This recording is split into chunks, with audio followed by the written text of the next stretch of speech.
Out the roots, he let the beats build, bitch, and we never switch. Even if I'm rich, I'll be broke like I'm Mitch. Niggas talking down, but that's headed in the wrong direction. But I knock that shit out like the boxing section, cause they can't touch what they can't see. All I gotta do is be the same me. All I gotta do is keep it cheap, always be the same me. While I'm solid, boy, they can't change me, no.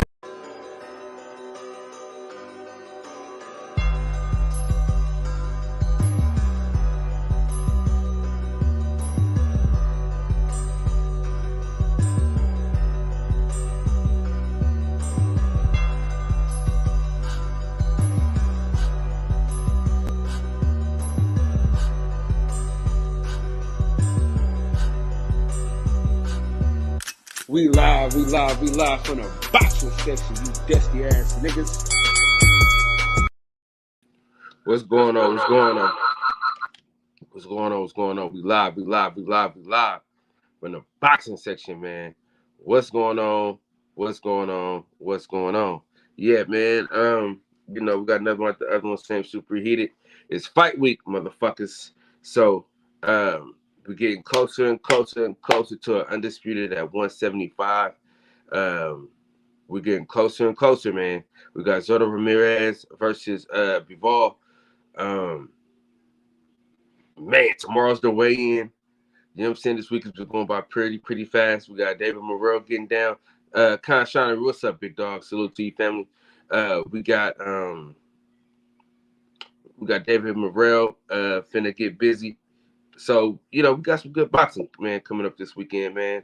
Last weekend was a little lackluster, you ask me. I thought those fights could have been a little better. But it is what it is. Every fight ain't gonna be a hit. You know what I'm saying? So, we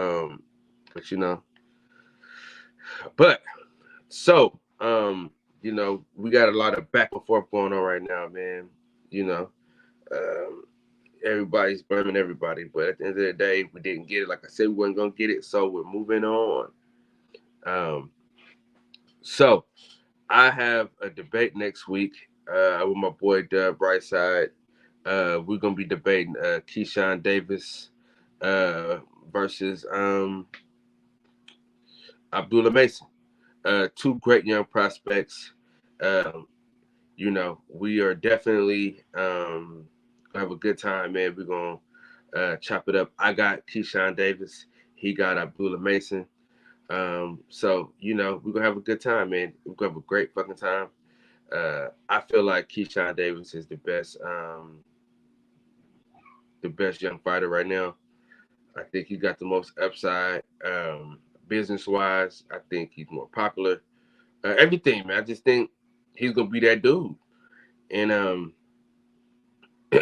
he knows how to talk. He can fight his ass off. So we're gonna have a good time debating that. You know what I'm saying? I love both fighters though, man. Both fighters get busy. And I can't wait, bro. I can't wait. I can't wait to be a part of that debate. Also, we got some great young fighters on that December 10th card, bro. And man, Patricia Shelton, how you doing? Me and Deb Brightside are gonna be debating Keyshawn Davis and Abdullah Mason. Who is the better young prospect? So that's what we're doing.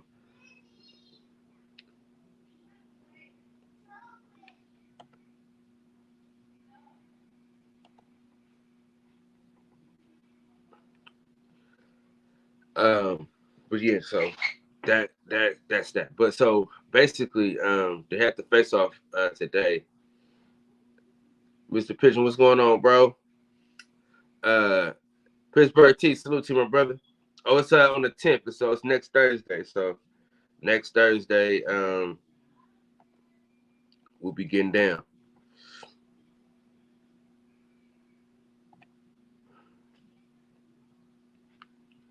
Miss Patricia, I know that. He don't know that, but I know that. I know that because we finna get down. We finna get all the way down. The link is in the chat, Mexico. The link is in the chat, Mexico. Steph, what up, bro? Speaking of the devil himself, you know what I'm saying? Speaking of the devil himself. ¡Viva la México!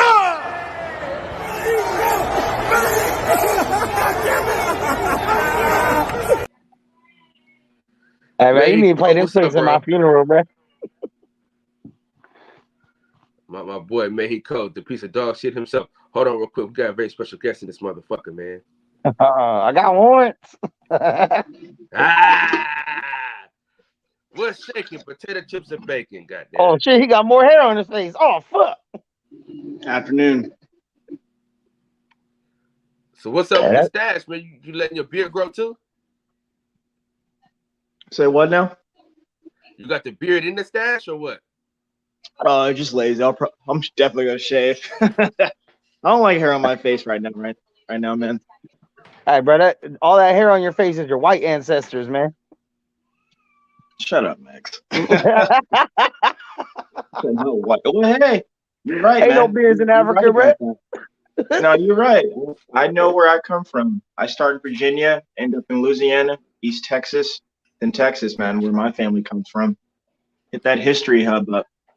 And yeah, my last name is Brown, so that's plantation. Damn. So, yeah, was it, you're right. That's the white ancestors. Or was it just a nickname based on your visual appearance? Well, hey, somebody's smart. Somebody. What y'all up to? I'm about to get some coffee. Just being degenerates, man. You know, regular shit. What's the weather like in Central California right now? It's like ugly, bro. It's on some bipolar shit. It was like light, like kind of raining, cold, cloudy, muggy. Yeah, it's about the same right now in SoCal too.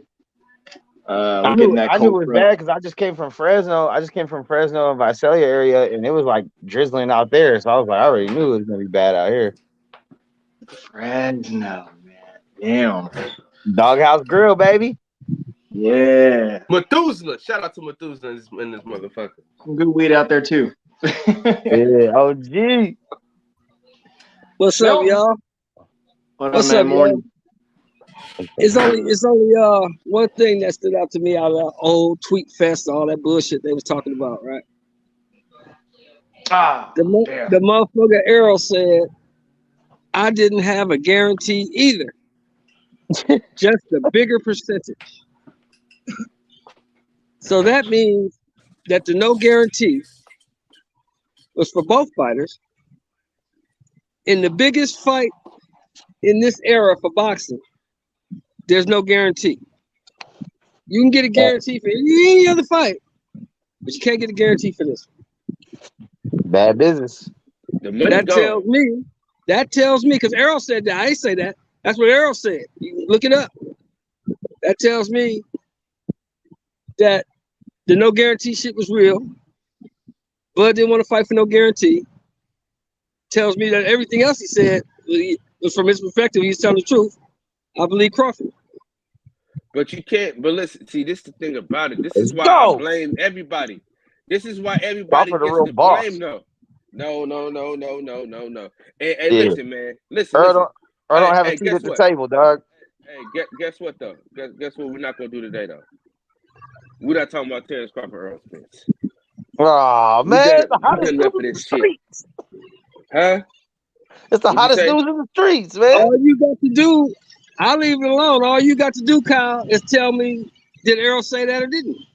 I know you read shit. You can't sit here and tell me this. But see, this is what I'm okay. This is the last thing I'm gonna say. This shit. All right. Matter of fact, I ain't answering shit. You know why I ain't answering that OG show?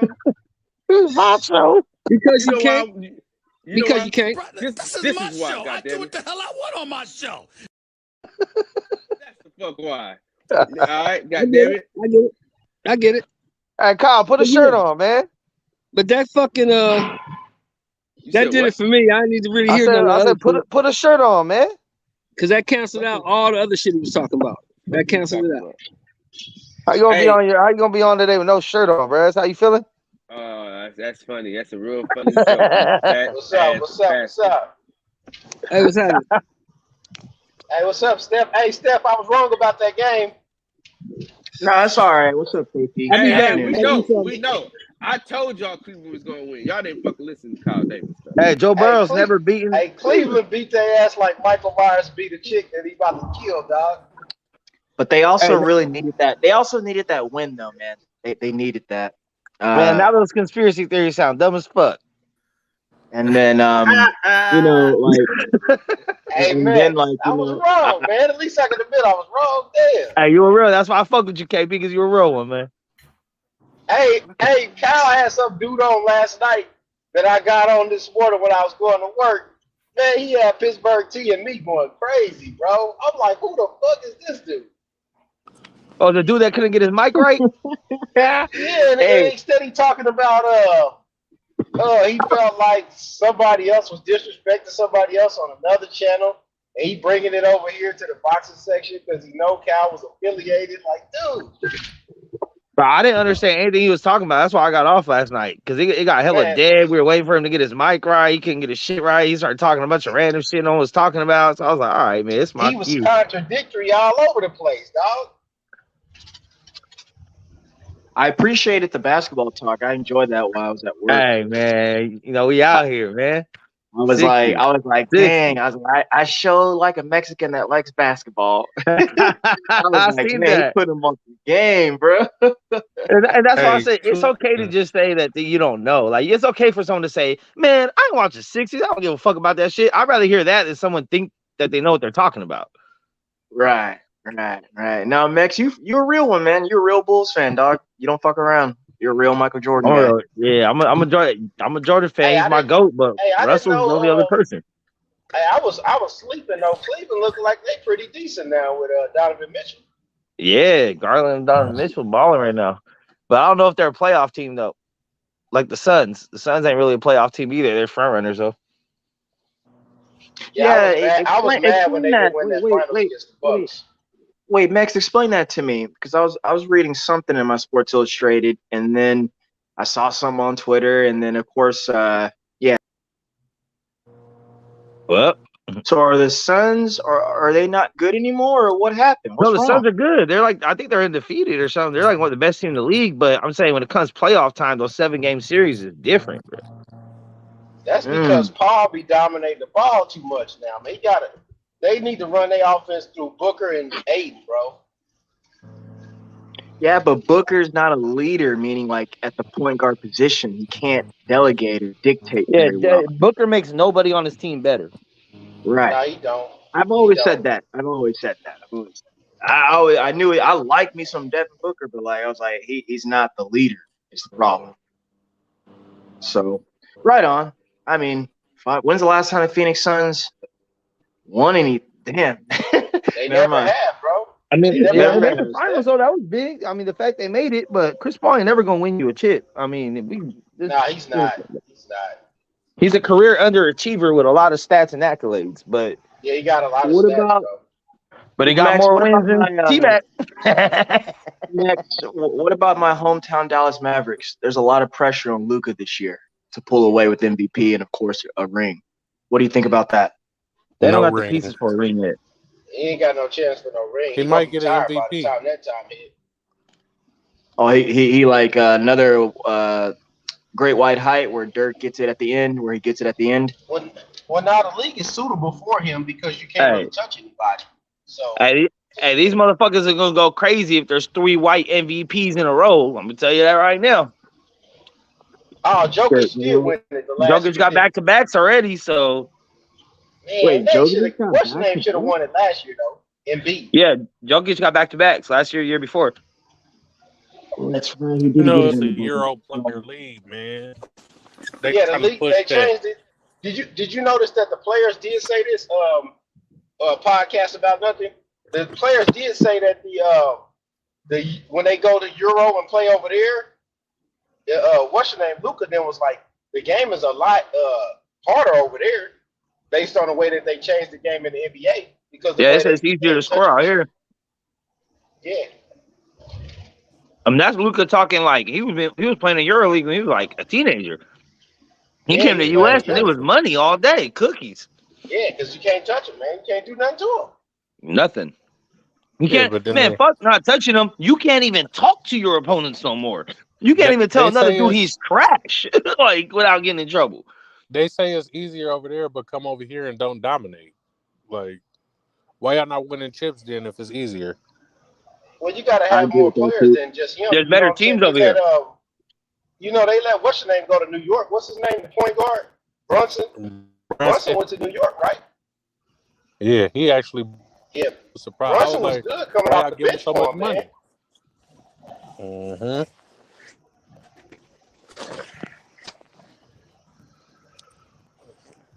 So everybody gonna put their money Somebody on Zerto? said bring them in. They backstage. Yeah, Hannibal's backstage, Cal. Somebody gonna put all their money on Zerto this weekend? Go for the knockout? I don't know. I think Zerto is gonna win. I ain't betting on that shit, Steph. Yeah, I'm rooting for that, but boy, is my head telling me B-Ball's gonna win. He might, my head tells me B-Ball's gonna win, but my heart tells me that Zerto's got a real chance at knocking him out. That sounds kind of gay, but fucking, I think I got B-Ball winning. B-Ball might even knock him out, to be honest with you. Call me crazy. Hey, Max, contact Cal, man, so he can put Hannibal in somehow. You can.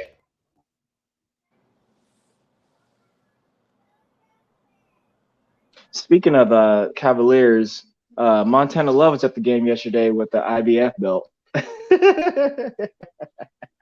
So it posted a picture. Hey, Steph, did y'all see that they canceled the Benavidez fight yesterday? I did. I heard that I was in a space when I heard that. I was in a space, and that was because of the backlash. Oh yeah, I did hear that Twitter space. They were saying that. Where did the backlash come from? Because we ain't even been talking about that fucking fight. Well, I guess they were really Samson they couldn't sell no tickets to that shit, bro. Well, Samson and his manager always like hops in on my buddy's Twitter spaces. Like he always drops gems and tells us. I honestly, man, talk to Samson at least weekly. But what they were saying is they were saying that they got a better fight, and they mentioned the name Caleb Plant. So, not saying that that's next, but like that's what they're aiming for. They're aiming for a better fight because they didn't like the backlash that was coming, saying that this fight was no good. Actually, you know who said that? Case, that better be the fight. Tay Jones said that's where I got that information from. But no joke. Samson be hopping around in all the spaces, man. He's very, very hands-on and interactive. A lot of people who I fuck with don't even like him because they think he's a liar. But yeah, man, I hope David just gets I hope he does get a Caleb Plant like name. Something. All right, Kyle, Hannibal in the back. Kyle's away from the desk. He'll be back. Damn. Hey, I don't know, man. That Benavidez fight getting canceled just makes it look even more like PBC's really in some like. I think it's just that they're waiting for that 2023 budget to try to make some shit happen. I think they probably really don't got money left for this year because if you look at the events and pay-per-views they put on this year, they didn't make no fucking money. They didn't make no money on that Wilder fight. They didn't make no money on that Ortiz and Martin. They didn't make no money on Ortiz or Ruiz. Like, are you sure about that? I mean, and I haven't really looked at the numbers, right? But this is just this pay-per-view. This is just coming off like general knowledge, right? Like you see what they paid Wilder, and you saw the pay-per-view buys he did. They didn't recoup their money back on that. That's one we can pretty much say like for sure. Like those 3 pay-per-views I just named are some of the only pay-per-views in boxing history to do under 100K, or I think that's what it was, under 100K. Yeah, Jake Paul's second fight, Woodley's on there too, but like. Another question real fast, Max. Who put that 70K number out there? Who did that? I'm not calling you a liar. I'm just asking. I heard that number, but I don't know where it came from. But I didn't believe it. But I don't know where it came from. Do you know, Max? No, I have to go back to the report and see who reported it. For sure. That's what I mean. Like, yeah, who reported that? Like, out of like kind of the major. I mean, we all know that all pay-per-view numbers aren't entirely accurate. They're mostly guesstimates. Because I don't think anyone really releases their shit other than Dana. And they're never verified by any of like the networks. Hey, I would say this, Steph and Max. How fast that fight went is very, very rare that you would see somebody to have a chance to buy the damn fight because it was over in the first round. Well, so some people might not even, you know what I'm saying, made it home to buy the fight. Like, so first round, Sento and I were both there in the building. It was sold out, man, packed out. And I got there co-main, where forefront of co-main talking about Plant and Darrell, and it was filling up at that time. But by the time Robert Helenius walked out, lights on, Showtime on, everything packed out, man. Sold out, sold the fuck out. Everybody was in that bitch screaming and hollering. To me, Max, it was a success. I don't really know about the numbers. What's funny is usually I am kind of like, not skeptical is not the right word, but anticipating I pulled up an article right now. It just says generated approximately 75K pay-per-view buys in the United States. Multiple sources with knowledge of the event told Fight Freaks Unite. The figure includes buys across all platforms, be it linear pay-per-view on cable and satellite services, as well as digital platforms. Who reported that, though? It just says multiple sources. It didn't cite sources. Hey, Hannibal, come back, bro. I had to step away real quick. Hannibal, come back if you're still in the field. But no one, okay, well, at the publication then, like what or corporation reported that? I thought I said we weren't talking about Earl Spence and Terrence. No, we're talking about Wilder, fool. Man, don't be coming up in the conversation. You don't know what the fuck we talking about, Kyle. Oh, man, I'm tired of this nigga. This is my show. I do what the hell I want on my show. You'll get packed out on your own show, dog. This fake ass host, man. Now, about to... You got me now. You figured me out. You fucking nincomb fucking poop. You figured me out. You got me red-handed. You got me red-handed. We gonna jump this nigga. Red-handed. We about to jack his chain, man. Fuck this dude. Oh, shit, because he coked up all the motherfucking time. Hey. Goddamn sunglasses off. Take the goddamn sunglasses off. Man. Hey, y'all see how much I come support the boxing section? Ask how many times this nigga came to my podcast. Who's this man?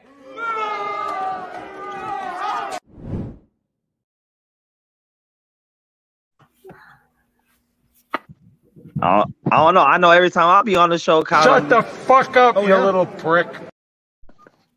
Every time I be on, Kyle will be on. He's a piece of... Shut your stupid ass up. I mean, he going through all of them. He's a piece of shit. Shut the fuck up, nigga. The baby seems like that cousin you can't control, man. You be like, man, this nigga right here, dog. Fuck. He gonna fucked up. Say what's up to the people. Hey, people. Our pants. What's up, Jenny? Shoes. What's up, man? We love you from the boxing world. Hold on, big boy. I'm coming. Hold on. Hey, you can find that babysitter yet, Kyle? Hey, get up and make his shit. He said what?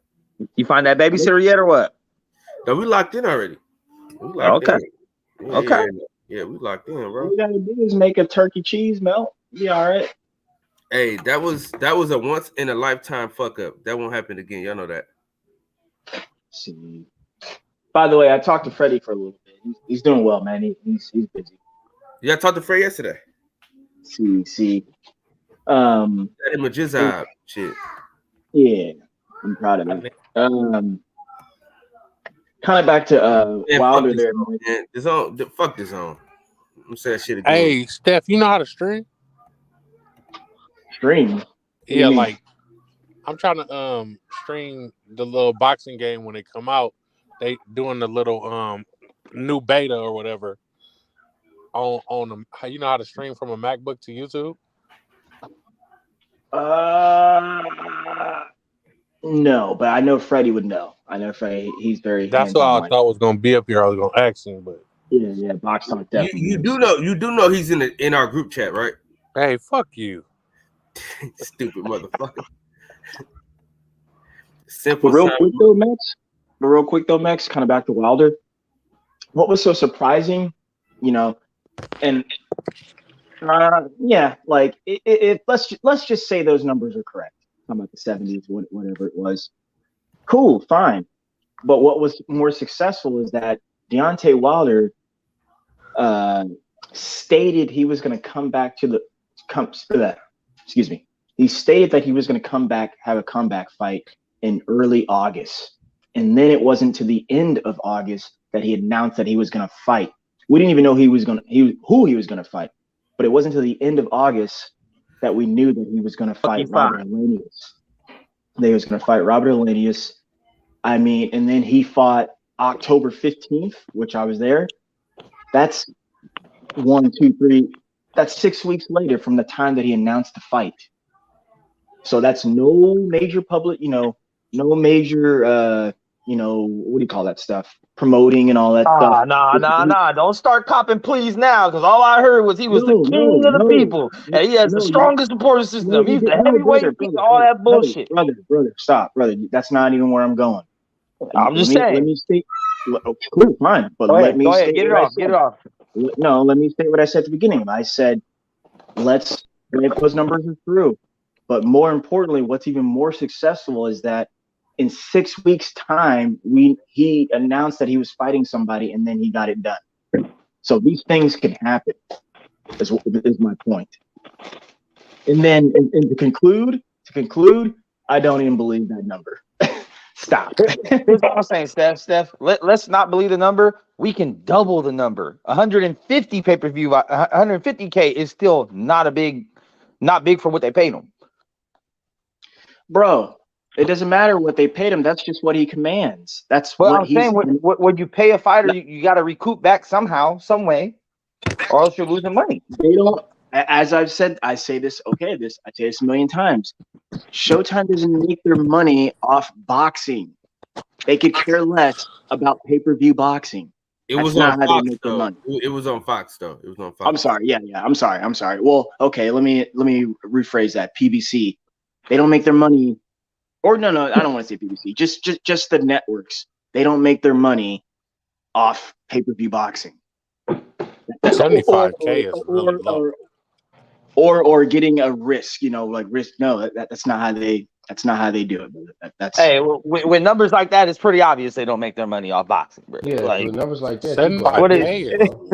They got to be pushing kilos in Medellin or some shit right now, because these motherfuckers ain't making no money off boxing. Okay. So what does that prove? Then? I mean, unless they're just going to take all the money they made off. Let me grant that. No, hang on. Let me grant that. So what? What does that mean? What does that do? That means as a business, they're in the red, right? So this is why I believe that this whole budget shit is true. Of like, they need to wait till 2023 to get a renewed budget, their next payment of money to spend on fights, and they're trying to make these big fights next year, possibly. So how are they going to renew their budget? I'm pretty sure it's part of their plan, right? I mean, this once again, this is just coming from like rule of thumb type shit, right? I have no insight on any of this, but if they got a certain contract for a certain amount of years for a certain amount of money, usually it's probably by, either annually or quarterly or by whatever, how it goes, where they're going to be all right, here's your budget to make the fights. Yeah, I don't think they just gave them $500 million, like, all right, go ahead and spend it all in the first year, and the next 5 years, fuck it, whatever happens. Like, I'm pretty sure it's increments, or from the sounds of things, which is like, why would they be more pressed to try to make the fight early 2023 instead of just now in 2022? If there might be waiting for that re-up. But like I said, I don't know. Maybe they do have all the money in the bank already, and they're just like picking and choosing when they want to do it. You do realize the networks pay for the events, right? What are you talking about? As far as what? The like Showtime, Fox, the Zone. Fox and Showtime. They pay for it. No, fuck the Zone. Let's just use them for the example, since you say they're broke. You do realize they pay for the entire thing, everything. They sign everyone's check, including the fighters, including the cameraman. So PBC don't pay nobody nothing. So I'm trying. No, they pay their employees. Yes, they pay their employees. But as far as the show being put on, the networks pay for it. So I'm trying to figure out, how are they broke? I mean, the recent reports are that Showtime is about to be consolidated. Consolidated to what and to whom? Paramount Plus and Showtime. I mean, that's the rumors right now. And that has nothing to do with like boxing shit, just rumors. Paramount is just kind of the facial name, but they're owned by the same people. So how are they going broke? No, the reports are they're going to consolidate the two, Showtime / Paramount Plus or whatever, into one entity. They're owned by the same family and business structure. So how are they going broke? Are they talking about the app or the channel? Like, I'm not sure. I didn't look too far into it. It don't mean nothing to me because I'm gonna be fire sticking that shit. So it really don't matter who the fuck puts it on. Because when they did HBO and Discovery, they just put the apps together, and they not like But usually, if you're doing something like that, it's because one or the other can't stand alone by themselves. You're telling me Showtime, that's already been Showtime for however long, that they can't stand alone by themselves now? We all thought the same shit about HBO Boxing, who was running the shit for years. There's a reason they shut down. Really, Showtime ain't bringing nothing to the table. Like, other than boxing, what do you watch on Showtime? Other than, they don't even have good shows right now. You're wrong again. You're wrong again. Hang on, Coop. HBO is still around and still doing the thing and still kicking. HBO Boxing is not around. Yes, HBO Boxing's not around, but HBO is still around. So so it looks like Showtime Boxing might not be around either, and Showtime might stay around. Because from the report that I read, they're going to try to put more importance on TV shows and shit like that streams in high numbers. So, I mean, all right. Well, you know what? Let me know. Let me know. Let me know when Showtime stops showing boxing. Just let me know when. They'll probably still show it because I think on HBO you can watch old HBO boxing shit too. I think I have HBO Max, but I haven't checked. Okay, let me be specific then. For newer fights and pay-per-views, Showtime, let me know when they stop producing boxing content. Just let me know. Okay, y'all. Hey, Mr. Winnick. It's the weekend, Budnick. I don't know you. You do not exist. Oh, shit. I'm sick and tired of all the slander, guys. I'm sick and tired of it. Hey, you need to put on a fake mustache and some glasses, man. Oh, I got you. Put on Steph's mustache. I like how he's got it on hand. He's always got it. Not just a brother. I've been waiting to see. No, this guy's. Hey, so what's up, not Freddie? I don't know what you're talking about. Oh man, well it's good. So you're free to go next month, huh? You push it back a little bit. Yeah. I'm going to November 26th. So yes, sir, we're good to go. So you going to December 10th too, or what? I can't tell you that far ahead because my court date's December 2nd. So I'll blow up the courthouse, dog. We'll ride or die. Let's do it. Yeah, we'll see what happens. We'll fucking protest, dog. We'll lay down in the little courtroom, just protest, dog. That's how we do. A bunch of black and brown people protesting on my behalf probably isn't gonna help. Damn. If we somehow like tie race into it, I think we can get you out of there. Hey, I'm gonna be honest with you, Max. Between me, you, well, not you don't know, but me, John, and Freddie, his name is Ghost. I saw why his name is Ghost. Right. Fuck that. Hey, but I think you're right, bro. Me showing up in the courtroom on your behalf is never gonna help you. But don't listen to me because you're gonna lose fucking with me. Yeah. Yeah, man. Just keep but if you need some character witness shit, bro, I mean, we can all write a statement on your behalf. Max. Oh yeah, most definitely. Nobody's gonna believe you, Max. What you mean? I did get a couple letters, but I made sure that the people I went to were like I got a couple people from the military and shit that wrote letters on my behalf. Hold on, man. What you trying to say? What you trying to say? A bartender. Hey, man, I'm saying it without I'm an saying it. esteemed pillar of this community, bro. Like, what you mean? I'll probably employ more black people than half the people you know. So a bartender, But is it legal though? witness? Huh? But is it legal though?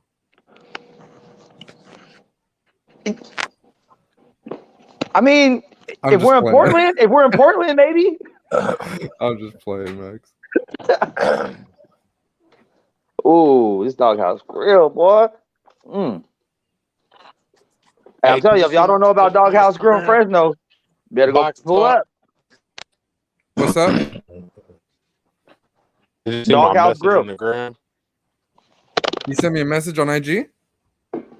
Yeah, in a little group Cal created. Let me see. When, today? Just like 5 minutes ago. Oh, from a MacBook to YouTube. To be honest, bro, I don't know because I don't have a Mac. Oh, Like, shit, Not what I heard. Not what I heard. I'll be right back. I'll be right back. I heard you had a bunch of Macs.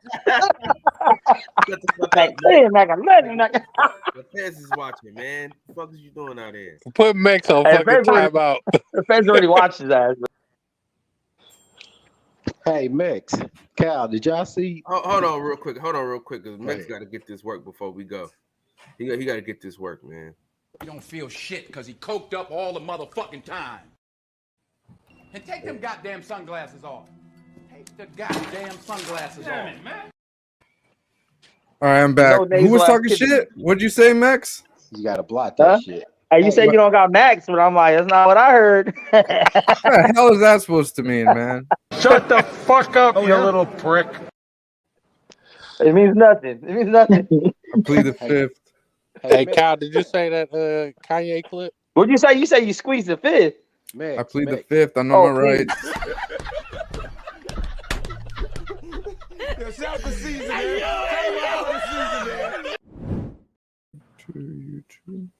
Hey, what clip was that? What clip?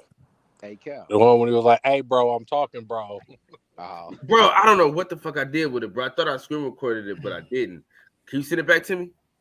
Nigga, I gotta go find it. Hold on. Nah, this motherfucker don't even know no extra shit. Nothing, bro. He don't keep. I got it. I'm about to. Hold on, is that UKP? You low as fuck, bro. Yeah, hey, Mix. What's that name? Did y'all see Young M.A. is supposed to be pregnant? Man, fuck that bitch. Hey, I thought you was gay, cuz. Hey, somebody got to her, reminded her place in this world. I seen this shit pop up on my thing today. Like, what the hell? There's a YouTube running on my algorithm. I'm like, what the hell is this? Why is this popping up for me? Hey, let me find out you beating off the Young M.A. music videos, bro. Now you got her in your algorithm. Man, I ain't never listened to that shit. Like, yeah, that bitch look like she could choke me. Yeah, fuck her. Okay, what if the daddy is like what if the daddy's like a tranny? It's like a dude that look like a girl, and then she just. That's nasty. Hey, she got a video when she was a girl, and she still was kind of cute back then, but now it's over. Bro, that bitch should go body shots with you. I tell you, she got a video when she was a girl, blood. She was rapping about Wait, taking dick and shit. when she was, bro, she's still a girl, bro. No, she's not a girl anymore. Oh, okay. She wasted all that pussy. That shit is gone. And you wouldn't though? Nah, she gonna pull that strap out, blood. No, she gonna get you. She gonna Bill Cosby your shit real quick. You be like, what? I'm getting a little dizzy. Meg's gonna wake up sore around that motherfucker. You better leave her alone. Hey, you gonna hear Young M.A. dead after failed rape attempt. Nah, man, fuck Young M.A. man. I don't give a fuck about anything that has to do with that bitch's life at all. What are you talking about? The midget? Man, you gotta relax, man. Nah, Young M.A., Young Ma, young M.A., little lesbian rapper bitch. Bro, you need a fucking hug, man. Not from one of them. Who? Man, she need a fucking hug, bro. Why I'm always the problem? Because I'm normal. What the fuck? She wasted all that light skin pussy. Turned into a boy. Young who? Wait a minute. Next who? It's you don't need to be concerned about this, Steph. Just just don't even let this take up no real estate in your brain, bro. All right, yeah, for sure. It's not even, Hey man, fuck all you gotta leave them hoes alone, dog. Leave them hoes alone. That's how you get that pepper leave dick. them hoes alone. Bumps. Gotta be careful. Yeah, we don't do that. Got some bumps on your shit, Planned Parenthood is your best friend, bro. Leave them hoes alone, B. So go piss and get pricked, man. You just gotta fuck baby mamas. No condom. You'll be all right. No. I think this lady was faking homeless, but I gave her hella quarters out of my change cup. I think she was faking homeless. She had a baby with her, a newborn fucking baby. And this bitch had on the mask, but the baby was just like out. Mind you, it was like 39 degrees this morning. You got the fucking baby just out, making motherfuckers feel sorry for you and shit. She got you. She got me. Because she got like $10 in quarters out my cup. Bro, I would never give a homeless person a penny. Not one. Nothing. Now, if they're hungry, I'll give them my food. If I got some leftovers in the car or some shit or whatever, I'll buy them a little, dollar cheeseburger or some shit. But money, they ain't getting nothing out of me. Being homeless is a fucking life decision. That is a life choice. You choose to do that shit with you every single fucking day. Trim this tree for me. Look at this, man. Hey, cool. Yeah, can you do me a favor, bro? What's the favor? Hold on real quick. You know that video where he be like, baby brother need a hug or something? Oh, yeah, the old dude does. Man, send that shit to me, because so every time Max say some outrageous shit, I can put that clip. Nigga need a hug. Nigga need a hug or something. Hold on, let me see if I can find it. Because, hey, listen, what the teacher used to say, man, because Max is doing a lot of lashing out, man. Yeah, he doing a lot of lashing out, man. I need you to see that clip, John, please, ASAP. I'm just keeping it real, bro. I don't fake no shit for no pussy or no fucking virtue signaling bullshit, bro. You the same nigga. Hey, you the same nigga that loved Sugar Free. He got married to a fat. Nah, never that. So I'm saying, like, I was homeless myself for a little bit of time. I did what I had to do not to be that. I'm saying if someone's homeless their whole life, that's a life decision. I'm not saying that sometimes shit happens, you end up homeless. Yeah, that happens. But to stay there and be that and just walk around asking for money. Appreciate you stopping by. Sway Jones, salute to you, my brother. Man. My bad. Okay. I ain't got no love. I got no love in my heart for these motherfuckers. What about your heart? I got hella heart, homie. Nice. Ready to I trim these trees, dog. Got paid up. Where your fucking scooter at, dog? Terry still got it. God damn, Steph. All right, you just waiting for us to pull up next month, huh? You want to come down with the gang? We're gonna be like the Warriors out that bitch. That's what it is. Yeah, we're gonna give him a nice Christmas present. Ass whipping. I'm telling you. Hey, DJ, it's safe, bro. Michael Fuller ain't here. You go ahead and come on now. I'm telling you right now, hide your grandma, hide your aunt, hide your mama, hide your cousin. Hey. You know what I'm saying? Your stepmama's favorite. No, you want him? Ooh, I like him. I don't have any panties on. And I noticed 817 and Deacon ain't up here, so it's cool, man. I see. Cal, I ain't never ran from a face. It's safe. I understand, Mix. I understand. Hey, I came on last night ready for all the smoke after the end of Fred's shit. I already knew the motherfuckers had their panties in a bunch, so I came on, and nobody came on. So, hey, I showed up. How many days and nights I've been on here since old boy wanted to give me his number and tell me to call. Why you keep bringing that shit up, man? I don't want to talk about that dickhead, man. You still got it? You ain't called yet? No, I ain't got shit to talk to him about. Bro, go talk to Homer Simpson and see what he wants, bro. Go talk to the custodian at the nuclear plant, bro. Clearly, I was right because that shit still bothering him. Oh, it bothered him, bro. He's like, he called me a coward and don't even know me. Yeah, clearly I was right. But anyway. Yeah, Max. Called me a coward. Can't believe this guy. He said, he didn't even know. He said he didn't even know. You've never been to my house and seen me go in my house. So, what we on today, guys? How's everybody doing today? Everybody okay? We're good. Horrible. Yeah, did everybody nut today? Everybody good? I mean, fuck that guy. I ain't trying to hear what he got to say. He said everybody nut today? Did everybody nut today? Everybody good? All right, Captain. All right. Yeah. Well, we chilling. Maybe not all of us, but some of us don't need to nut no more. What's wrong, man? You look sad, man. What's going on, man? Was everything all right? Who? Me? Yeah. Oh yeah, my bad. I'm like in a different tab over here doing some shit. Oh, okay. Hey, when y'all see what I got for Mex, man, y'all gonna love it. When y'all see what I got for Mex hats, y'all gonna love this shit. Man, why you gotta pick on me, Kyle? Why not? Man, I was about to save you from getting packed out by that teenager, man. This is how you treat me? Low hanging fruit. Oh, everybody's still talking about that Bud shit, huh? All right. No, we talking about Deontay Wilder, man. Actually, no, I'm looking at you. I'm looking at the covering comments. that Thompson card. Yeah, champ. I'll be there. Nobody cares about what Bud is talking about. Yeah, and that's the way it should be. If they ain't promoting a fight, like all that other shit is just theater.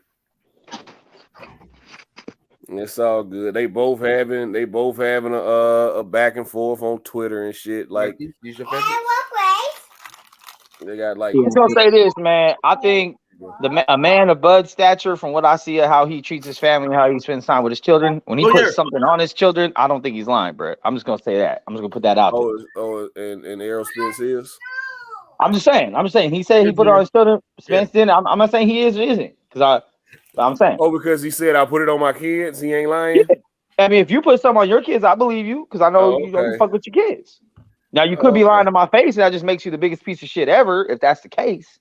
Okay. But I'm just saying. Now at the same time, Spence probably get told Spence is told, but Spence ain't sitting at the table, so we'll see how it plays out. I mean, at the end of the day, I don't think the fight's ever gonna fucking happen, bro. I think Wilder Joshua will probably happen before this shit do. And I will watch that shit too. Goddamn right, I'm pulling up. Fuck watching it. I'm pulling up. What if it's in the UK? Nah, I can't do it. If it's here, I'm pulling up. I might have to go to that. But Eddie Hearn and Anthony Joshua won't drop their fucking sack and come back over here. Last time they was over here, they went to fucking sleep. So we all know what time it is. Hey, box talk. It don't be no boxing events in the Bay. Not really, bro. We have one this weekend in Sacramento, but Sacramento's technically not the Bay Area. It's like hey, be careful. You already know people gonna come for you for that shit. That what? That ain't the Bay, man. Yeah, exactly. That's what I said. People gonna come for you for that shit. Don't even mention it. I know. I just said that. We don't have them in the Bay. Like we have one this weekend, but I gotta go to Sacramento for that because it ain't in the Bay. Yeah. Sacramento. We call that the capital. What did Matt Gray call it? I forget. Vallejo. No, he called it something. What? Sacramento. Matt Gray called Sacktown something. I forget. If anything, if I ever said Sacramento was part of the Bay, Sacramento people would love me, bro, because they want to be the Bay so bad. They not the Bay, man. Dude, San Jose motherfuckers want to be the Bay, bro. Like. I mean, hey, technically San Jose is the Bay. It is, San Jose bro. don't touch no water, bro. San Jose don't touch no water. That's the South. No matter. San Jose is more Bay than Sacramento. How they don't have water? Well, yeah. How they don't have water, but they got the most sharks? Oh god. And no championships. And no You see that? championships. Like no championships. Hey, the A's was finna leave Oakland and go to fucking San Jose too. Bro, Shit. everybody's leaving Oakland. The Warriors, the Raiders, everybody's leaving Oakland. We don't even want to talk about that, man. Real fast though, like I love Sacramento, man. Like it reminds me of like Texas in the South, because like everyone Slow as fuck. It's that type of slow pace, and then like everyone fishes and shit, and you see signs like, "Hey, take care of the water," because people be fishing and whatnot. Like, Bruh, that lake, Sacramento hella boring for that being lake that big of a was city. I love overpopulated. Sac Shit. man. Jeez. Yeah, I don't like Sacramento. That lake, they had to tell people quit swimming in it because it was shit in the lake. Yeah, that's fucked up, man. See, keep the water clean, man. Y'all think Y'all this go is get turf and y'all ain't got Okay, fucking yeah. lights on y'all field, bro. Stop this shit. That's fucking shithole. That fucking shithole. Tuskegee is a shithole. That's fucked up, dog. No, fuck them. They're a shithole. After everything those pilots went through, that's how you disrespect them, bro. I thought Alabama's a that's beautiful cool. state, man. I love Alabama. All that's cool, and they ain't updated shit since they left. That fucking shithole. Tuskegee University is a shithole. I mean, yeah, that's. I mean, when you have syphilis experiments in that town, I don't think you gonna really have Man, fuck all that. That university a shithole. Yeah, I mean that's the city though, D. That's the city, man. You got to have good boards, good councilmen to direct where the money's going to go to, uplift parts of the community. But on the real though, Alabama's a clean man. When I was there back in like 2008, I was in Birmingham, messing around with my folks and stuff. I remember it being super clean. I thought it was Japan, dog. Besides the murders and shit. I mean, yeah, nobody they fucking bad. lives there. Of course, it's clean. Damn, man, can I just give it some props? Damn. Motherfuckers don't even wear shoes out there, dog. You out there in fucking Salinas. Fuck. I ain't in Salinas no more, dog. I'm in Marina, bro. I moved on up. I'm out the hood. Put me on. Hey, shout out to El Cajon, dog. Oh, fuck El Cajon, bro. I used to work out that bitch, bro. I put hella hoes in El Cajon, though. So shout out to El Cajon. You right. I used to work at the picture spot in the mall. Remember the old Star Shots pictures with the airbrush backgrounds and shit? I used to be assistant manager right there. I was over there in City Heights, over there in East Diego, doing my things with the Somalians, Yeah, I know exactly what you're talking about. All the Somalians out there, man. Yeah. I was right there. You already know. I was in North Park. I was right there. 42nd El Cajon, all this shit between University El Cajon, Bobbin, Emerald Hill, everywhere. Shout out to the 8 freeway, 805. We see y'all. Man. Yeah.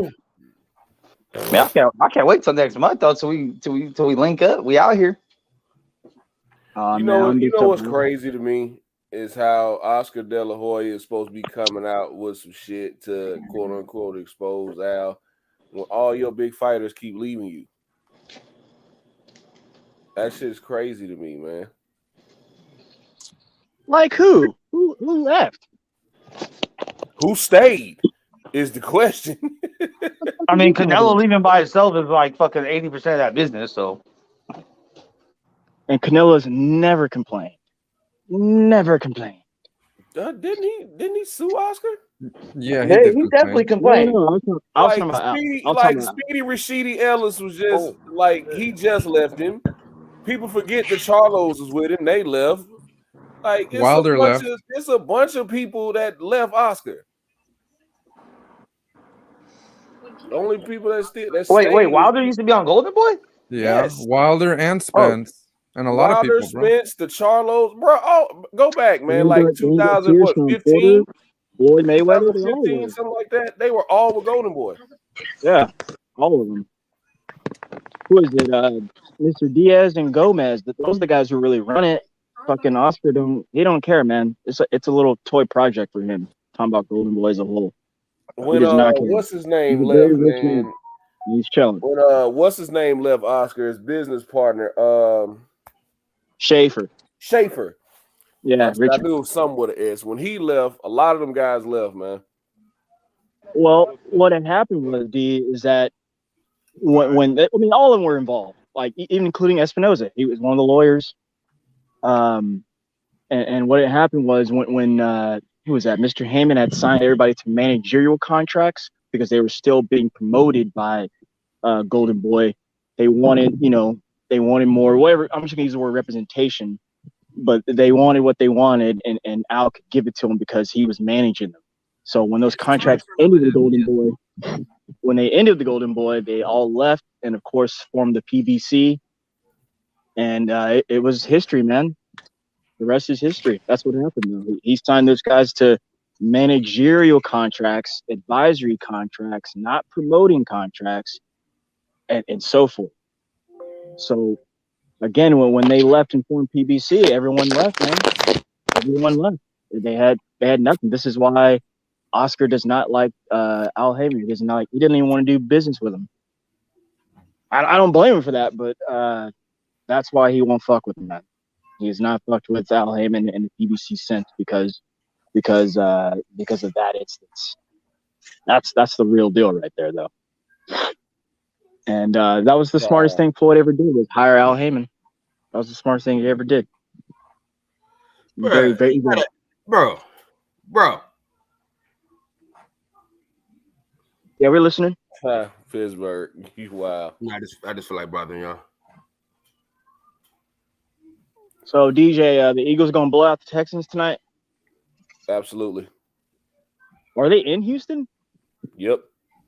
Damn, man, they gonna shoot them down like they shot Takeoff. That shit is fucked up. Man, too soon. Too soon. Cause that, man, I'm not gonna lie. Like, I rarely get, oh man, I rarely get, You don't feel shit because he coked up all the motherfucking time. About celebrities passing, but yeah, that one hurt, man. Because being so close to Atlanta, you see these guys ascent. You see, if you remember where they were 2011, 12, and then they took off. Man, he helped raise a lot of kids. Yeah, Floyd was too. And before he branched off. Yeah, too soon, Steph. Where's Steph at? Yeah, too soon, man. Too soon. Yeah, no doubt, man. That because I like the Migos. I've always liked them ever since they hit the scene and took off like they did. That one did hurt, man. I was at work, and then one of my coworkers reached over and was like, "Damn, man, they got to take off." And I was like, "This is at like 3 a.m., man. 3 a.m. a couple days ago when it happened." And I was like, "What?" And then I looked up, and what surprised me is that Reddit already knew it. Reddit. I was like, "What?" Reddit knows everything, dog. Dog, they knew it, but it's 3 a.m. Pacific time, my time, and I'm just like, "What the dang, man." But on the real, man. Man, like I got some young cousins, man. My cousins who I grew up with, the girls, they're like sisters to me, man. And then they all had kids, and they got both of them, they got big families. Two of the kids that grew up under me died of gun violence, man. And that straight up fucked me up. That fucked me up, man. It really gave me like PTSD with guns. And I hunt birds. I can't tell you how many times this year I've been out there messing around, and like I just thought about my cousins and just kind of thought about the situation and just was unenthused and just packed my shit up, packed my dogs up, and just went home. Like I just can't even. I don't even know, man. I probably need to talk to a psychiatrist or some shit. Talk to somebody, because like I'm starting to get these triggers, and this shit is just not sexy, man. This shit is not cool. Not cool at all, man. And then frankly, with the Takeoff situation, like, man, like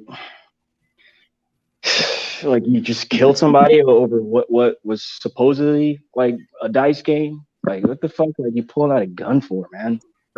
I don't even get that. Don't even get that. But hey,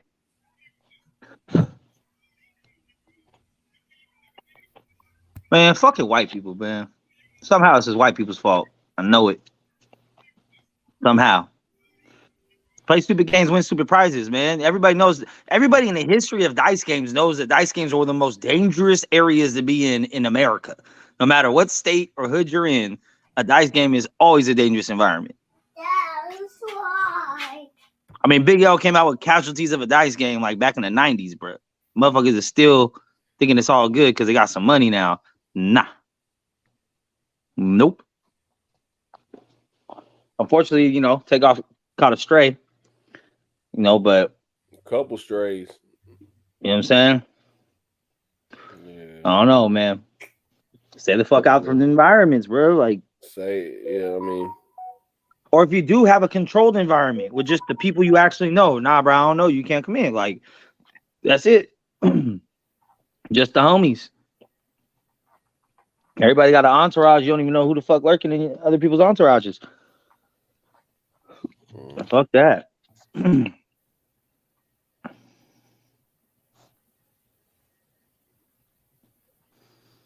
But Big Prince released a statement today on IG and shit about Takeoff's death and shit. Said pretty much say he's gonna get to the bottom of it. Nobody knows whose bullet it was that killed him or whatever, but motherfuckers know.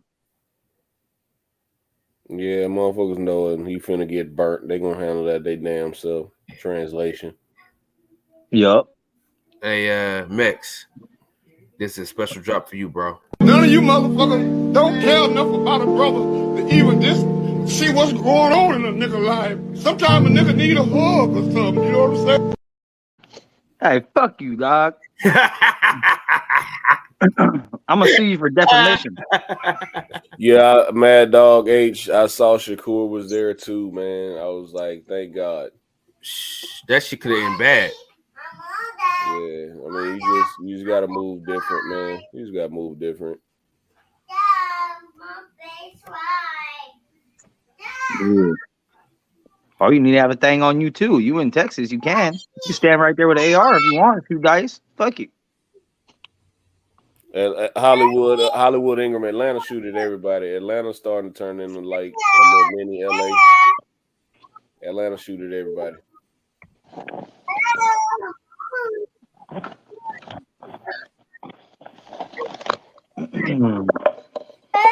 Hey, I heard that your partner got shot, DJ. Who was my partner? Southpaw. Damn. I'm sorry. I didn't mean to laugh like that. Hey, they didn't do a good job though, because you lived to talk about it. So you know, but yeah. Yes, dude. What you doing? Yeah, we ain't going over here. Some love. Show that baby some love. Baby begging for attention right now. Show that baby some love.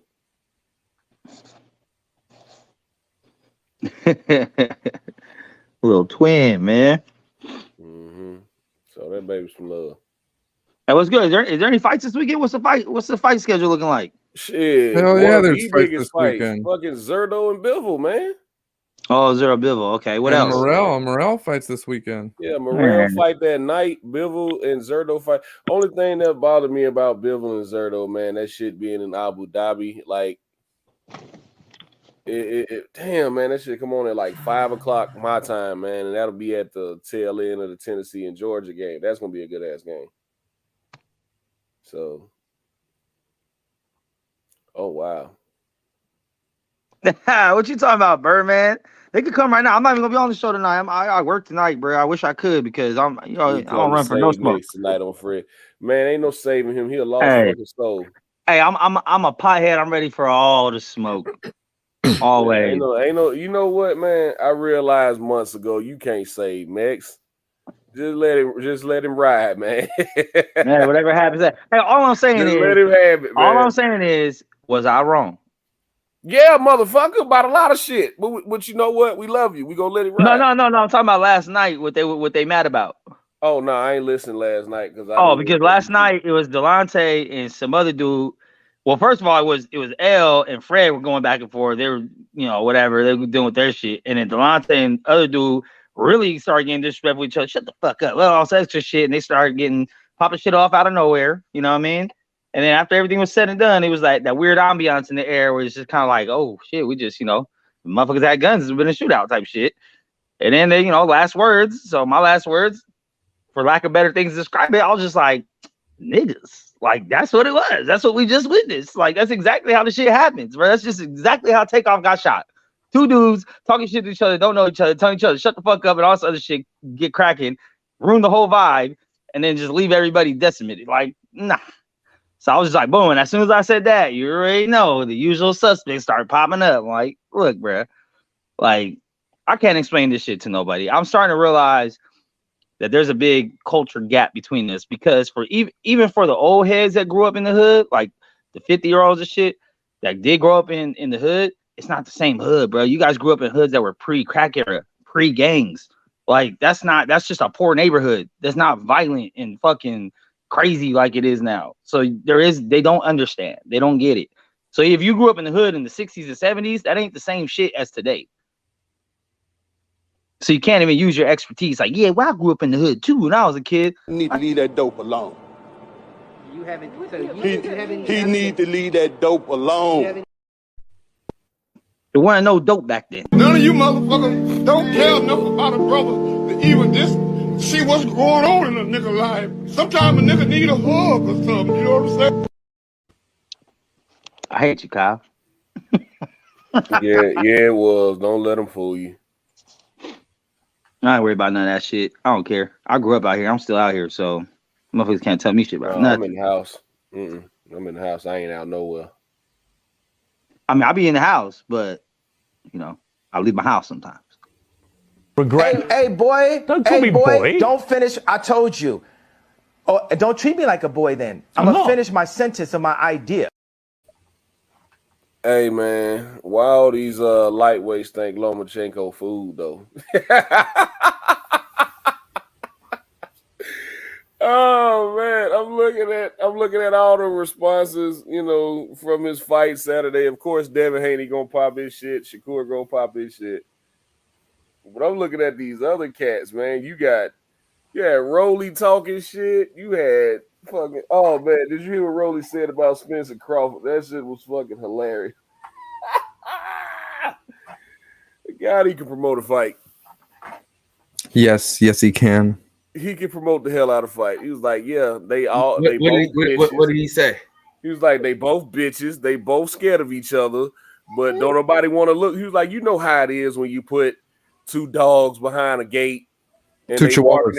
Yeah. Then you open the gate and they don't do shit. It's like that's what Spence and Crawford are right now. They both bitches. They both scared of each other, and it's just that just is what it is, man. But he says it how Rolly says it. But that's pretty much what he was saying. He was like, I made that shit happen with Devontae Davis. Nobody else wanted that. I made that shit happen. He didn't want it to happen. If two guys want to fight, they'll fight. Hey man, don't be clowning Freddie Tony like that, man. That's fucked up. Bro, hey, bro, I ain't finished my sentence. Nothing you're saying has anything to do with. Tell him, DJ. Don't cut you off, DJ. Tell him, bro. No, it's cool. It's cool, but no, it ain't cool. It's cool, nah, fuck man. that. I don't be tripping, man. I'm good. DJ can talk without letters. Hey, boy. Don't call me boy. Don't finish. I told you. Oh, don't treat me like a boy then. I'm going to finish my sentence of my idea. That fucking jackass. That fucking jackass. He's a jackass. Man, don't be talking about one of the most brilliant artists that we've ever seen in our lifetime. One of the most brilliant artists we've ever seen. He's a fucking jackass. I mean, most of them are. Just like, to pivot back to sports even more so, like, I remember 3 years ago, right? Like 2.5, 3 years ago, I was one of the first guys that was telling people Antonio Brown's a jackass. Like, he dumb as fuck. I was a hater. Oh, he's got a master plan. He manipulated this whole situation to get to the Patriots, where the motherfucker only played one game. Then he got down to the Buccaneers. And see.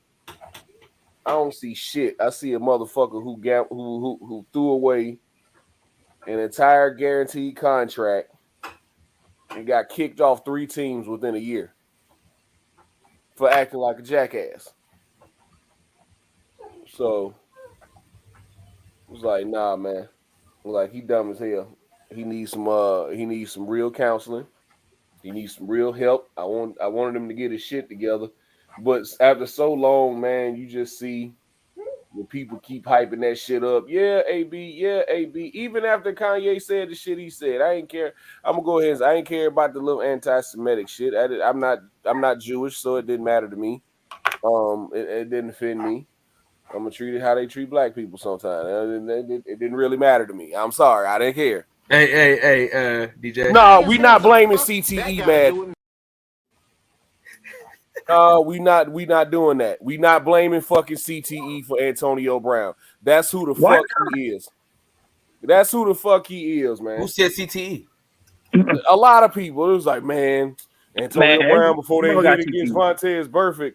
No, I've seen dudes get they fucking shit rocked and still the same people. And they got CTE too. No, because money make you more who you are. It don't change you. When AB got that fucking big ass contract from Pittsburgh, that motherfucker can't. We saw the real AB. He didn't dispute nothing Ryan Clark said. Only thing he was like, y'all was hating on me. But when you in practice telling people, nah, don't touch me, I'm the franchise. What? You cussing out the defensive coordinator. What? And we gotta remember, like, geniusness and retardism are like on the same, like, you know, they're opposite sides of the scale. It's like, just like retards, they might not have everything, but they're really good at some shit. Just like genius people, they're really good at something, and then they don't have it all in other departments, bro. It's like all of them. Yeah, all he's a baller. Right now, man. He can play the hell out some football. He's a fucking jackass. Yeah, that's facts. 2 things can be true at the same time. I mean, look at me, man. I'm a genius, and nobody understands me. I just think he's a jackass. That's it. Nothing more, nothing less. I don't give a fuck about him enough to give a fuck about him. So yeah, I just, you know, I really don't give a shit. I'm just when people. But for anyone out there about to have kids, please avoid naming your kids anything that the initials AB can be attached to them. Oh man, this motherfucker. Just go throw that out there. None of you motherfuckers don't care enough about a brother to even just see what's going on in a nigga life. Sometimes a nigga need a hug or something, you know what I'm saying? Don't do it. Needs a fucking hug, man. So, but anyway, that's my little rant about Antonio Brown, man. But I'm interested to see the weigh-ins tomorrow. I want to see how fucking big Zerto gets. He big as shit right now. I saw. Yeah, he doing big as fuck. What you looking at, man? What the hell you looking at, man? You just bobbing your fucking head like a. Man, he's reading his case, man. He's going through his police report. Chill, bro. No, I'm trying to get the fuck is that shit called, bro? Everybody has a fucking job. That shit. I'm trying to get one of those things. What's up? I got you. Need me to put you on? Yeah, you got something? Got you. Something legal. Something legal. I gotta be on the straight and narrow. You need to shut the fuck up. I gotta be on my best behavior. Just remember, and you know this, Ray. I know you know. Everything's legal until you get caught. Well, I got caught. Regret. Hey, boy. Don't call me boy. Don't finish. I told you.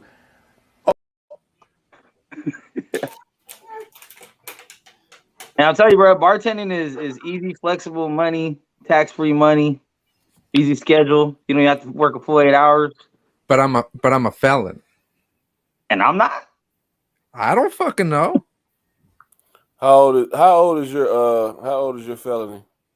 It's ongoing. I'm not even convicted, bro, and it's already on my record. You're not a felon yet. Not according to my background.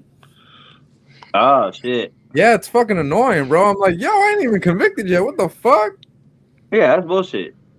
That's what I said. I don't know. Honestly, I think California is actually pretty good about helping felons with jobs because the prison system out here is pretty popular. So it's a lot of programs. You're gonna work with a bunch of other people that are that are real felons. Oh yeah. My sister does this right now. Nope, can't do DoorDash. Why not? I tried, bro. I tried.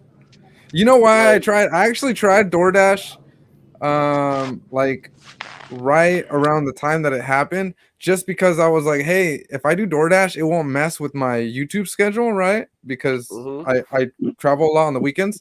I was like, so I could do it occasionally. Like, that's fucking perfect. And nope, that shit popped up. I was like, oh shit, that shit popped up. I was surprised. Wow. Yep, can't do DoorDash. Do a Walmart door greeter. A what?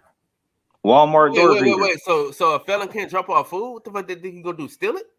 Probably. I don't know, man. Yeah, I people's thought that shit was addresses. weird. Honestly, I was surprised. I was like, wait, what?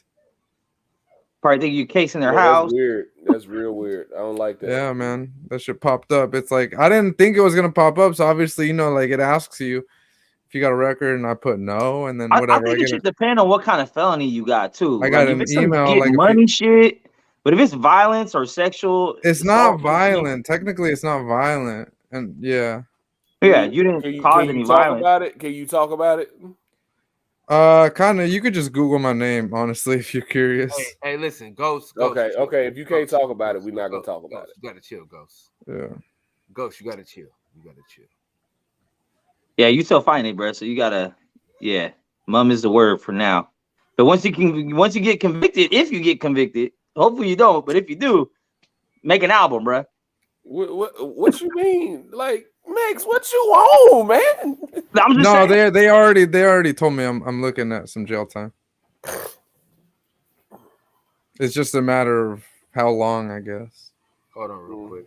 I would ask America, do not attach any association of this to me whatsoever. I have nothing to do with such idiocy, such blasphemy, such ridiculous nonsense. This is so disrespectful. It really, really is. Max, I'm just saying. I saw the article. So I mean, they saw what they have. I'm just saying. Now, if you got a good lawyer, he could probably work out like some work alternative shit. Yeah, I got a good lawyer. I'm meeting with him tomorrow. You don't actually sit in jail. Yeah.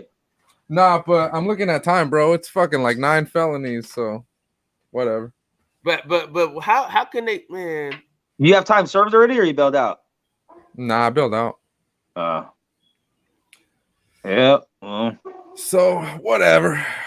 It's not my first rodeo. Shit. Well, maybe you still be able to make content from inside. Maybe. Hop on the StreamYard, hop on YouTube, make some quick shorts and shit. Yep. Y'all gonna have to shit because he coked up all the motherfucking time.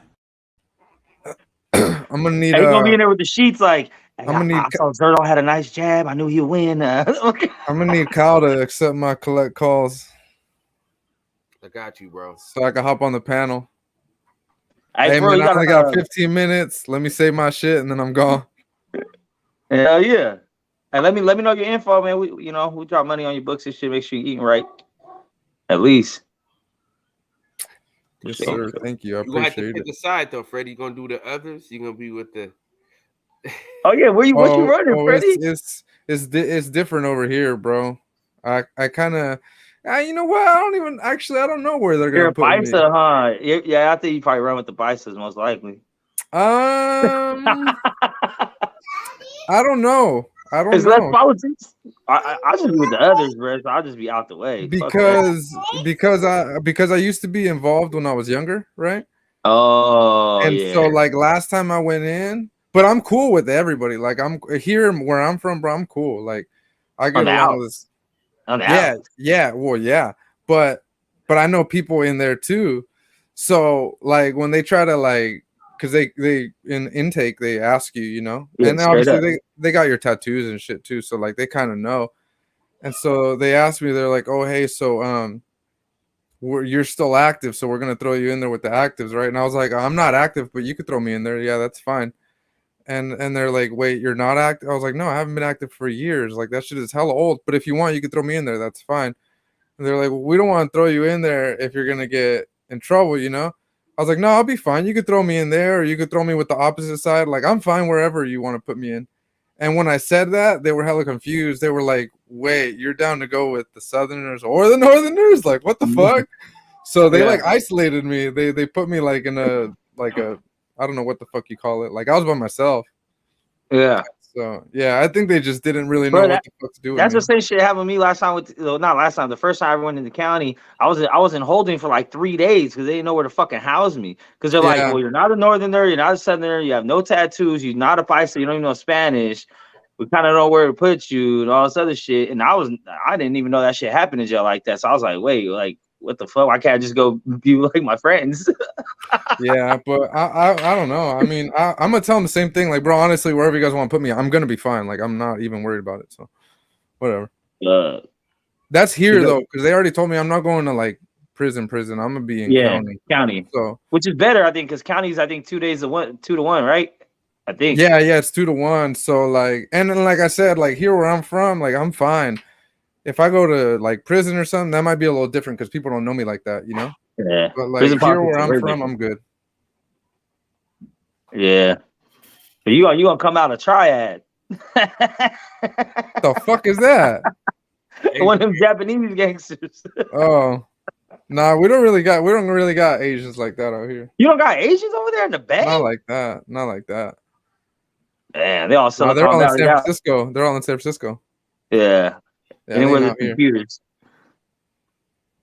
We got like the ratio is probably like 20 to 1 for this bitch is one out of 20 for Asians. Right. This bitch is snoring like a motherfucker. Y'all hear that shit? This bitch in my room right now. She's snoring like a motherfucker. I thought y'all could hear it because I could hear it like room with the woods box. Hey, my one of my first roommates was a wood. When I got locked up the first time, that shit was funny. I thought he was racist at first. I remember I asked him, I was like, because he's like, I had 2 roommates at that time. I had a Crip. He was a Mexican. He's a Mexican Crip. That was weird. And then my other roommate, it was 3 of us in that room. My other one was a Peckerwood or whatever. And and he was, and I remember I asked the first day I met him, he's like, oh yeah, as they introduced themselves. He's like, oh yeah, my name is blah, blah, blah. I'm a Wood, whatever. And I'm like, oh, so you're racist? I said something like that. I was like, oh, so you don't like me or something like that? He's all, nah. It was funny because he explained it in a way that made sense. But at the end of the conversation, I was like, nah, this motherfucker racist. Yeah. He was like, nah, it's the same thing as like, he's all, for me, it's the same thing like when you guys say brown pride, you guys can say it all you want. You guys are proud of where you're from. But the second I say it, I'm fucking racist. I was like, that actually makes a lot of sense. But yeah. In my mind, I was like, nah, motherfucker, you're cool in here because you're in here, you're the minority. But outside, you got to be racist for sure. Dude, my security guard at work, big old white boy and shit, he got a fucking 23 tattoo on his fucking neck, right? So I was already like, okay, like I see what's up here, you know what I mean? And then like I hollered at him about it, like, hey, bro, because my brothers were hella cool with him. My black brothers, they're the ones that introduced me to him. My black brother's one brought him to his house for his birthday and shit. So I'm like, y'all know who this dude is? I think he had a lightning bolt too, but I don't think it was shaded in or some shit, right? So I'm just like, and then he's like, nah, it's prison shit. And I'm like, okay, like he's like, it was either that or I die. He's like, nah, I'm cool with everybody. I'm cool with everybody. He's like, anyone ever tries to say anything about the racist shit, I'll fuck him up. I don't give a fuck. I was just like, all right. And like so far, like I'm not gonna lie, dude's been one of the most down dudes in the restaurant. Dude. Like, my roommate too. Some dudes tried to run up in our room and he was fucking on it. And I was like, oh shit, this dude had my back. So. Yeah, this motherfucker, and he's supposed like an ex he used to do military, like I don't know, I think the Air Force where they come and like rescue different, Marines or Navy or whatever. They start pulling people out. Yeah. He's part of that shit. So this fool got confirmed kills and shit. He does the same shit, builds guns, he does all kinds of crazy shit, bro.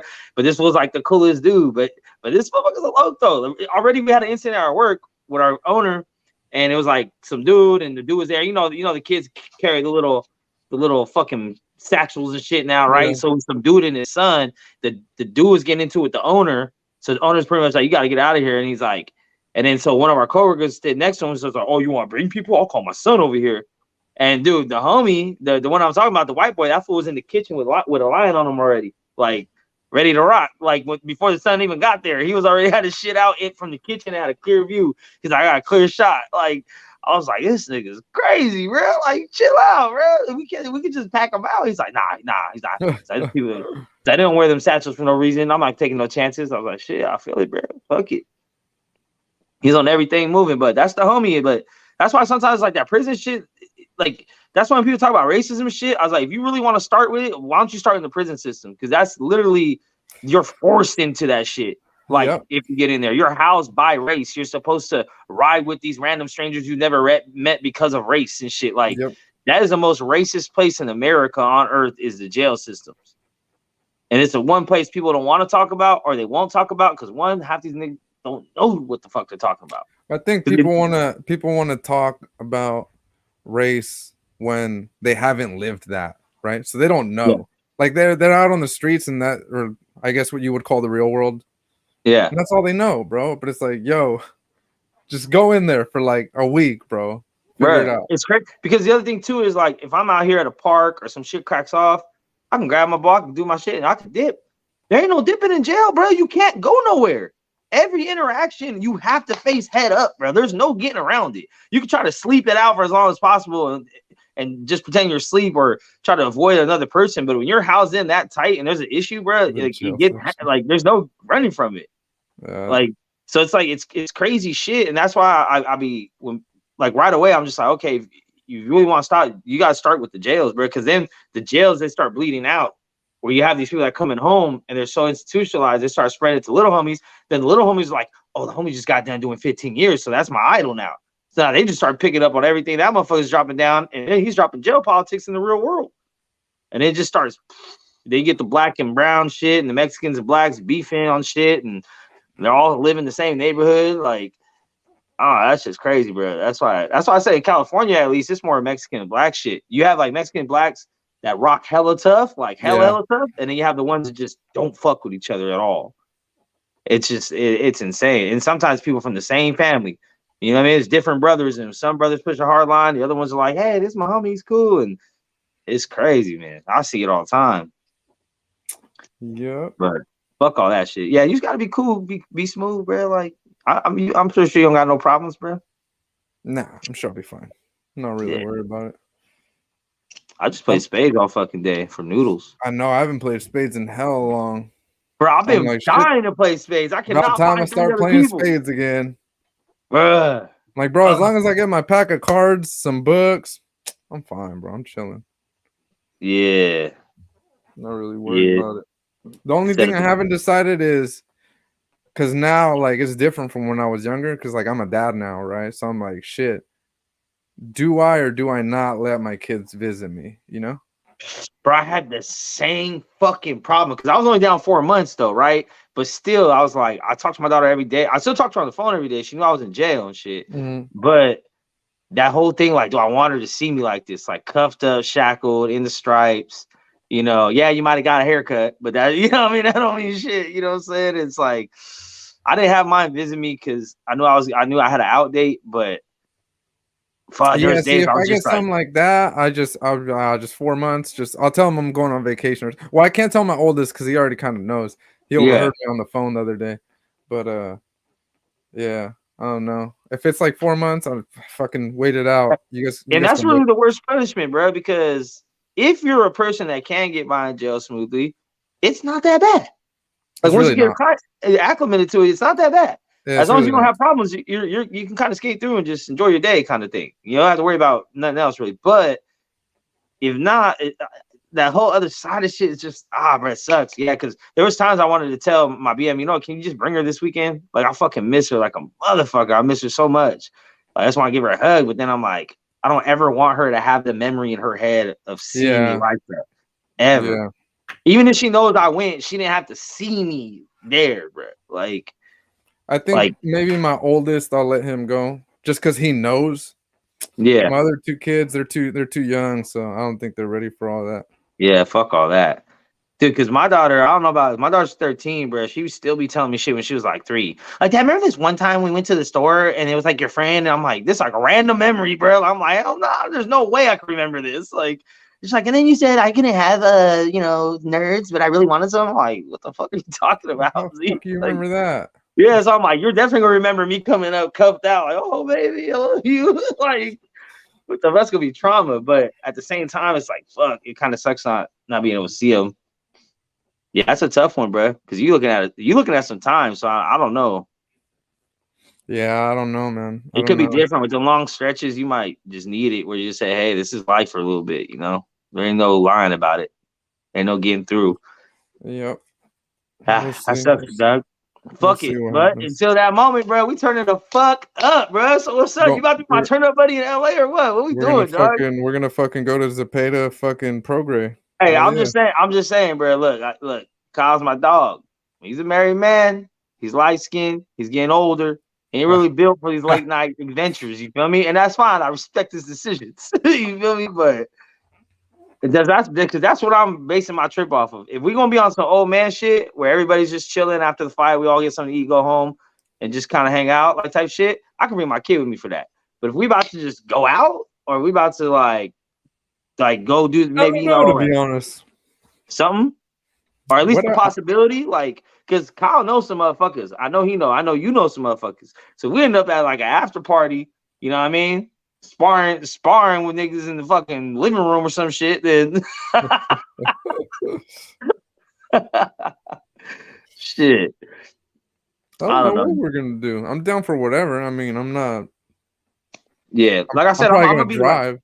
Like half of my trips probably gonna be visiting my fam and shit too. You feel me? Like, cause I got my sister out there, my cousins and shit. So I at least stop by, link up with them, get something to eat. But they can come do whatever we at too, though. I'll just tell them, hey, we over here doing this. Like, slide through, fuck it. But I don't know, man. I like LA trips, little LA weekends, bro, because it's close, but it's always so different. Because Northern California, Southern California. I like getting out. If it ain't for boxing, bro, I like never leave my fucking house. Like, I'm always here. So when I get to go to Vegas or LA, I'm like, finally. Yeah. Hell yeah. I think I was telling somebody just yesterday, I was like, man, I don't really have friends. All my friends are online. Bro, you know what my daughter told me? Dude, my daughter told me this about Halloween. She goes, because she was going with her mom. She's like, hey, Dad, what are you going to do for Halloween? I was like, I don't know. It's like, so you're just going to sit at home by yourself again, huh? Because you just don't go anywhere and do anything. And I'm just like, what's wrong with that? She's like, yeah. And she just like rolls her eyes at me. I'm like, shit, I mean, that's my life, girl. Who cares? Or she'll just be like, you're probably going to be on YouTube, huh? Oh, yeah. But she be like, you know, she knows her homies too, because I'll be telling her, oh, this is, you know, she's seen Kyle's like Instagram and shit, because we do the whole, you know, picking up the kids from school shit, tagging each other and shit. So she sees that. So it's almost like, it's kind of weird though, because it's like, y'all on here are like more of like community or like my neighbors per se than like the people I live around. You feel me? Like, so when we all link up, it's gonna be cool. I met this kid who's doing celebrity boxing. He lives hella close to me. He lives like maybe 5-8 minutes from where I live here in the Bay, right? And anyways, he's doing celebrity boxing. So it's funny because I met him at an event out in Sacramento, and then I found out he lives like hella close to me. And then he was always trying to like hit me up and like hang out and shit, because I think he's kind of like he don't really have friends like that. Yeah. And I was like, bro, like I got kids and shit. Like I'm usually home. Like when I'm here, and it's funny because he ended up moving to Vegas, right, to like kind of pursue the boxing thing a little more. And I always see he ended up at the same gym as Rolly, and so I always see him there at the gym, and then we hang out more when I'm in Vegas. I see him all the time and I hang out with him. And I told him out there, I was like, bro, you do know that like when we're back home, you're probably never gonna see me. Like I never fucking go anywhere, but you'll see me more in Vegas for sure. And then yeah, sure enough, every time I'm in Vegas, I'll see him. But out here, he'll hit me up, and I'm just like, bro, I can't. I got my kids, or I'm doing something. But yeah, I'm busy. Home is home, man. You know what I'm saying? Home is home. But that's the best place to be, really. I mean, when you got anyone that got kids knows that shit. Like, they might get annoying at times, but there's no better place to be around your fucking kid, bro. Like, you could be going through the worst shit, and when them kids just randomly come to you, like, Dad, love you, and you're like, oh, fuck. You like, I will murder for you. You know that? I will fucking literally barehanded murder another human being for you. That's how much I love you. I'll be having to remind my daughter that shit. Sometimes I just be chilling with her, and we just be like chilling, watching a movie and shit. And I random times, I just, you know how you fall in love with your kids at random times. You're just like, damn, that's my kid right there. I look at her, and she's like, Dad, what's wrong? And I was like, nothing. I was like, I'll kill someone for you, right? None of you motherfuckers don't care enough about a brother to even see what's going on in a nigga life. Sometimes a nigga need a hug or something, you know what I'm saying? How come I'm gonna come back after like 30 minutes just with a drop, bro? Nah, but you know what it is, bro. Like, yeah, that's that undying loyalty. Like, bro, I will murder someone for you. I will die for you and kill for you, both of them. Like, hey, the way Kyle be disappearing, bro, that's what I need to do. Cause I'm gonna disappear for a good little while. So I'm gonna need y'all to hold it down on my panel for a couple months or something. It's good. It's good. Give me the StreamYard and I'll do it. No, I think for real though, I do need I think I know who already. I'm gonna hit him up. I'm gonna talk to him in detail, but I need somebody to run my shit because I don't want it to die off. Facts. That's income. Yeah, I got you, man.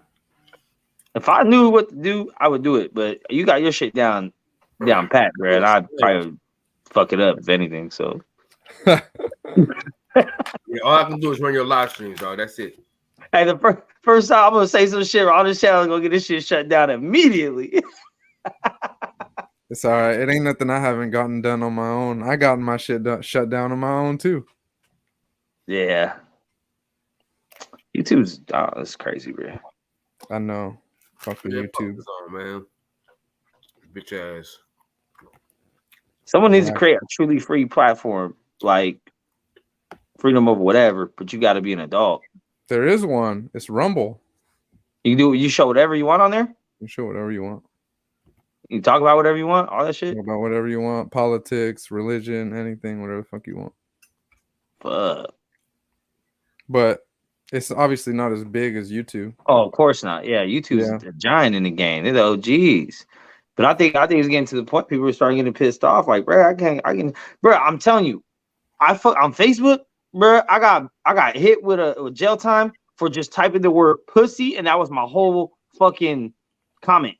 Just the word pussy, and it had something to do with like LeBron James flopping. Like, it was like a flop video of him, like a compilation. I was just like pussy, and it's like boom.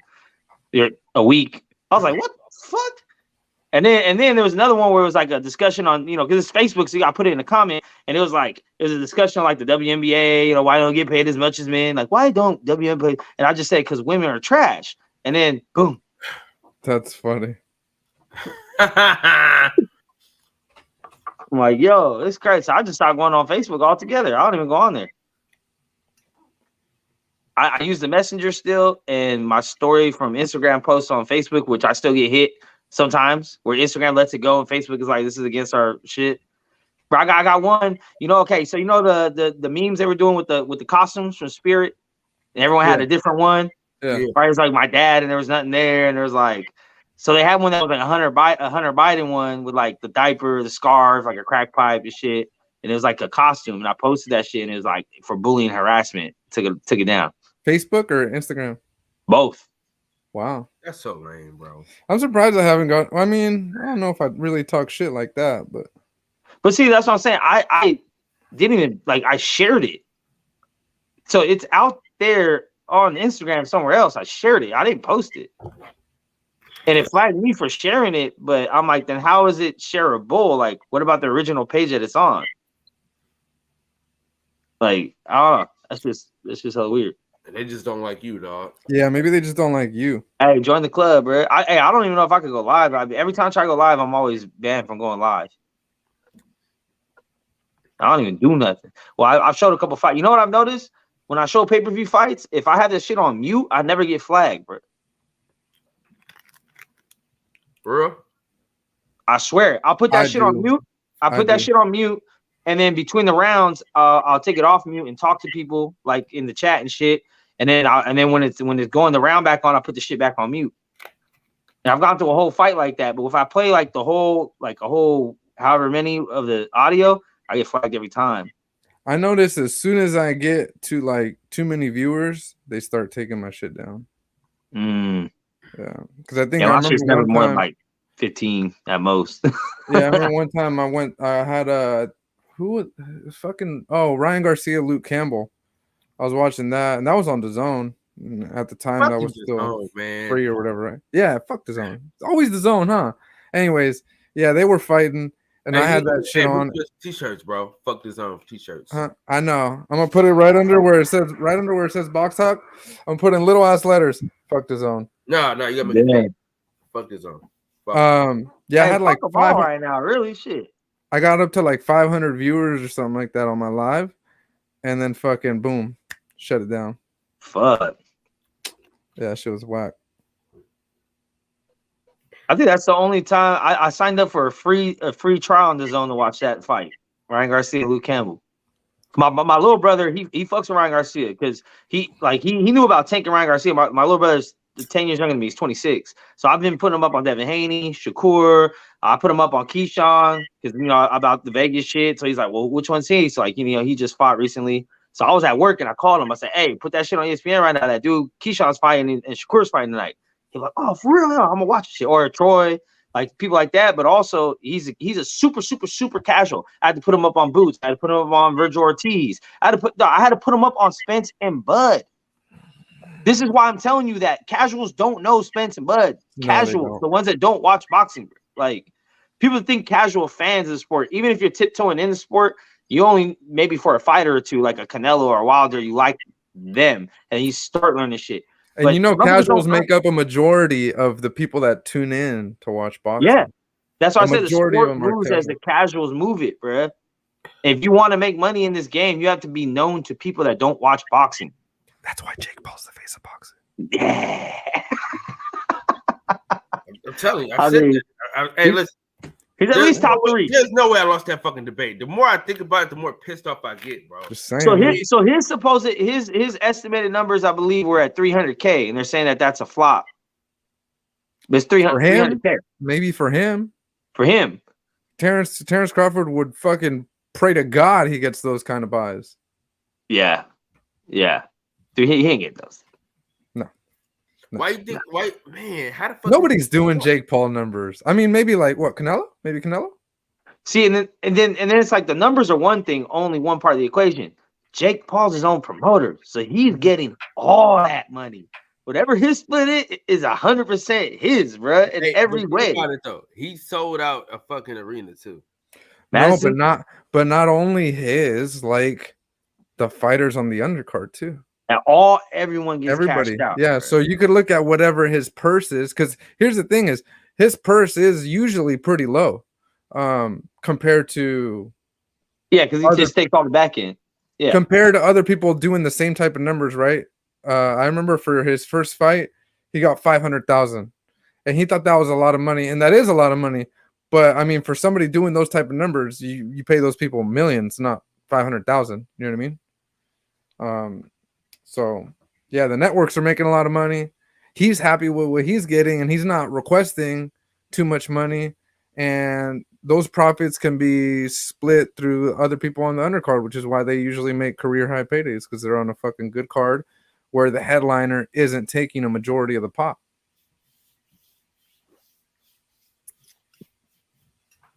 Yeah, shout out to Jake Paul, man.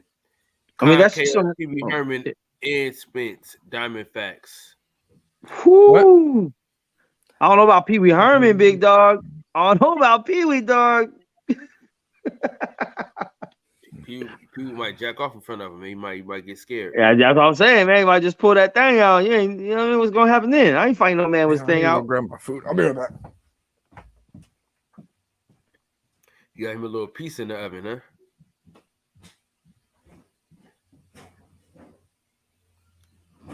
Hey, Mexico. What's cracking? You back home already or what? Oh yeah, I got work in a little bit. Damn. She was a quick turnaround, huh? Hey, shit. I got mine though. That's what it's all about, man. Hokey pokey. Gotta save up money for next month. Man, they trying to get my boy Kyrie to apologize, man. He like, hell no. You said, oh, they're trying to get Kyrie to apologize? Yeah, man. He apologized though. Oh, he didn't apologize. Okay, cool. Nah. Cool. Thank Kyrie God. ain't gonna apologize. Well, I'm trying to figure out, bro, what is anti-Semitic? Like, what is saying anything bad? Saying okay. Anti-Semitic is the same shit as racism towards blacks. It's anytime you have a critique or criticism of the overall genre, then it is somehow that then you're racist. Just a form of racism. It just means specifically Jewish racism. But really, it's not even that. People are just no. Listen to what it said. These fuckers, man. I'm so sick of these soft ass son bitches, man. Look at this soft ass shit. Look at this soft ass shit. This is what anti-Semitic means, bro. Look at this soft ass shit.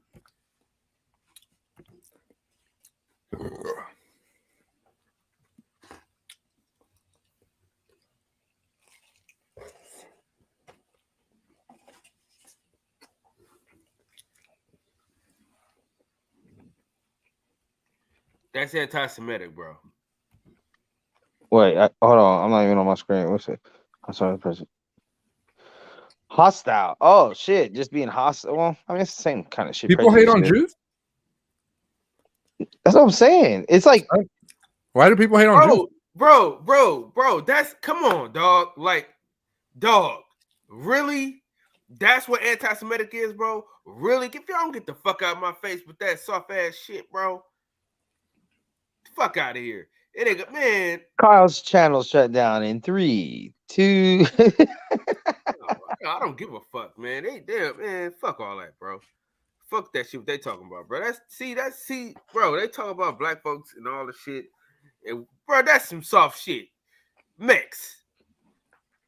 Hey, I don't got no problems with Jewish people. All the Jewish people I've met have always been cool, but they've been have money. Mm-hmm. And they're stingy with it. But I met a Jewish kid. He was hella nice. Yeah. Now look at racism. Now look at racism, right? Now we're gonna look at the definition of racism. It's the same shit. No, nigga. No, it's prejudice based on race. No, nigga. No. I'm gonna let you read the definition, nigga. You're gonna see the definition of racism is way worse, nigga. Way worse. Salute to OTB. The boxing school himself. Hey, listen to it. Look at this shit. Now look at racism. Because this is what black people, this is what we fucking get. All right. Now look how long this shit is. Look how long this shit is. Mix. I don't want to hear discrimination or antagonism directed against a person or people on the basis of their ain't nobody trying to read all that bullshit. Hey, dude, if these Jewish niggas don't get the fuck out of my face, man, fuck out of here. Man, we gotta stop this soft shit, man. This shit. I mean, you know what's crazy is like they both pretty much said the same shit. Not really. They did, bro. The definition, like the overall definition of it is still the same shit. There was no, look. Hold on. First of all, nigga, racism is discrimination. There's no, they don't have discrimination in their shit, dog. You just say something about them that they don't like, it's anti-Semitic. Get the fuck out of here, man. It said prejudice. It said hostile or prejudice towards Jewish people. And then that should say like antagonism, discrimination. I mean, that's prejudice and pretty hostile against a member of a certain, which is Anyone. Said the same shit. It just said a lot more words, but the overall shit is still pretty much treating people of a certain kind in a bad way. So if I don't agree with your views, nigga, I'm hostile. Fuck out of here, dog. Yeah, see, that's different. Yeah, if it has something to do with the views, yeah. But I think that's why they keep getting all these people, because they'll say Jewish people this, Jewish people that, Jewish people this, Jews. Just the same way if someone says, well, black people this, black people that, and the blacks do this, and the blacks do that, they'd be caught with the same shit. The only people you can openly discriminate and hate against are white people. We all know. What up, dog? Yeah. Just not the Jewish white people. That's why people don't like Jake Paul. Duh. That's all I'll say. Like, if there is a white privilege out there economically, there is not one socially. White people don't even get to have a sense of humor half the time anymore, bro. Like, they just got to sit there and listen. You got to sit there and listen to the coloreds talk and make our jokes. If you try to butt in and make a fucking joke, that's your ass. You're colorless, therefore you're opinionless. Yes. Hell nah. But, oh, man. All this shit's retarded, bro. Listen, all I'm saying is, just like, bro. I don't even care, bro. Like, I really don't even care if somebody don't like me or treats me differently because of the color of my skin, as long as they ain't trying to kill me about it. That's how I feel. Because there was a point in time they would just kill you about it. It wouldn't just be like, I don't like you, I'm not gonna be around you, I'm gonna call you a name, or I'm not gonna give you a bottle of water. They used to just be like, oh, look at that guy, let's kill him. Like, what the fuck? As long as it ain't that, I'm cool, bro. You can shit. I'd rather be beat up even. Like, you know what I mean? Like, once you get to a certain point, like, there's like levels of this shit. There was a time in my life I was very sensitive and people used to say shit about me, and I like, it hurt my feelings as a young kid. And I'd be like, what the fuck? Why these people don't want to be my friend? That would hurt. Then I got my first fight. And then I got jumped for the first time. And I was like, you know what? I think I'll go back to just words. Like, you know what I'm saying? Those hurt a little less. Like, I'd rather not get packed out.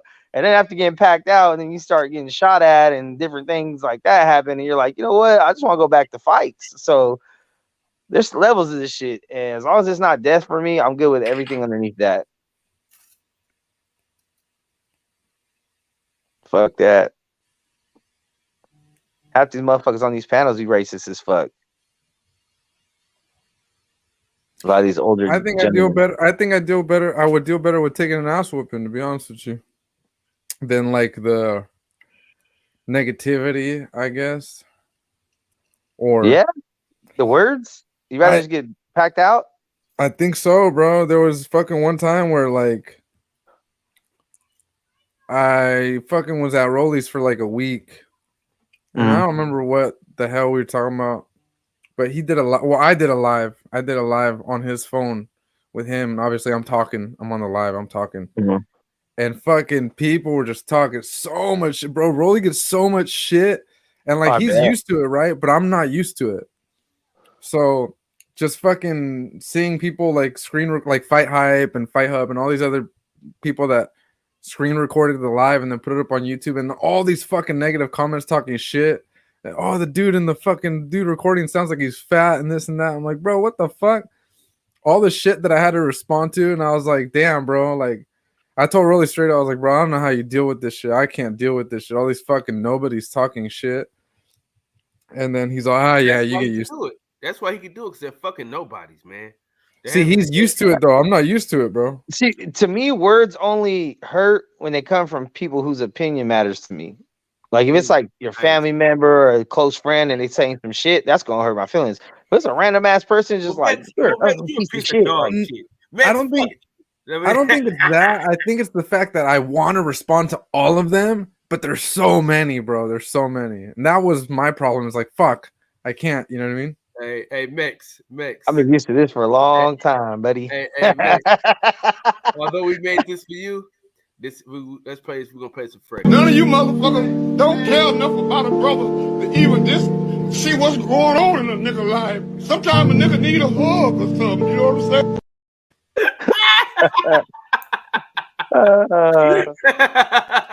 Yeah, man. You know what? Because you're a nice, likable guy, bro. So, like, when people don't like you, it probably still bugs you. I've been hated Yeah. Probably pretty much since the delivery room, so I'm used to this, bro.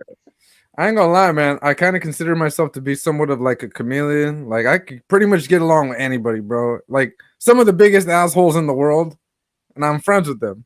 But yeah, man, when people don't like me, I don't like that shit. Yeah, people don't like me. I'm like, I don't care. Shout out to the other ghosts. Now I think that Dave Morrell fight gonna be good though, bro. I want to see. That's gonna be a good ass fight. Hey, where you watching the fight at, bro? I don't know because I don't know if I'm gonna get to watch it right away because I'm gonna be in SAC. Remember, there's a fight there. There's fights there in SAC. Who fighting? You know Kato Kane?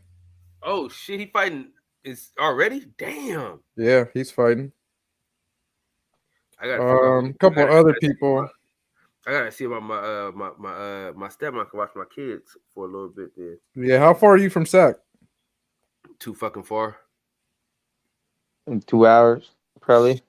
Fucking hour and 45 minutes. That's like what I am. It's like 2 hours.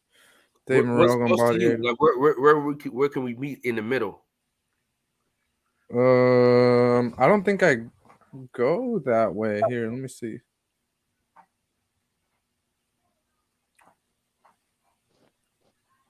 Fairfield. Yeah, because my wife got the main car, so I can't even drive the SAC. If you're on my way, I'll just pick you up. Let me see the address. Hold on. I just seen the message you just sent to the group. Who? Max. Oh. Let me see. Oh, the group chat? Yeah, fuck you.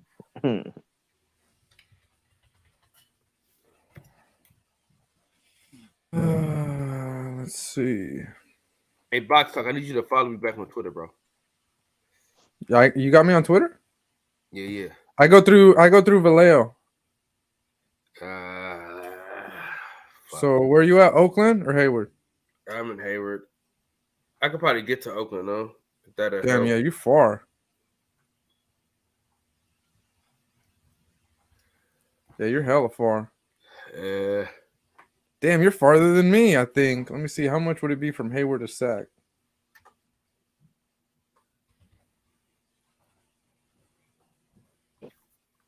Nah, you're a little closer. But you just got to go the other way. Like, if you go through the bay, it takes you longer. But if you go through, like, Stockton, Tracy, and shit, you get there faster. You said what? You got me on Twitter? Here, let me see.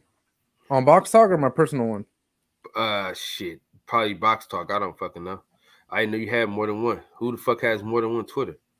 I got more than one everything, bro, because I separate my shit. I have my Box Talk this phone needs like 13 aliases, man. You see the type of shit he into? Yeah, my nigga Ghost out here tripping. That boy Ghost be out here straight tripping, boy. I need to know what you follow me on, Kyle, or at least give me your thing. I'll follow you. What's your thing? The boxing section. The boxing section. Nothing. Okay, we'll take the out then and just put boxing section. Oh, I see you. Got it. Yeah. I gotta start posting now though. I gotta start posting all the pictures that I got on there and shit. Yeah, I love Twitter, man. I'll be active on Twitter. It's like I don't really have like real life. Well, I lied. I don't have people here from my area that have Twitter too much, so it's kind of like my place to vent. Like I just go and I just talk shit, and everybody gets to see it, but like nobody gets to see it at the same time. Man, we gotta talk off wax though, man. I gotta figure out how to make one. A Twitter? Yes, a Twitter. A Twitter. Yeah. I need to have two Twitters. I do got two Twitters though. One, it was by accident, so I had one for porn, and then Nah, I got this one. God damn. You dirty dog. God damn. Guilty. Yeah. You're a real piece of shit, Mr. Davis. Yeah, that's the reason why I had it. You know, I'm finna go get it. They be opening that gate kind of late.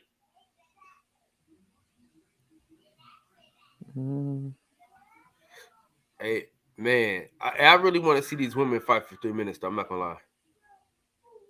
I don't, man. There's gonna be a lot of hair pulling. We talking about hair pulling. Wait, who are you talking about? Fucking Max, man. Bitch. I fucking hate women fights. But unless it's Clarissa Shields, I'll watch her for fucking 3 minutes. She can do it. It's a whole other style of stamina, though. You talking about the same amount? They can never go 12 and 3. They can never do that. I don't think anyone wants to see 3 minutes, 12 rounders with women. But like maybe like 10 at the most at the championship level. Hey, y'all think we should go to like odd rounds, right? So there'd be less draws, like 13 rounds? Or after 12, you gotta go one more? Winner takes all? Yeah, that's what they should do. That'd be sick. Then you just see two dudes just rocking with everything they got for that one round. Like, fuck it, I gotta win this shit. Yep. You got to draw. Are you happy with that? And then if one guy says, "Fuck no, let's run it again. Let's run that last round." Another person says, "Nah, I'm good." Boom, forfeit.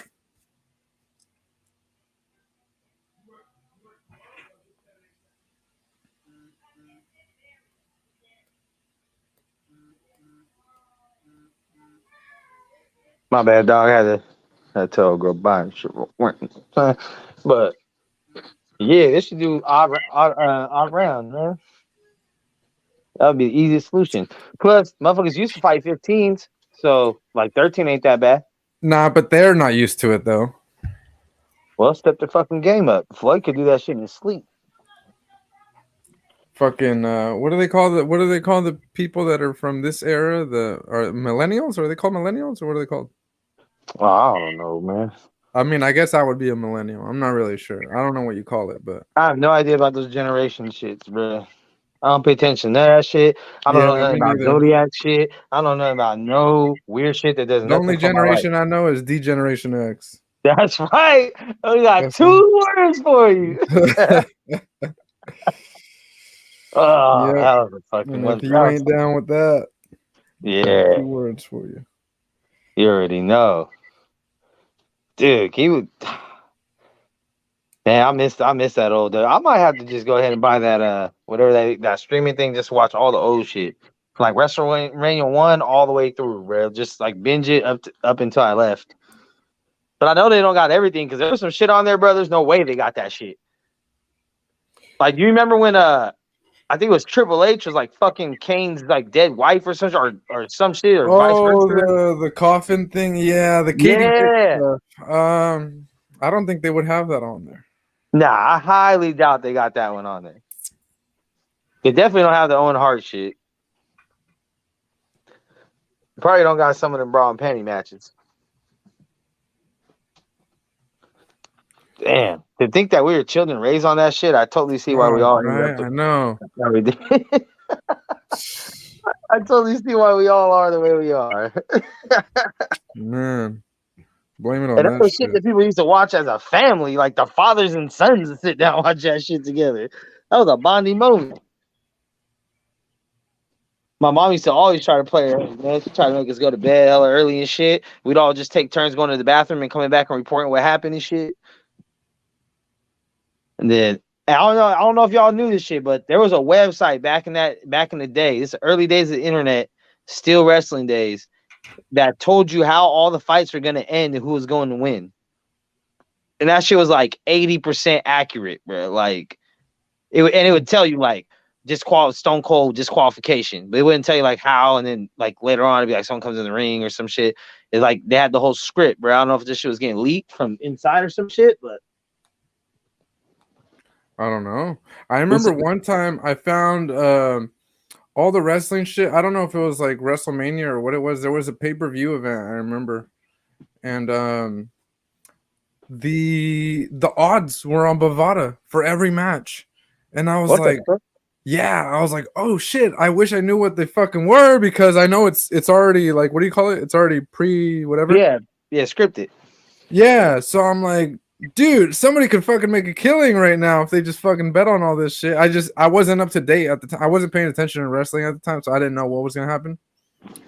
But yeah, that was one time. We just bet our friends like $5 and shit because we knew what the fucking results are gonna be. But we made sure we lose some too, so it wouldn't get like crazy. Yeah. But we made at schools make little $5 bets and shit with the homies, or bet some chips. And motherfuckers used to bet bags of chips. They used to be like your currency back in the day. I know. And I want the chili Fritos. Don't give me no fucking Lay's, nigga. I like Lay's. I fucking hated Fritos. Bro, I fucking hate Lay's. They have no structure to them. You know what? You know which ones are fucking good? And I never knew until I tried them. The fucking salt and vinegar ones. Damn, you really are an old man, dog. Hey, have you ever tried them? Yeah, I don't like vinegar really like that. Bro, they're good. I don't like vinegar either, but they don't taste like vinegar. I like the garlic. It used to be sea salt and garlic flavor, but I can't find those no more. Yeah, I don't really fuck with chips too much, to be honest with you. Oh, my favorite chips are the purple Hawaiian ones. The sweet Miami. Yeah, those are pretty good. Those are pretty good. Kettle.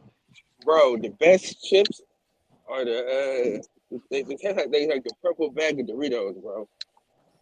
The sweet and spices. Yeah. Which is fire. Yeah, I love me a baked Lay's, man. Love me those are cool. Lay's. They're all soft. Yeah, I could do the baked ones. Like they have those at Subway and shit. Yeah. Yeah, I could do those too. Those are good. I can't really do Cheetos too much. Cheap. I don't know how some people be, bro. Some people go ham on Cheetos. Huh? I fucking hate hot Cheetos but I fuck with hot fries tough, bro. Man, I hot love fries. Pretty. I love hot fries, bro. Funyuns are great. Funyuns are great too. Yeah. The Funyuns or whatever, the spicy ones or whatever. I don't know what they call them, but the red ones. Bro, if y'all like Funyuns, they that purple Hawaiian bag chips, they have Funyun flavored, like the purple flavor. This shit is fire. You know what's fire, but they fucked it up is the stupid mix one, and then they put pretzels in that shit. I'm like, bro, what the fuck? Oh, the munchies? Yeah, the munchies. The flaming hot munchies? Yeah. The pretzels are too like slick to even get any of the powder on them. There's regular pretzels. Yeah. Like I like them. Like, even though I don't fuck with hot Cheetos like that, like it's cool to have it like in a mixed bag. Like I could do that. You know what I mean? But the pretzels fucking throw it off. They're all hella dry and shit inside. I'm like, bro, what the fuck? Fucking pretzels. Hey, the old school Dorito 3Ds used to be hitters too. Doritos. Those little poppables that got out now are pretty good too. Hey, you know what I'm gonna do? I'm gonna make a drop for Box Talk at Sprinkle. Who? As who? Sprinkle. What's up, Detroit BC? KB Easy. You know of a snowfall? Oh, I thought you meant the turtle. Nah. You ever seen the movie War Dogs? Oh yeah, with Jonah Hill. With Jonah Hill with his laugh. That shit is great. Man, dude. But I do got a babysitter for this weekend, so you do? Yeah. I told you, nigga, that was a one-off, dude. That was like a one-off. Me not having a babysitter was like a one-off. That. Gotta figure out. My milk of magnesia. Oh. After the devil made you, he broke the mold. Well, maybe you and I could Make a little jungle fever. What's up, y'all? White girl. Kevin, White girl. White girl. Wow. You know it. Hey, Kev, you know, good goddamn well, you gotta change your name when you come in here, man. You jungle fever out here in these streets. Oh yeah, I know, right? You're right. Jungle fever, huh? Hey, you gonna name it Fever or Fever? Fever. Oh, okay, that's right. Proper around here. Real proper. Real proper. Yeah, real With the hard R. for the Kel drinking white folks in the back. Hey, but hold on. Y'all was on here talking about chips. Yo, you gotta mention the cheddar jalapeno Cheetos, bro. Hey, bro, those shits held me down inside, Them bro. motherfuckers bomb. Bro, the first time I ever had them shits was in jail because I don't really fuck with jalapeno like that. And the homie was just trying to get me to get him. He's like, dog, you just gotta try one. I was like a weekend. I was like, fuck it, I'll try one. I'll never look back, bro. Them shits are fire. And this shit's crushed up, put on top of shit. If you crush it up, ooh, Bomb as fuck. Flame. The Miss Vicky's. I don't like the regular chips. Cheetos though. Them regular Cheetos nasty as fuck. I can't. Yeah, no, it's too much. It's too much. Like it's too much powder and shit. Like them jalapeno Cheetos, bro. I would fucking crush them shits down to a powder, mix them in with the instant rice, and then you'd have like a cheddar jalapeno rice, bro. And that would be your base for your spread. Y'all here, man. Y'all so y'all niggas know how to invent some shit in jail, boy. Hey, that shit's fire, bro. Yeah, my spreads are always fire. Yeah, use that same brain outside, man. Y'all could have been something. Yep, I done did a little stint inside that motherfucker too. Hell yeah, niggas in jail get fucking creative, boy, real creative. Bro, my cousin's in fucking prison, bro, and he told me, and then my other homie, my brother's homie, he's in prison, and he showed us because he has a phone in there. He go on video chat motherfuckers, and this motherfucker, they're dabbing in there, bro. Like full on dabs, bro. Like they made like a little coil that they heat up, and you connect like these two wires, and it heats it up, and they drop the dab on there, and they like have a straw, and they pretty much like, you know what I mean, like the dabs, bro. They're getting lit off fucking wax inside jail right now on some shit they just made up. That's crazy, bro. Yeah, I lost my mind. I was like, what the fuck? I seen them do it live right there. He's like, yeah, you want to watch me do it? Like, hell yeah. Damn, that's crazy. Man, I think it's insane. Cool. And then I would make spicy tuna sushi rolls in there too. Crush down the hot Cheetos to a powder, mix it in with the tuna pack. You know what I'm saying? And fix your tuna up, put that shit in the middle, get the instant rice, and put the maple brown sugar, 1 pack of maple brown sugar oatmeal mix in with the rice, so the rice is kind of sweet and sticky. Whoop, roll it up. Damn, sushi in that bitch, huh? You know it. Hey, I used to get paid off them bitches, bro, because I be rolling them motherfuckers. He was like, "Hey, bro, make me a roll." I was like, "All right, you gotta bring me all this stuff, and I get half a roll." And then I'd either keep it if I was hungry, or I would sell it to someone else for the other half of a roll. Shit. Yeah. But I gotta go fucking vote today. Well, they gonna vote. Hey, Freddie, if you go back in there, bro, tell them you're fucking Muslim, bro. You only want halal food, bro. You'll get fire food. I can't do that, man. I've seen the shit they eat, bro, and I'm just like, nah, I don't think the halal shit. They be getting like beef stews and shit, bro. Like this shit he ain't fire. going back. What you talking about? No, Freddie going. I'm going, bro. Yeah, Freddie going. Nah, man. Yeah. Hey, next, man, hold on, man. We about to get the man. We don't need all that bad juju, man. Just but I mean, if you are, you can mill out my lower for me before. I can what? I need a lower done before you do. I got a lower. Yo.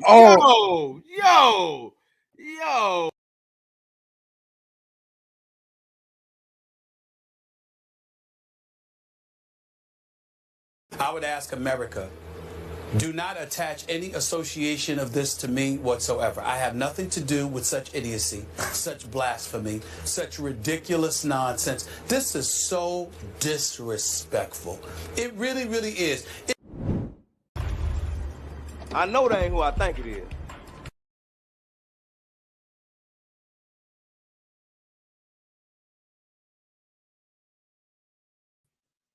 Come on, guys. Come on.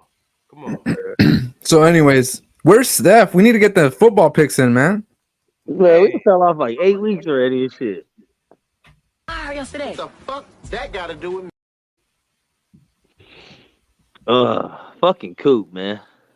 Fucking Coop, man. This is what I do. God damn. Silly guy. You're a silly guy, Coop. Man. Did he leave? No, he got bad service. That was God getting him the fuck out of here. Oh man.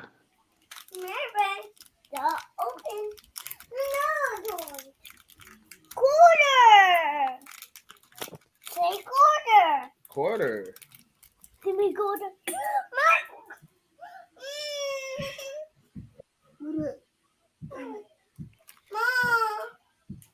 Where'd it fall?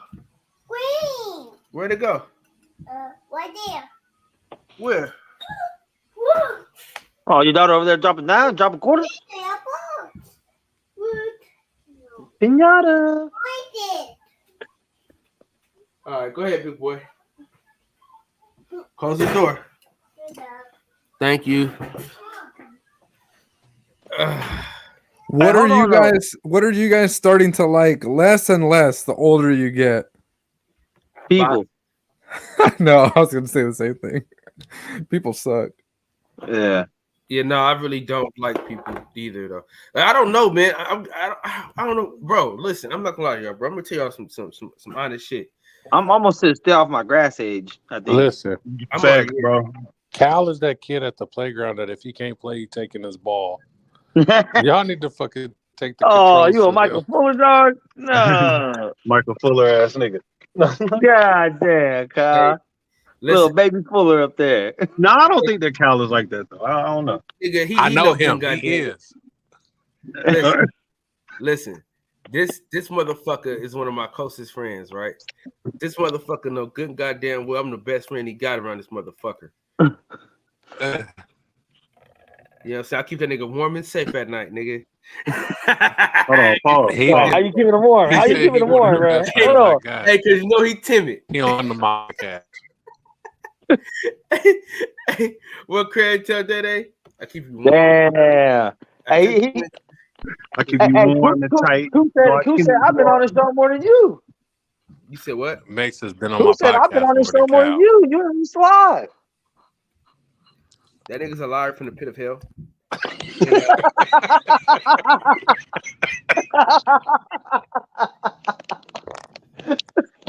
Listen. Oh shit.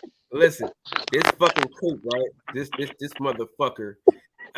He changed his fucking times. So at first he was going on at 7:30, right? And I would be on this show every fucking time. Then all of a sudden he wanted to appease niggas.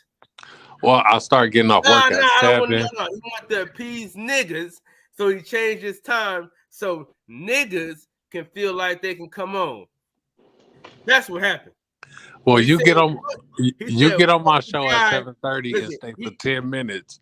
People that get on at 8 stay for 2 hours. He told me I gotta pay him for him to come to my podcast, y'all, because he get paid for a show on the same day as mine. Damn. He said, but that's my friend. Hey man, Damn. listen, it ain't personal, it's just business. Hey, with friends Hey. like that, who needs enemies? Box Talk out here giving out life advice for YouTube and don't charge nothing. But Kyle, my friend, Don't finish. I told you. who I've known for 20 plus years. Bro, bro, I ain't finished. I ain't finished my sentence. Nothing I didn't you'll- finish. Nigga.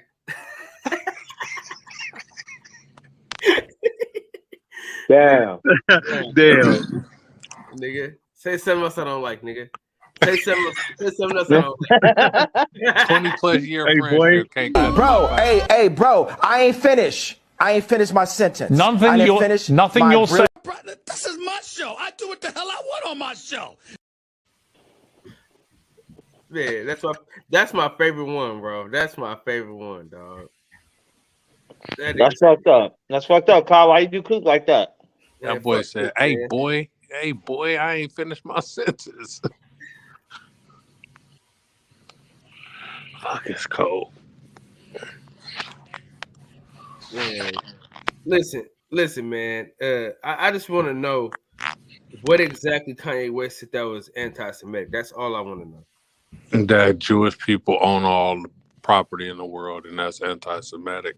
And that he was jealous of Jewish people and how they did their shit and all that shit. He's jealous how they He do wished he had business their power. and don't abort their babies. But So that's pretty much, anti-Semitic. Mark Nash, salute to so you, pretty brother. much, he did not say anything wrong. Nothing at all, bro. But most of the time, like whenever you say anything about Jewish people, Oh, because he also said that that blacks are the original Jews, which always gets you in trouble too. oh yeah, dude, like whenever you start talking about like Jewish stuff, But hey, they listen, don't want black people.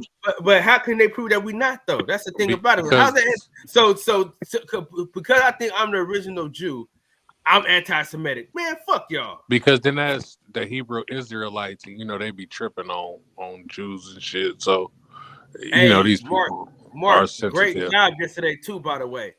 Great job too. Great fucking job on that debate. As a matter of fact, if you can join the panel, that'll be even better. You see how they doing Kyrie? Kyrie had to donate $500,000 to get them people. No, he didn't donate that. The team donated that. He didn't donate that. The team did. Say the team and Kyrie. So I don't know. They don't need no more fucking money. They already own every damn thing. Yeah, they got all the property. What the fuck all are we the donating? Donate to us, nigga. Hey, the nigga said, listen, nobody said anything about the Holocaust, bro. Nobody said anything about the Holocaust. Don't even get me. They didn't bat an eye when Kanye said slavery was a choice. They didn't care. Don't even get me started on the Holocaust. They batted an eye, bro. That was a big ass fucking story when he said that shit, bro. But they didn't cancel. Hold on, real quick, man. We got a very special guest, man. You know what I'm saying? And before he comes on my show, I gotta let him know exactly where he at, because every time he lets me know where the fuck I'm at. So, brother, this is my show. I do what the hell I want on my show. Mr. Mark Nash himself. What's up, big dog?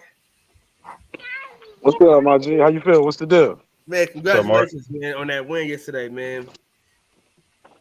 You know what I'm saying? Shit, easy work, won't it? Easy work. I didn't know we could pull up. Hey, listen, I'm hella mad though, because if I knew we could pull up fucking articles and shit, I would have been able to kill Get the Smoke. Oh man. Hey, look, nobody told me I couldn't do it, so I did what I do. You know what I'm saying? They should have put it in the term sheet or the contract or something. No, very, very, very, very, very fucking genius. That was fucking genius what you did. Oh man, I killed him with it. 'Cause I already knew what article he was gonna go to, but I already knew he was wrong. He probably didn't read the whole article or misinterpreted it. But it clearly says Gary Shaw said the fight fell. Okay, baby. The fight fell apart because of money. Ain't no ducking, man. It was 55% to 45%. That's all it was. And Floyd was the A side. We all knew that. Floyd was the dog. He was that star coming up. But man, what's good with y'all, man? Yeah, the shit was easy work, man. Kyle, I had to go get a win for the team. You know what I'm saying? Had to go get a win for the team. Because they got me. You don't lost some. I think the right side lost. I was like, man, let me step in here and bring one home for the neighborhood. Damn, he did what you couldn't do, Kyle. Motherfucker. Nah. See, Kyle a good dude, man. He was trying to have a fair fight. I saw how they did my boy. That's why I was like, oh nah. That's why I came with nothing but disrespect at first. Nothing but disrespect. The whole way through. And biscuits. You know it. You know it. I like OTB, but I told him, I said, man, I told him before the battle too. I said, hey, look, this promotion gonna be a little disrespectful, and the battle gonna be even worse. So, but after that, we're gonna be able to be cool, right? When you called my nigga oxtails and biscuits, bro, I was like, this motherfucking Mark Nash, bro. And you kept calling him oxtails and biscuits. I was like, yo, this nigga Mark Nash is out of fucking pocket. I called him a couple other ones, but I think that's the one that stuck. I call him Only Talking Basics. Only talking bullshit. Only Tampa boxing. Only tampon boxing. I'll sell the biscuit stuck though. Yeah, yeah, that was a good one. I don't know why he didn't go for your name though, man. You know what I mean? I don't know why he didn't go for yours. Because now you copying me. Now you trying to do what I do. Now you Tampon about to be in the boxing. terror dome. You about to be in the terror dome because you trying to do what I do. No, do you?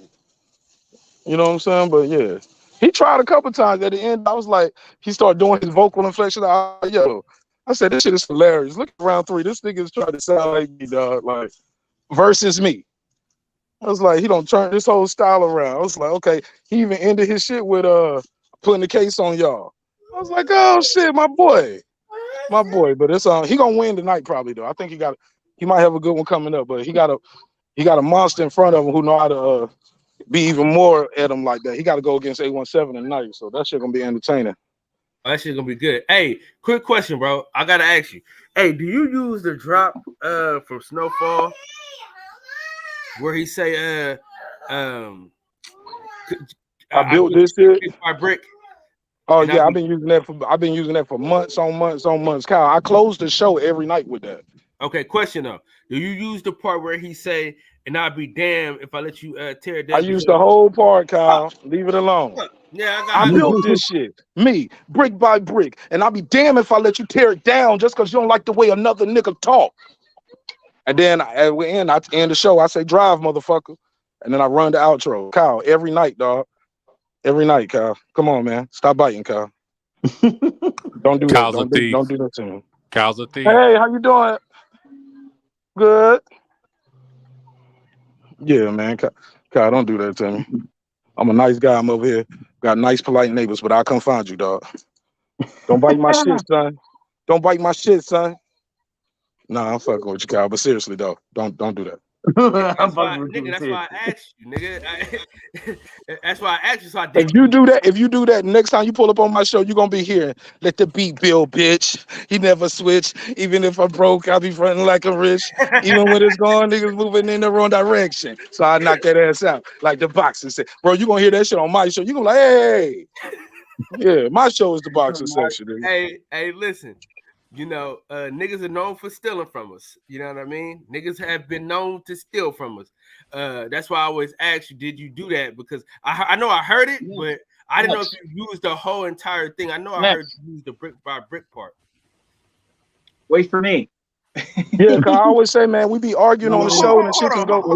Oh, my bad. Go ahead. Hold on, Mark Nash. I gotta say something to Steph real quick. Hey, boy. Don't call me boy. Don't finish. I told you. Oh, don't treat me like a boy then. I'm going to finish my sentence of my idea.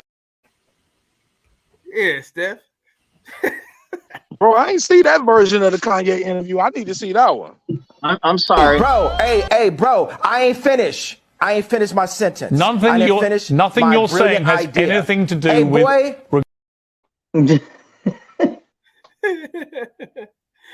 Oh, shit. What the hell? And that nigga Reggie was up there talking about Kanye was talking soft to him and shit. Kanye talking all soft to the white folks, but talking crazy to Sway and them. I was like, man, the clips I saw, he was chumping Piers Morgan off. Hey, listen to this one, though. Listen how you come out there. Oh, no. Bro, hey, bro, I ain't finished. I ain't finished my sentence. Nothing you're saying has anything to do with... That shit's hilarious. Beautiful. My brilliant idea. Hey, but I'm gonna tell you this though, because me and Mark Nash, I think we got the best drops. You know what I'm saying? His are just faster than mine. Mine take too fucking long to develop, but fuck it. They do. They do. This motherfucker be having commercial breaks on this shit. Hey, matter of fact, man, let's get a word from our sponsor, man. I know we gotta, let's get a word from our sponsor. Shout out to Brandon Washington. The ambiguity that I feel never justifies itself. There's always the pungent odor of life's constipation that surreptitiously conflicts with the detrimental instability hitherto 4, 6, 8. Who do we appreciate? That's my boy Brandon Washington, man. Hey, Coach if Malachi anybody, be using that. He used one of those too. He don't use that clip, but he used that guy on the clip too. who?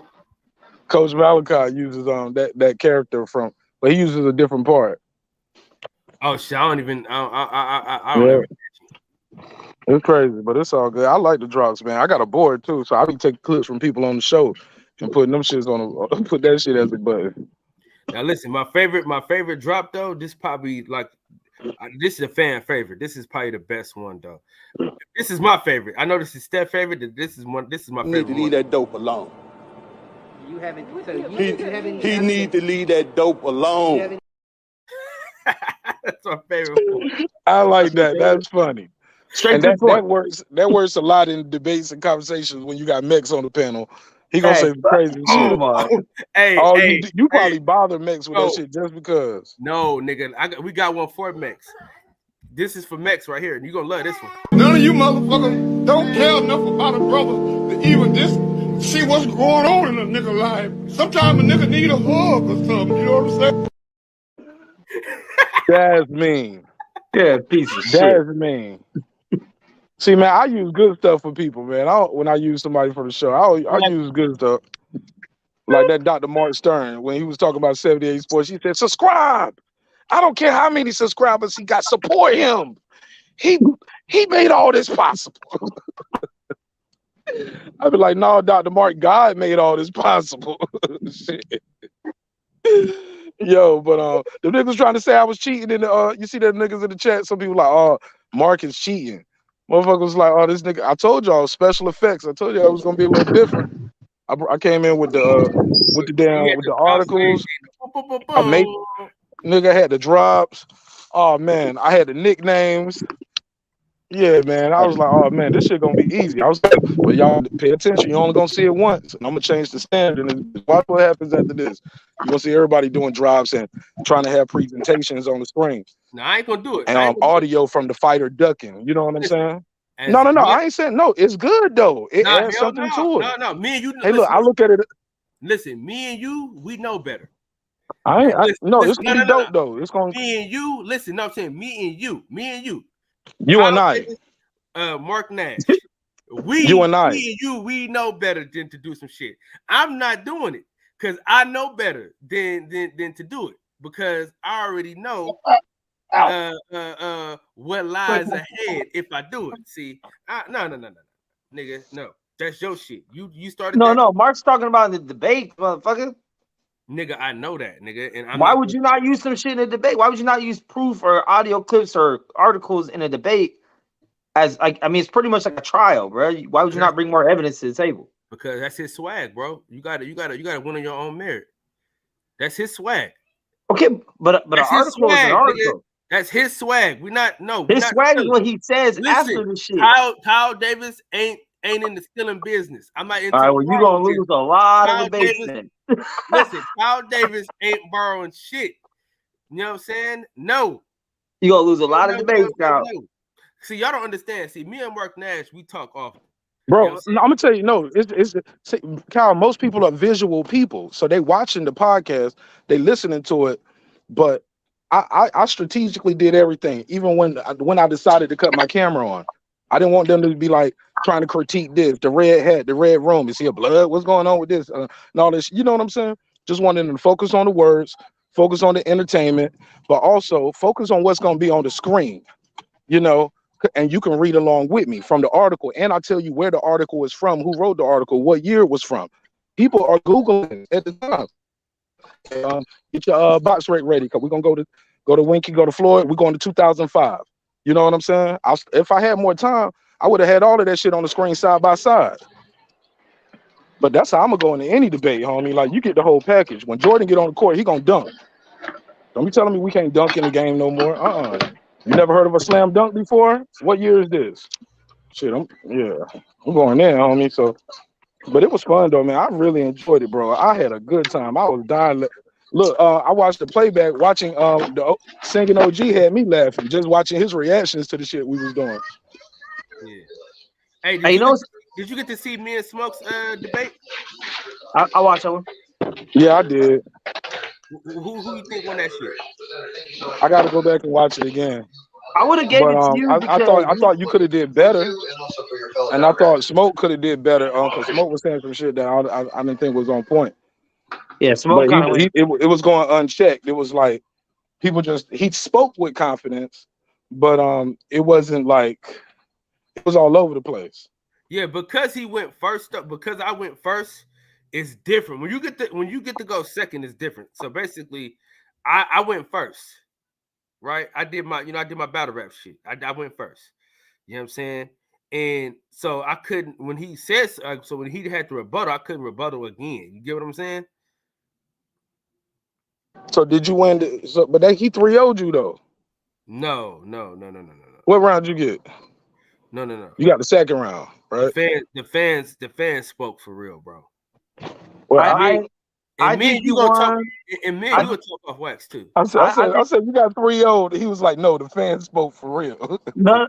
I think like the one that you should have won that you lost. I would have gave you the win was if Jake Paul is a real fighter inside. He fights. I mean, he has sanctioned boxing matches. It's kind of the end of the nigga right side wanted me to use 10 minutes on why Jake Paul was a real boxer, and I'm like, nigga, it's not that hard. I don't need 10 minutes to tell you why he's a real fucking boxer, dog. He got a boxing license, homie.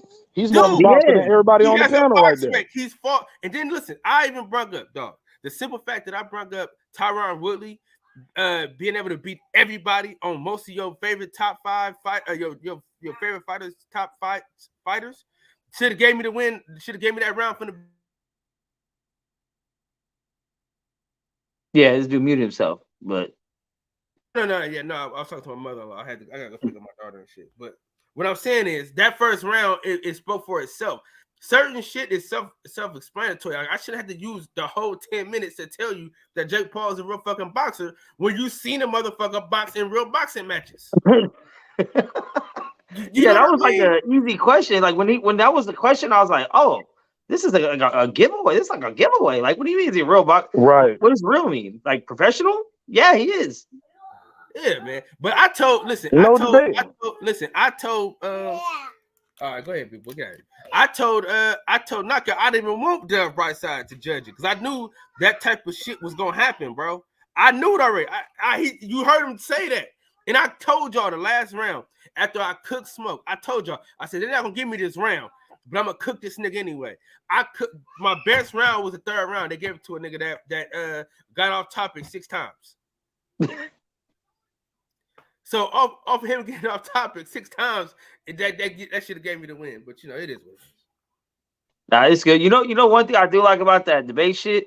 It's the only place on YouTube where you get 10 minutes to talk by yourself uninterrupted. Bro, that does not happen on no other panel. You get 10 minutes uninterrupted to get your shit off. Hell nah. I almost feel like how does that feel from y'all participating on that shit? Having your 10 minutes, like, how does it feel to have nobody kind of come in and say anything? There's no back and forth dialogue. Do you think it's better or worse? You go first, Kyle. I think Kyle probably not even at his computer right now. Oh well, I'll say for me, and I had to win everybody over too. Oh, go ahead, Kyle. My bad. I didn't mean to cut you off. I was saying, and I had to win everybody over too because it was really an uphill battle with Skates. The argument that I had already, because the fact that I had to win everybody over to even to change their mind about the debate says everything. Because you could tell I had to win people over just off the strength of they gave him the first round. Like that means that just goes to show you that I had to win people over off the first round. People wasn't unbiased. They already had a bias in their mind that we're not finna give him this round because it's Jake Paul. You dig what I'm saying?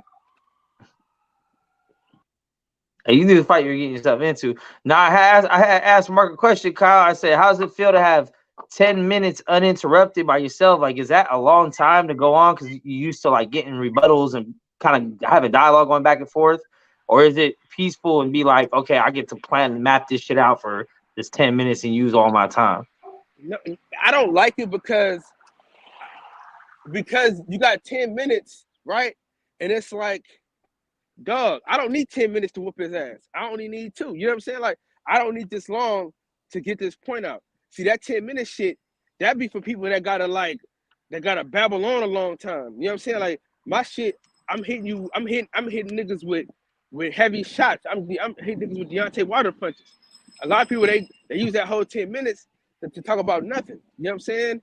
And that's how I feel like I lost, because I didn't use the whole 10 minutes. That's what Right Side kept saying. I'm like, bro, I don't need the whole 10 minutes to explain to you that Jake Paul is a real fucking fighter. What about you, Mark?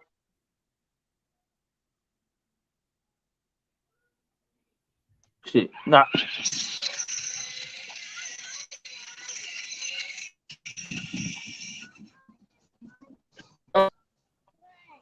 Yo. Come at this one. Yeah, no, I was almost feeling like it might be better off, like it might be a better format. I'm not sure. Yeah, I'm not trying to tell nobody how to do this shit, but just from a listener's perspective, because even try as a judge, I think it's hard to keep up with 10 minutes one person saying, 10 minutes another, obviously taking notes and shit, but I think like even like three minute rounds per question.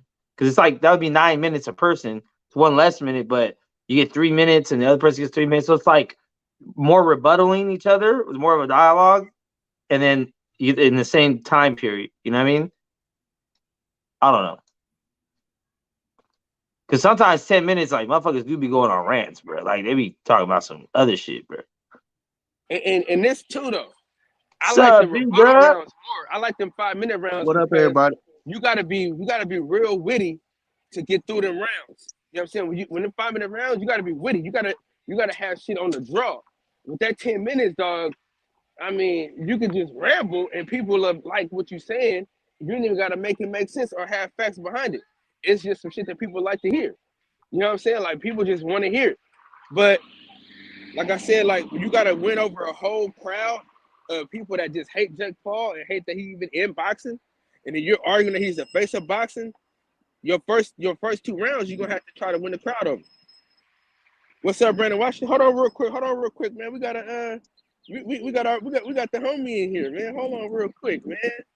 You know, I let him in here on accident.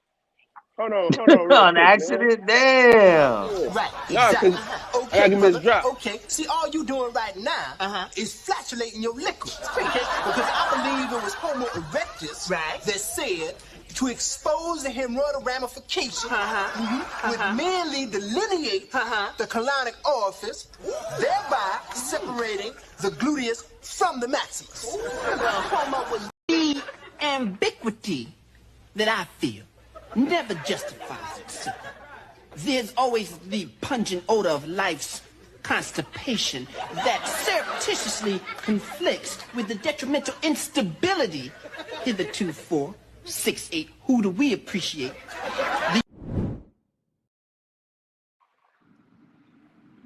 Shout out to my dog Brandon Washington, man. What up, though? I see y'all had y'all one last night, man. I couldn't hang out too long. I had to come do a drive-by.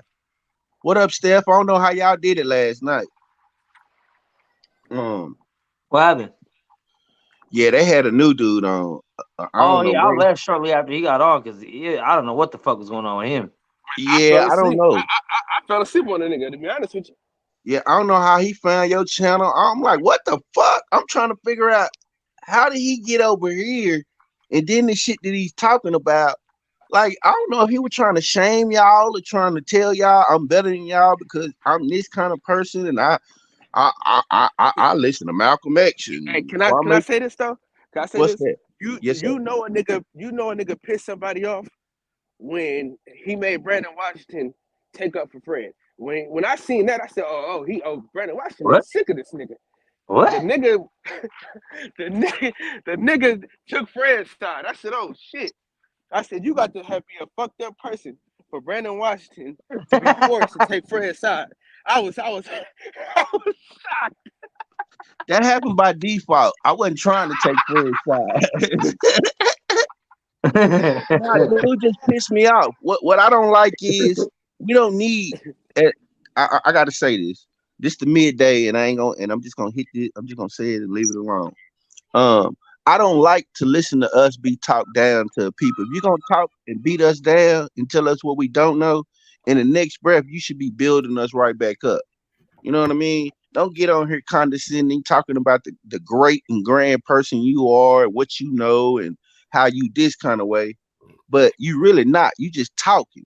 Don't talk down to us. Give us solutions. Help us. Make us feel good. When you have a conversation with me, I want you to walk away with something. I don't want you to feel like, damn, he just beat me down and ain't no hope. You know what I mean? And when you listen to us talk, a lot of us be arrogant, and we don't have a reason to be arrogant. What we should be doing is every time we see each other, like how we greet each other when we see each other on these channels. When I see Mex, what up, Mex? What up, Mark? What up, Steph? What up, Kyle? We be happy to genuinely see each other. That's how we should be in real life. You know what I mean? So I take offense to that arrogant shit, because we ain't got a right to be arrogant. And I just leave it at that. That's how I be in real life. It's all love for all y'all, you know. Mark, you back? Mex. Hey, Brandon, did you see the new drop I did for Mex? Nah. Man, fuck you, Kyle. Why you gotta keep showing to everybody, dog? Because you know Mex, he wasn't hugged as a child, he wasn't loved. You right. You know what I'm saying? He didn't get the love from his father that he deserved, that he longed for. Oh God. So basically what we doing for him is giving him a fucking hug. You know what I'm saying? So this is without further ado, the Mex drop for now on. None of you motherfuckers don't care enough about a brother to even see what's going on in a nigga life. Sometimes a nigga need a hug or something. You know what I'm saying? That's funny. Hey, on that debate tip, I'm gonna be honest. I don't like y'all debating because it seemed like I didn't like the judge. I didn't like the way they judge y'all. I'm gonna be honest. The only one I kind of watched March pissed me off. I didn't like the way I didn't like the judging criteria. Like, man, first of all, y'all should be judged by people that y'all familiar with, I believe, and or at least somebody y'all familiar with, and it should be a criteria. Like, motherfucker told Mark, he said, yeah, you didn't use this enough, and you didn't do this enough. And I'm like, what? And then I'm listening, and then I'm watching, I'm like, yeah, I don't like this. It's not, it seemed like it's almost rigged in a way. You know what I mean? Like, I just don't, I didn't see what the criteria was, what y'all being judged on. Like, in boxing, you know that you being judged on ring generalship, right? Punch output, and what else? Accuracy, right? No. So, what's the other? What's the other? What are it's ring generalship, clean, effective punching, defense. I said ring and generalship, yeah. And okay. Effective aggression. Right. So what were y'all being judged on? If y'all, you know what I mean, what were the three things that y'all knew that they laid out that y'all were being judged on? Did y'all have a criteria? No, it's up to each judge, right? It seemed like every judge. It's really up to the judge, bro. And listen, I'm not gonna lie to you. Sometimes you get like Mark had some, but Mark had good judges though, bro. Mark had good judges for real. Oh, hella man. You know what I'm saying? I'm not gonna lie to y'all, bro. Like, I didn't listen because I already, bro. Listen, when I tell you, like, no excuses though, for real. When I told Knockout, listen to me. He told y'all that I told him I didn't want right side because right side be on some bullshit when he be judging sometimes, bro. You know what I mean? And I knew this already because I had everyone says that. I'd have been a part of it. So I'm like, yo, don't give me right side. But I was like, all right, fuck it, man. Just all right, fuck it. But then when you put another nigga that don't like Jake Paul on there, so it's like, oh shit, now I gotta go and I gotta convince these two niggas in the crowd, right, to about Jake Paul. You shouldn't have to do that. It should have been three. The way they should revamp that, the judges should be clear and concise, and y'all should know what the three parameters that the judges is looking for, and y'all should be debating in that format. But just willy-nilly debating, trying to win a motherfucker over, and you don't know what the criteria is. They basically judging you on how they feel. I don't like that. Yeah, well, I didn't like it. You know, what if they judge you off your skin color? That's life. Next, I'm not taking no bait. Hey, bro, I ain't finished my sentence. Nothing you're saying has anything to do with.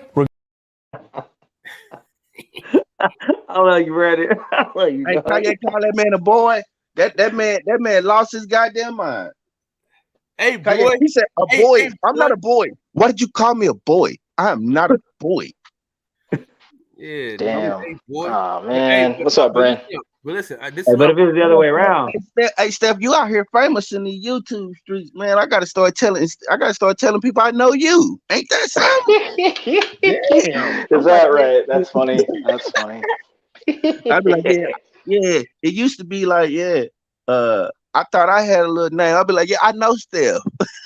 That's hilarious. That's hilarious, B. That's word. Father's good, man. Good day, man. Good day. Yeah, I think so. Yeah. I enjoyed watching Earl smash the shit out of Crawford. I know we've been soft shoeing and tiptoeing around that, but come on, man. What I tell you guys? Nah.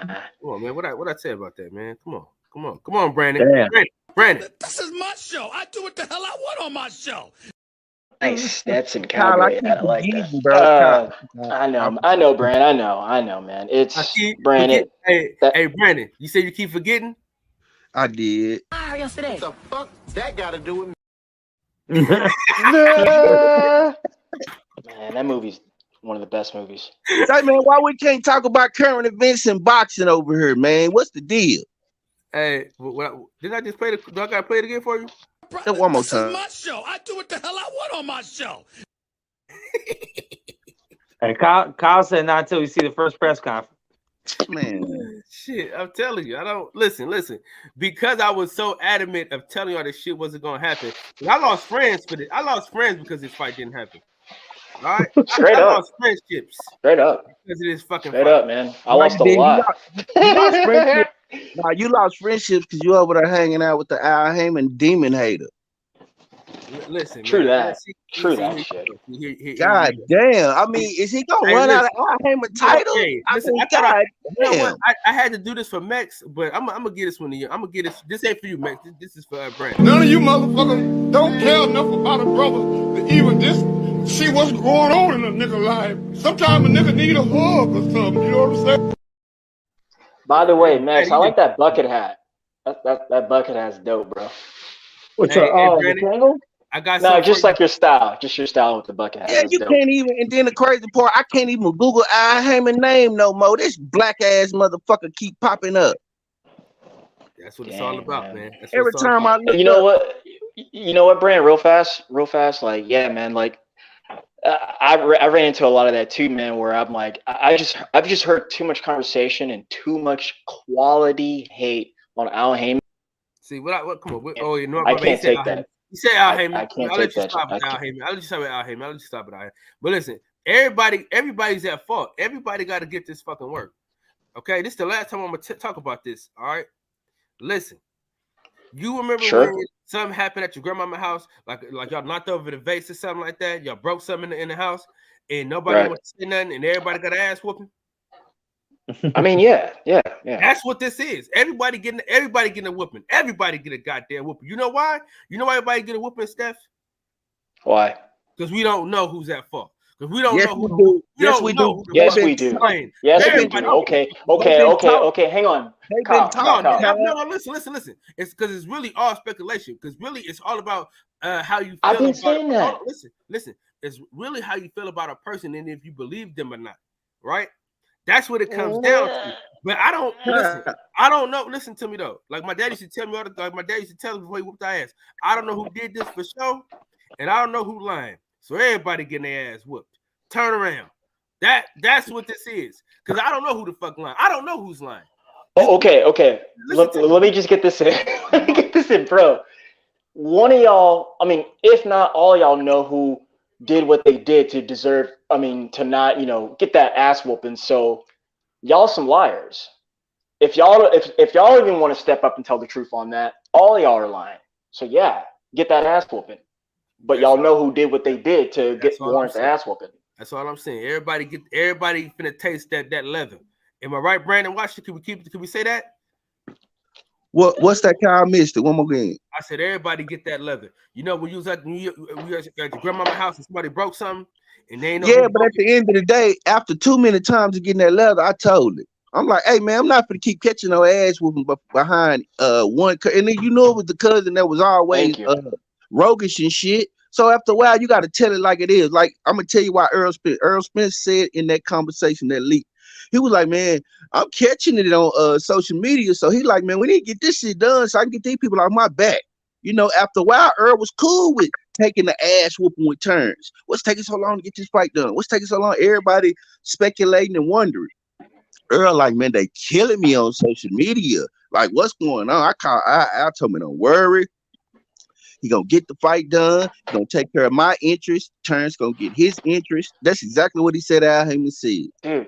And then he said, and then he started talking about how he wanted to make the fight. He didn't want to go nowhere else. Now, so if we hearing leaked conversations where he talking privately like this, and then we see him come in the public and still talk like this on Twitter, come on, man. God damn. We can't put that together at least. I mean, Kevin. I was reading the comments. My bad, Branko. My bad. Yeah. I don't even be reading the comments because comments will throw you off when you're trying to make your points, and then a lot of times you start finding yourself talking for the comments. I agree with what you're saying on that behalf, Brandon, because it was leaked audio. It's not like he knew it was being recorded. It's obvious he wants to fight. And before that, based on the comments of let me clean up my side of the street, that's when I was like, Earl don't want to fight right now. That's why I always told people. Now he does, right? But my thing is, Earl's not sitting at the table, right? So it's really between what Al has to say and what Terrence has to say, because Terrence is at the table. Terrence don't have Bob Arum telling him, oh yeah, I talked to Al. This is what Al told me, so this is what I'm telling you. Because this is what I'm saying. Like they're playing what's that shit? The telephone right now. He needs that though, Mex. It shows all expensive information about shit is whatever Al tells him. Mex, he don't have proper representation. That's what this whole thing is showing you. Either he don't have proper representation, or they don't trust, or he don't trust the people that's in front to represent him. First of all, Al Heyman they telling y'all we don't have to sit down together and make a fight. Even Bob Arum said that if Terrence that he don't have a promoter. If I was his promoter, or like when I was promoter, me and Al, this is exactly what the promoter would have sat down, hammered the deal out, and that would have been that. That don't mean that Bud wasn't at the table. Bud is at the table. If Bob Arum there, goddamn it, that's his promoter, that's his representation. That's who he sent to make a deal. That's how Earl feel. What Bud don't understand, because this is his first time. He in there doing rookie shit. First of all, right. You're right. Right. So which means that he's making mistakes in this negotiation that he wouldn't have been allowed to make. Mistakes on whose behalf though? Because he's looking out for his own best interest. Behalf. He's looking out for his own best interest. No, but he's doing it wrong and very unprofessional. He needs professional people to do what they do. He's a boxer. You understand what I'm saying? Like, no, it's but okay. now he's his own promoter. He just That's put that hat on. But you have to have somebody with that expertise on your team. But you don't have to, even if it takes him a while to learn himself, or if he does some shit. But he has enough people advising him, people he's connected to that know shit about shit. But he doesn't. His manager is his trainer. Think he's running, okay, hold on. You don't think he's running any financial shit by Warren Buffett? You think that's just a superficial friendship they have? Yes, that's superficial. No. Yes, that's superficial. Nah, that's crazy. No. Yes. Dude, do you know who Warren Buffett is? Like, Max, I think you don't realize who Warren Buffett really is. And when you talk about economics in America, like, dude, if he was connected to Warren Buffett, so he don't got time for he would have Brooks. That's not what we're saying. No, that's not what we're saying. But I'm saying, what I'm saying is that's the pinnacle, right? Now I'm not saying he is or isn't. So you think he don't know someone else that's not Warren Buffett that we don't know, that knows shit about deals and money and shit? You think he's just going in here willy-nilly, like, fuck yeah, we gonna rock it how we rock? Yes. No. Yes. Man, okay, Max, let me say this. That would be foolish. He's hired 2 lawyers already. He had one. Just to double check, he had another. He fired one of them. And he said himself that he had fighters that were either used to be or now under PBC that told him himself, check the contract. That's a lie. That's a lie. That's a lie. But Brand, let me get this out. You don't think Sean Porter told him anything? No, I don't think. Sean I don't know. I Porter, don't. No, I Sean don't. I Porter has talk. always been happy. You better ask Kenny That's Porter and crazy. all of them about Al Heyman. They speak of Al Heyman like he's the godfather. Him and Barry Hunter You talk don't think about. AB told him? You don't think AB said anything? Nope. AB got an NDA. And they're now they're label mates now. You don't think he told him nothing? AB has a non-disclosure agreement. I guarantee you that's part of signing the contract with Al Heyman. You can't even talk bad But about him. that don't mean you can't say, hey, just make sure you read the contract, bro. The NDA don't stop that. Listen. I want to get this out real fast, bro.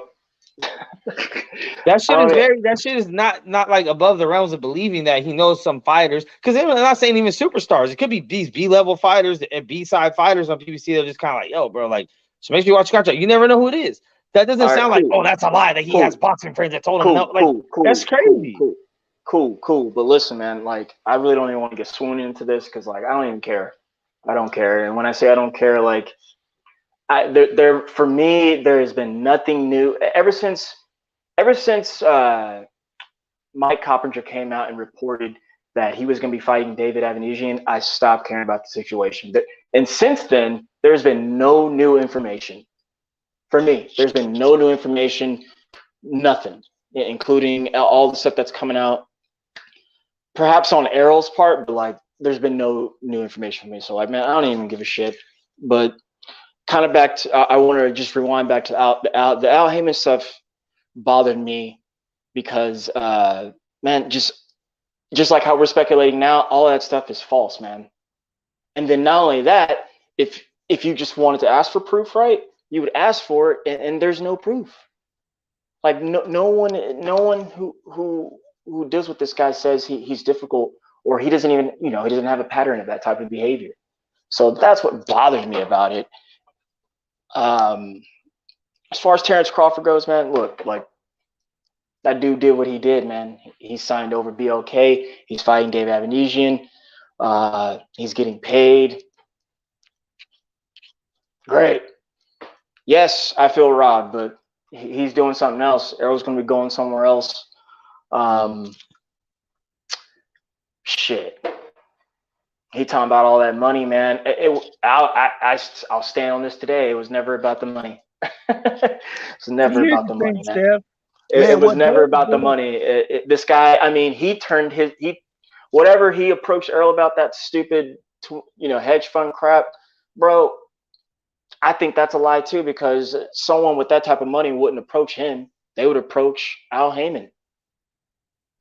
My thing is, why is it that they would approach Al over that? Why are you dealing with a network and you're negotiating with one of the most powerful men in boxing? You should be keyed in on that and you shouldn't be outside hedge funds and investors. You should be telling them to kick rocks. Your representation should be like kick rocks. I'm in the negotiation for one of the biggest fights ever in my life. You know what I mean? What I found is Terrence has made the boxing public. Not only do they think he a duck, they don't like him. He's getting to the point where you don't like him, where his market, but I don't like him. I don't like his mannerism. What I see, just me personally, just real talk, and I am an Earl Spence fan. I throw that out there real quick, and I ain't gonna hide my biases like all other people do. They hide in chats and hide their biases. I'm gonna keep it 100. I think Terrence Crawford is literally jealous of him. I think he's jealous. I said that. I can see it. Jealous, hating ass. You can see it in his mannerism. You can just see it. You can hear the stuff he's saying, Brandon. Yes, sir. Go ahead. Who is that talking? Go ahead. What up, Nardi? What up, Nardi? What up, man? Hey, you can hear it in the stuff that he's saying, man. He ain't his own boss. See, I let y'all slide. See how I'm becoming a better person. Hey, I didn't say that. I'm becoming a better person. Hey, you can see so much hatred and jealousy for that man, but admiration at the same time. And I can see the admiration from Errol too. But it's like, you know what I'm saying? When I listen to Crawford, it's just like a lot of jealousy, man. And then for him to get ether like that last night, I don't even see how people defending this man no more. But I boiled it down to this, man. I'm not finna make no long speech, but I pretty much could read the room. He don't want to fight, bro. He don't want to fight. And it's not no way. nobody can convince me otherwise. He done said he don't want to fight about 4 different times. Now that the negotiations is on the table and they had a chance to fight, he found a way to wiggle up out of it, and he did, man. So it's not really nothing to talk about. He don't want to fight. Salute. Now I don't think he's scared. Now, if you ask me, is he scared of Errol Spence? Then I'm gonna say hell no. But at the same time, I do not know how people look at him, as far as his hometown, his family. He is a king to all of the people around him, and I just think he wouldn't know how to deal with taking an L, man. See, people don't understand when you got to look at people in their eyes after you've been built up as this big fictional character, and somebody come in there and you lose a fight, man. It take a lot of grace and composure and, you know what I'm saying, all that to sit up and be like, hey man, I lost. But what he ain't gonna be able to do it. We can see how he act. We could just see how he act when he don't get it. He one of them people, bro. He one of them people that can't. You ever talk to a nigga? But ain't never dug no smoke his whole career, bro.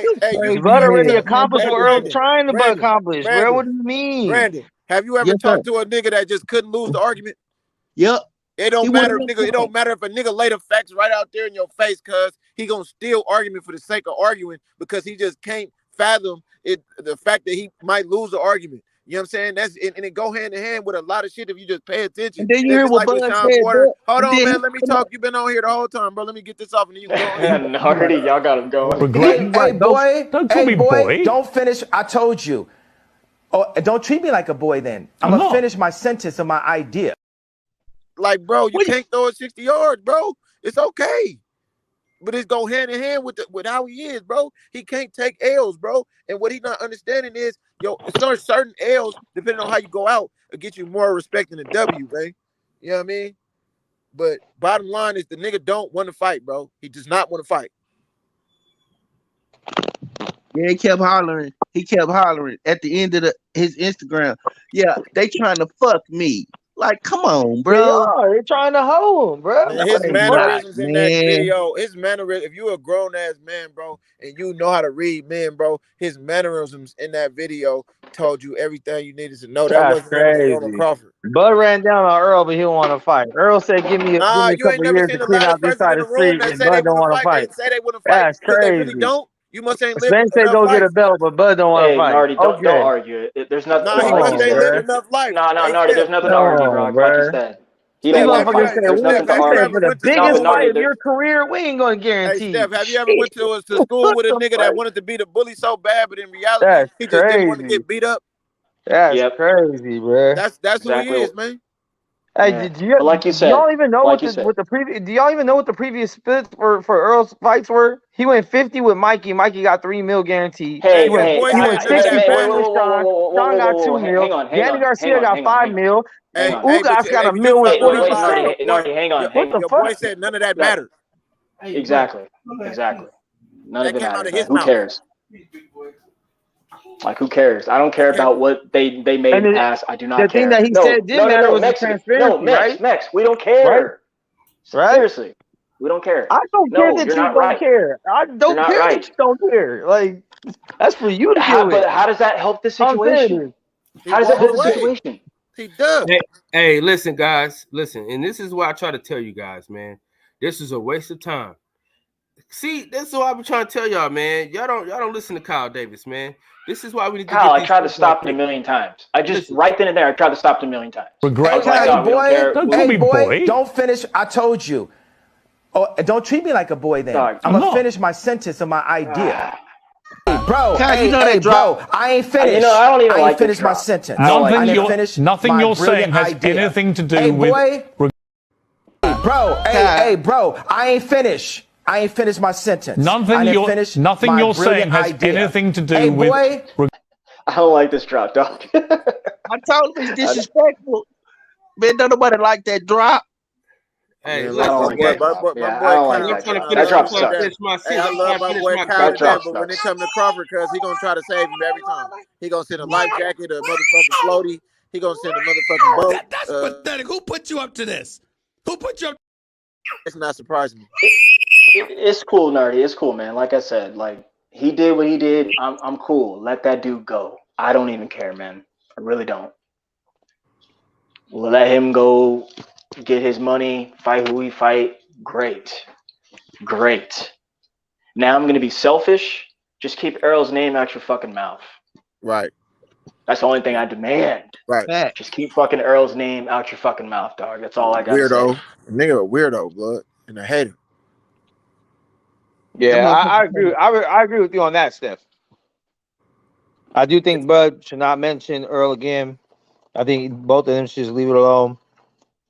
Bud's already been chasing for 5 years and he's looking desperate now. Man, so. you already saying You know like what I'm he saying? chasing somebody. He didn't send no contract.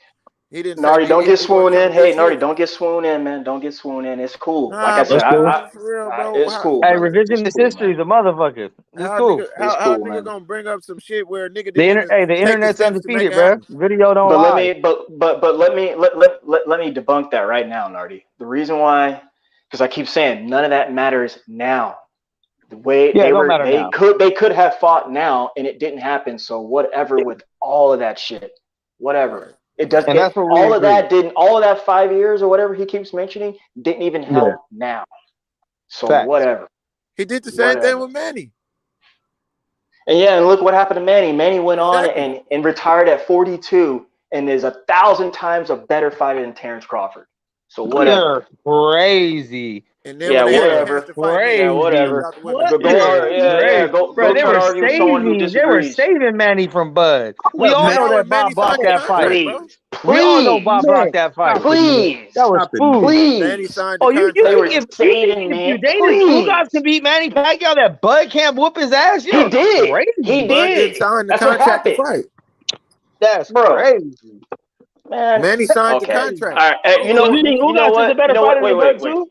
I got swooned in. I don't even want to talk about Terrence Crawford, man. I don't want to talk about Terrence Crawford. I do not want to talk about this guy. Than Bud? I do not want to talk about this guy. Do you think Ugas is better than Bud?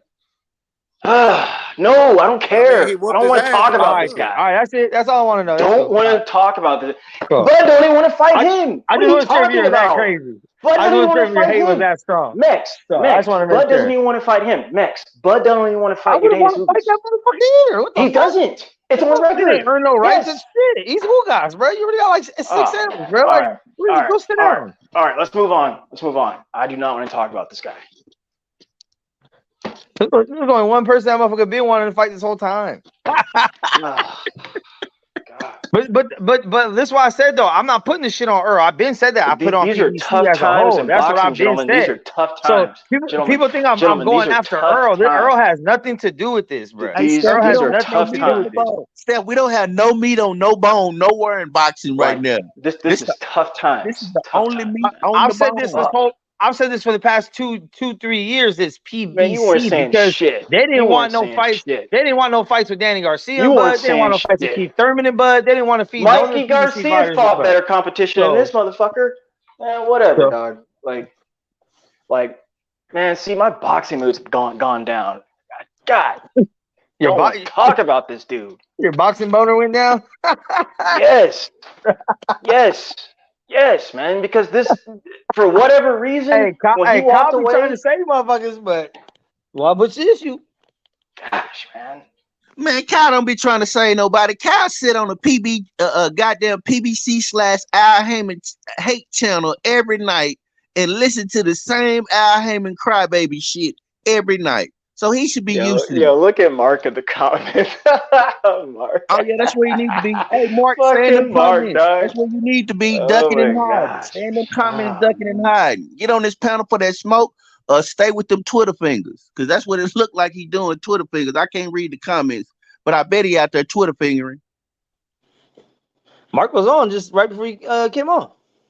Yeah. Shit, hey. When they see when the Bud Crawford when the Bud Crawford fans see that green bee, they know what it is. They get ghosts and they get the Twitter fingering. I bet you I ain't read now chat, but I bet you if you go in that chat, it's all about me and Twitter fingers. I bet you it is. Again, like since Mike Kopp said what he said like almost a month ago, it's like 3 weeks ago when that information got released that he was gonna be fighting old boy.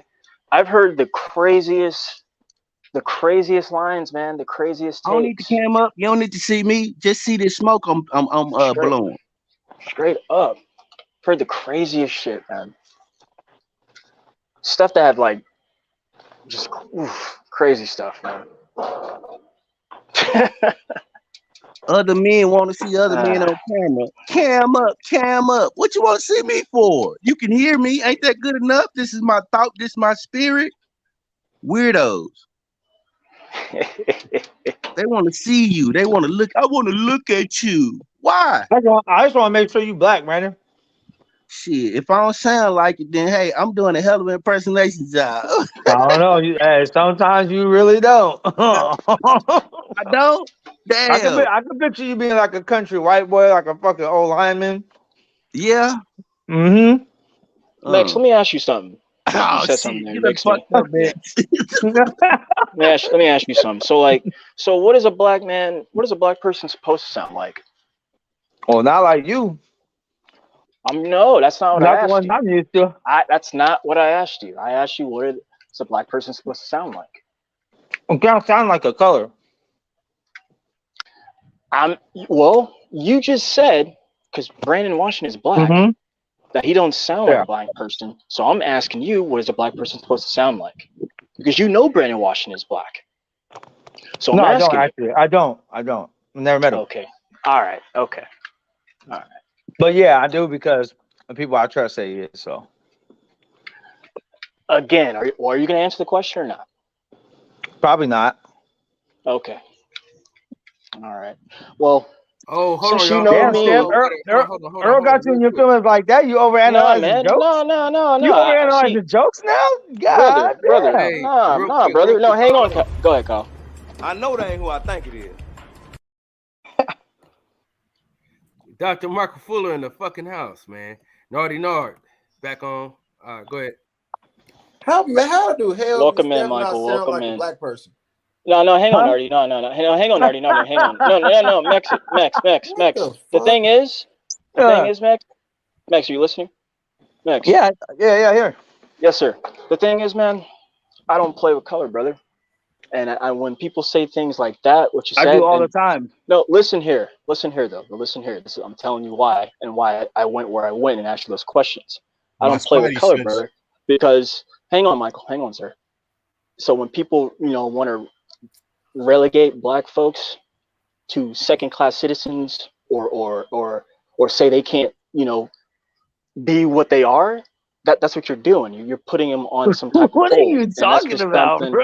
No, you're not listening. Wrong. You basically saying You're not, black people don't sound intelligent. Steph sound like an intelligent brother. So what the fuck? No, it's not even that. But hang on. It's not even that. How did I say that? Again, Max, hang on. What I'm saying. Don't put paint where Max, they ain't, man. no one, there, Max, so there's you're talking. wrong. I'm talking to you. They're just. I know, Steph, commentary. you're wrong. Steph, you're wrong. Listen. Are you listening? I'm listening. So I'm talking to you. Okay, good, great. When you say things like that, you are putting black people at some second class, as though they can't be what you want them to be. Yes, you are. No, I'm not. Hey, boy. Don't finish. I told you. Oh, don't treat me like a boy then. I'm going to finish my sentence of my idea. Steph, he don't even. It's okay. It's all right. It's cool. Hey, first and foremost, I don't need another man to be offended on behalf of another man. If Brandon had a problem with the joke I made, Brandon could have told me. I don't need you to put your fucking cape on and start jumping in front of shit that ain't meant for you anyway. Sounds stupid as fuck, nigga. I can speak on what I want to, nerd.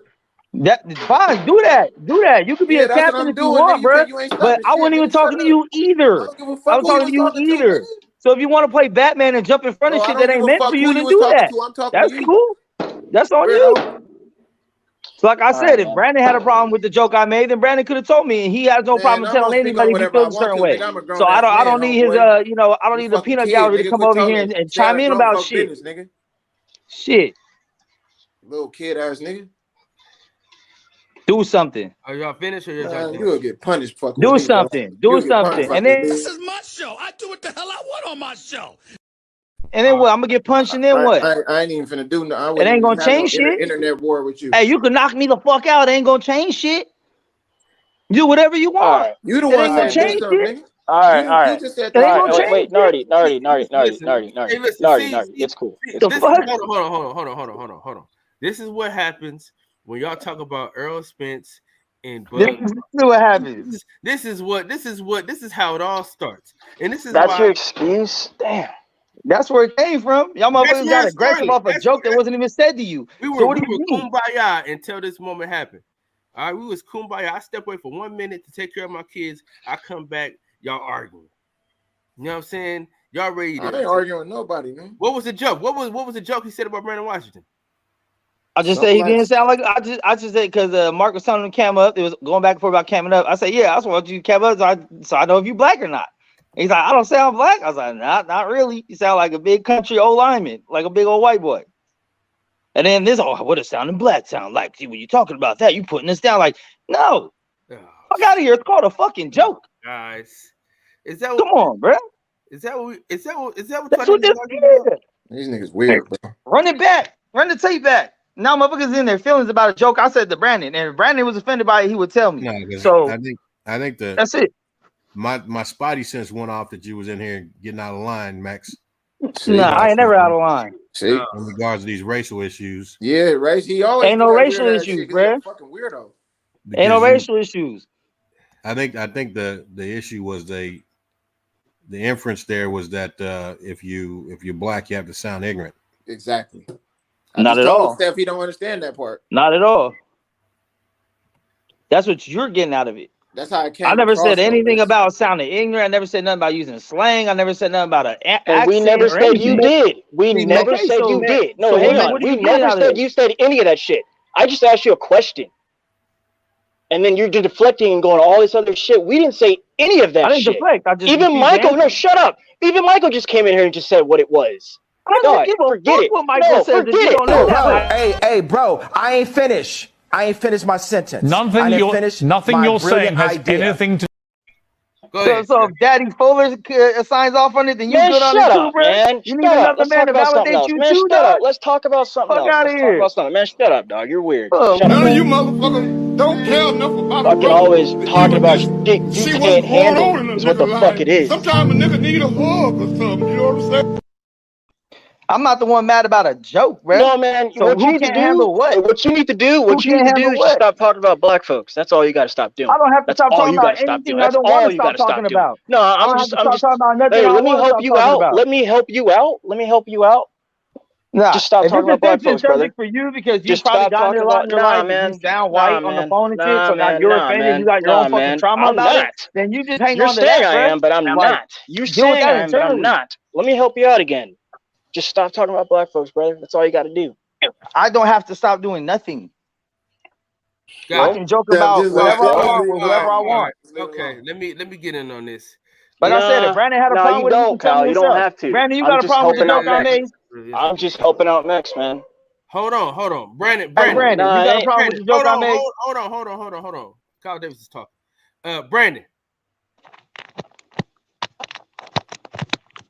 Brandon not even here. He didn't even hear the joke probably. No, he did hear the joke because he responded.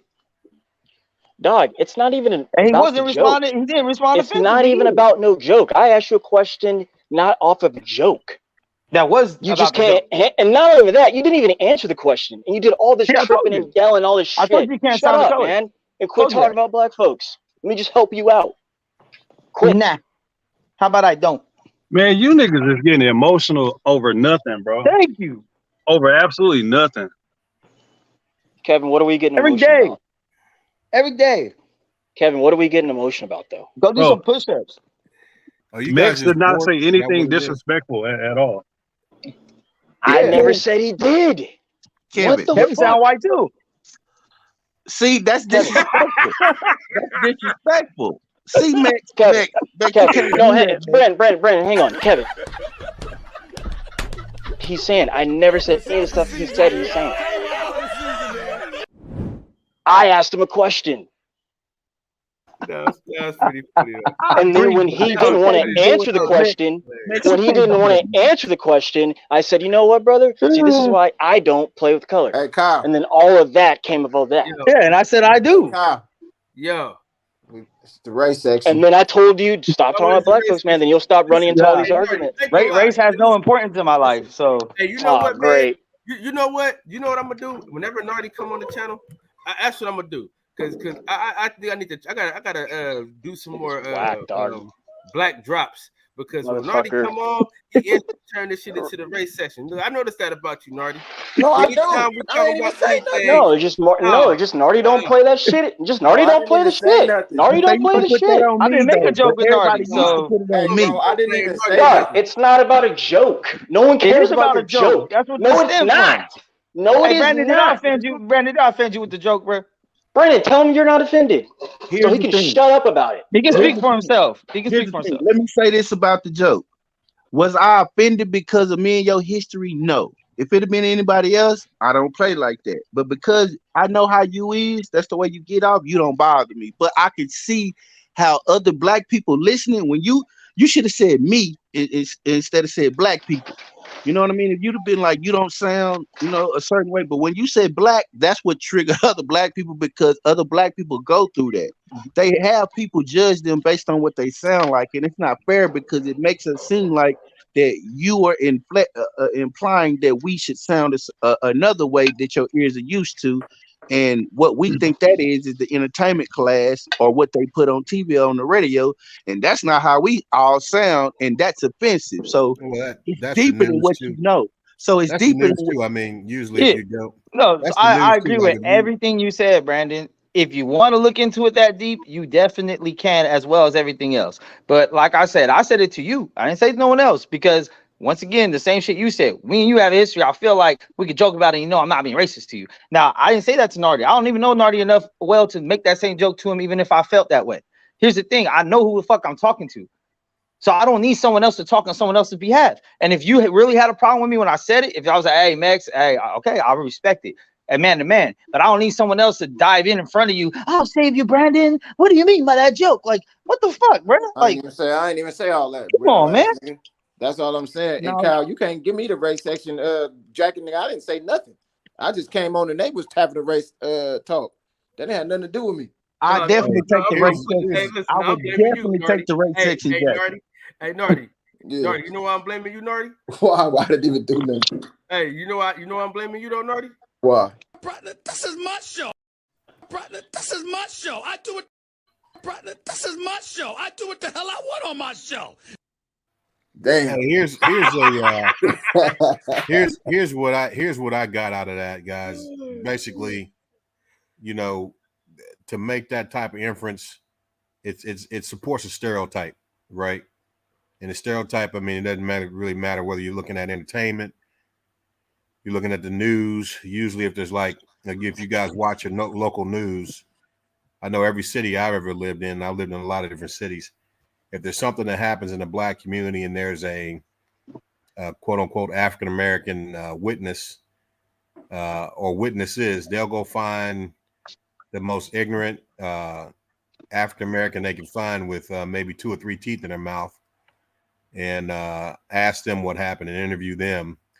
And of course, they embarrassed a whole lot of everyone else that's there. You can basically, it's almost like when President Biden wanted to talk to folks about his election when he was running for president. He went and interviewed Cardi B. I think that's her name.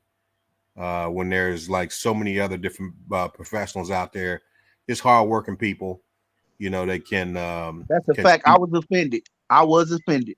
Right. Can speak for the masses of hardworking people, black folks, to go to work every day, try to make a living, take care of their families, that can communicate the concerns of the masses and do it pretty well without any embarrassing mishaps in regards to use of the English language.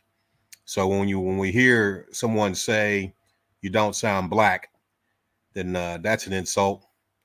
That's an insult. I think the inference is that if you're black, you have to sound like you're ignorant, and that's not the case in most cases. That's exactly what it means. I grew up, I'm like you, bro. So I grew up in the hood in some project, but my parents moved me when I was like a teenager. So I lived in other places, and I just know a lot of people who was educated And when, you know what I'm saying, when we would all mix it up, where the hood niggas was with the square niggas and all that, when they would talk, you know what I'm saying, motherfucker try to make fun of them like they not one of us, when at the end of the day, they just have a vocabulary and know how to talk. See, and for me, like that's an insult, bro. So Max, my bad if I came at you the wrong way. It's just, that's kind of like, it's kind of fucked up, bro, because like, why I fuck with Steph so tough is because he is who he is. See, now I know a lot of people who came up around white people that would try to hide that. A motherfucker would be trying to slip shit in like the nigga word, or just to sound like, just to try to coexist with niggas. But I like how he stand proud of who he is and he say what he got to say and he not trying, bro. So like I said, bro, my bad to Max if I kind of came off the wrong way, bro. Well, because I know we don't know each other like that, but that kind of struck a nerve a little bit because it was an insult. But you know what I'm saying? I know you ain't mean nothing by it. Well, I mean, you know, whether he meant something about it or not, when it comes across like that. Like no, it's not whether or not. It's intent, bro. It's intent. So here's basically what I'll say. But Max, that's what brought. But Max, like I told you, it was a fucking joke. Max, you brought the crowd. I told you was gonna bring the crowd. Yeah, but here's the thing. Okay, let me flip this back on y'all though, from the outside in, right? How come when my whole life I grew up, right, with my family, the way I talk, the way I've always talked, what everybody tell me, black people tell me, why are you trying to talk black? Why are you trying to sound black? Right? And I even said the same shit back then. How do you sound a color? You know what we mean. You know the way you talk. Okay, so now I grow up. That's how it sounds, right? That's what I was told by your own people. So what do you mean? I never, Max, I wouldn't confuse you for a black man. But hold on, but look, I understand that, bro. But we all, you know, we fuck around, we talk shit on this, talk shit, swallow spit, whatever. But we got more respect for you than to even say that. I'm pretty sure somebody might feel like that, but we ain't finna say no shit like that just on the strength that we folks, bro, because that might strike a nerve. It might not. We don't know. But the unknown, if I'm the type of nigga, if it's an unknown, I'm not even finna play with you like that, bro. Here's the thing, man. I think we're like, just our group. It's easy for us to excuse that those type of references. But what does it sound like if you say, "Oh, you sound like a Mexican"? You know what I mean? I mean, what if someone says that? See, we're more sensitive. We're more culturally sensitive. No. Let's not say we. Okay. I think that. Listen. Me and Mex were together for a whole weekend, and I called him a Mexican and said he did Mexican shit the whole weekend. So we don't say we. Most of us don't talk like that. I tell him, when you sound like a Mexican, you dress like if I was hanging out with Mex, I would never bring up Mexican nothing around. Mexican. I think most black people are more culturally sensitive than others. Yeah, me too. Because we don't use a lot of that stuff. We don't use a lot of that stuff, especially around people of different ethnicities, because we know what it feels like. That's a fact. We know what it feels like to be put down like that, bro. I would never do that. I would never bring up Mexican like every single day. But I would never treat him like that. Okay, Brandon. But if we all out there and it's time to get something to eat, and everyone's like, "What do you want to eat?" And if I happen to say, "Let's go get a burrito or some tacos," you wouldn't at least laugh about it. You wouldn't at least be like, "Oh, of course you want to." Listen to me. I'm from Texas. That's one of my main dishes. I love street tacos and veggie burritos. Okay, I'm gonna tell you this right now, non-offensively. If you happen to suggest fried chicken or any kind of chicken plate, I might giggle a little bit, and I'm sorry in advance, okay? Because that shit is funny to me. That's how my life works. Max, you just need a little bit more culture. If a gay man say he want to go eat a hot dog, I'm gonna laugh at that shit too. I don't give a fuck, bro. Like, life is funny. I don't got time to sit here and fucking cry about everything that's not meant to be offensive. That's fine. But when you get a little older, you know that stuff is not gonna amuse you like that. That's all I say. The older I get, the less I give a fuck about it. Like, to be honest, facts. So this is my thing, right? This is how I feel, right? If we got a relationship and I know who you are and I know your intentions and I know how we rock and we rock heavy, we can say certain things to one another, bro. We can laugh at the differences of one another. We can laugh at the stereotypes. You know what I'm saying? Like, if it's not an offensive stereotype, like if it's not like a real disrespectful stereotype, then we can laugh about it. So, Well, but what I'm saying is to Most stereotypes are See, disrespectful. I think this is what y'all missing. listen, I think this is what y'all missing. This is what I'm saying. This is what I'm saying. This is what I'm saying. Let me finish though. We have to stop being so emotionally attached to some shit. You know what I'm saying? Because at the end of the day, bro, everybody is different. Because I'll be honest with y'all, bro. Like I would take Mex over 1,000 black dudes out here. You know what I'm saying? Y'all might not. I'm glad you picked that, Cat. I would. I'm glad you picked that. We heard that But why? before. We heard that But before. why? Because let me say this, man. But just because, let me say this real quick. Let me say this real quick, man. The problem with using, even if you do know someone personally, the problem with using stereotypes or making fun of those is that there's 7 other billion people, right? 6-7 other billion people on the planet, and every time someone uses that, and whether you want to face it or not, if you're walking around in brown skin, then there's certain stereotypes associated with who you are, that no matter where you walk in, they're going to apply those stereotypes to you before they even know you. And so each individual using those stereotypes, whether it be in a joking way, using those sort of things publicly, saying those things, they support or they encourage those stereotypes as a social norm. And believe it or not, those are the stereotypes that prevent you from getting job opportunities. Those are stereotypes that prevent you from getting loans. Those are stereotypes that prevent you from getting in certain schools. Those are certain stereotypes that prevent you from getting certain medical care, equal medical care. Those stereotypes, they do a lot of harm to people. And that's why I say, they're probably not the best to use, especially if someone tells you they're offensive. It's going to happen whether we like it or not. There's really nothing that we can do about it. It's going to happen. But we can't. Hold on, Champion Heart. Hold on. Hold on. Champion Heart just said something so disrespectful to me. Listen, bro, ain't no self-hate issues, because you can have a black person that doesn't share no values that you share, that don't give a damn about black people like the next person. So we need to get out of this just because you got a skin color the same as mine, that you have the same values and the same willingness to help black folks as I do. We got to get out of that, because a lot of times, somebody said this, I don't know who said it, who started it, but all skin folk ain't your kin folk. And everybody that don't have your skin color ain't your enemy. Now, and that's a fact. Because let me tell y'all something. I had teachers that didn't give a damn about me when I was in high school, right? But I had this one white teacher named Matthew Ring that put extra. We saw that movie. We saw it. It's called Dangerous Minds. We saw it. No. This is a true fact though, Brandon. This is real life though, because I failed math a lot when I was in high school, because I didn't care that much. But what happened was a teacher ended up caring more about me than I cared about myself, and he saw something in me that I didn't even see in myself. And he so happened to be a white man that was like, "Hey, Kyle Davis, you're more than just a class clown. You know what I'm saying? You can do more. And I expect more from you."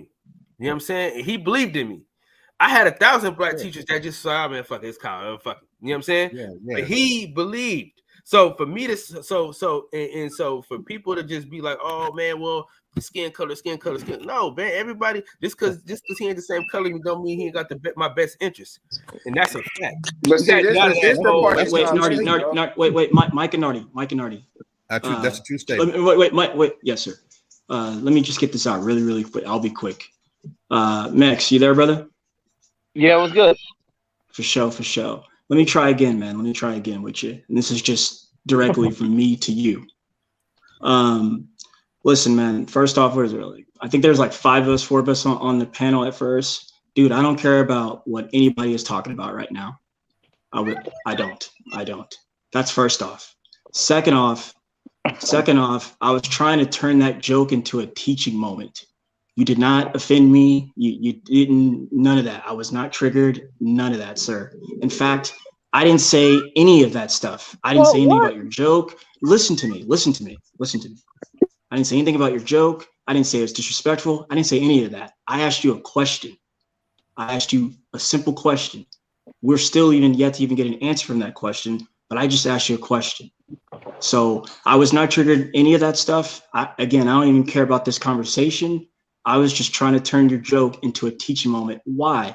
because that joke alone, like everybody's given their examples, what they're saying is you're reducing a person to something that's not true.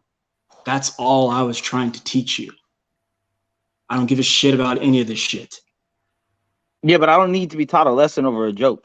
That's the point. Is like the joke is made. Okay, cool. Okay, Not everything needs to turn into a life lesson about some race shit, bruh. Cool. I wasn't even trying to go there. No, hang on. I wasn't even trying to go there. Like I said, this is from me to you. Yeah, it's good. I know I haven't got no real life problems with none of you guys. That's why these arguments come and go. You don't. I like and love you, brother. I can't wait to see you. I cannot wait to see you holiday weekend. I cannot wait. We're gonna be fucking grew up high my as whole fuck. life being the only non-black in rooms full of black people, so I know how to deal with the shit that I deal with on a regular basis, bro. This is not new to me.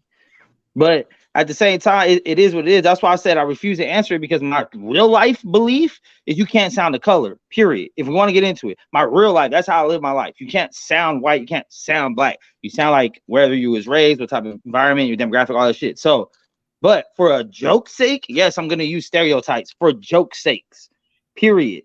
That's the point. That's the point of joking. Whether it really applies to you or not, just like Kyle said, he told me a bunch of Mexican shit. I don't consider myself Mexican, but I know why he's saying the joke. So yeah, it's funny. It's funny, but I don't get offended about it because I know he ain't talking about me like that for real. There's a difference. Now, if I came on some slick shit, some backhanded shit, some, oh, I'm just joking, but I'm really trying to be racist about shit, I can understand all the feelings about it. But that's not where I'm at. And I don't know how many times I've proven that over this fucking past year, but y'all keep trying to put a fucking jacket on me that don't exist. So that's how it's gonna get met every time. It's like, no, I really don't care. Here's the thing, Max. I think you be forgetting well on YouTube. That's all. That's what it is. You was talking to me like it was just me and you in the back of the screen yard. So that's all it is. You got to remember that that when you do this in the public, that everybody, a lot of black people, have the right. And it's a reason that they feel triggered. So when you deal with stereotypes, you have to understand that this thing is going to come back to you. You understand what I'm saying?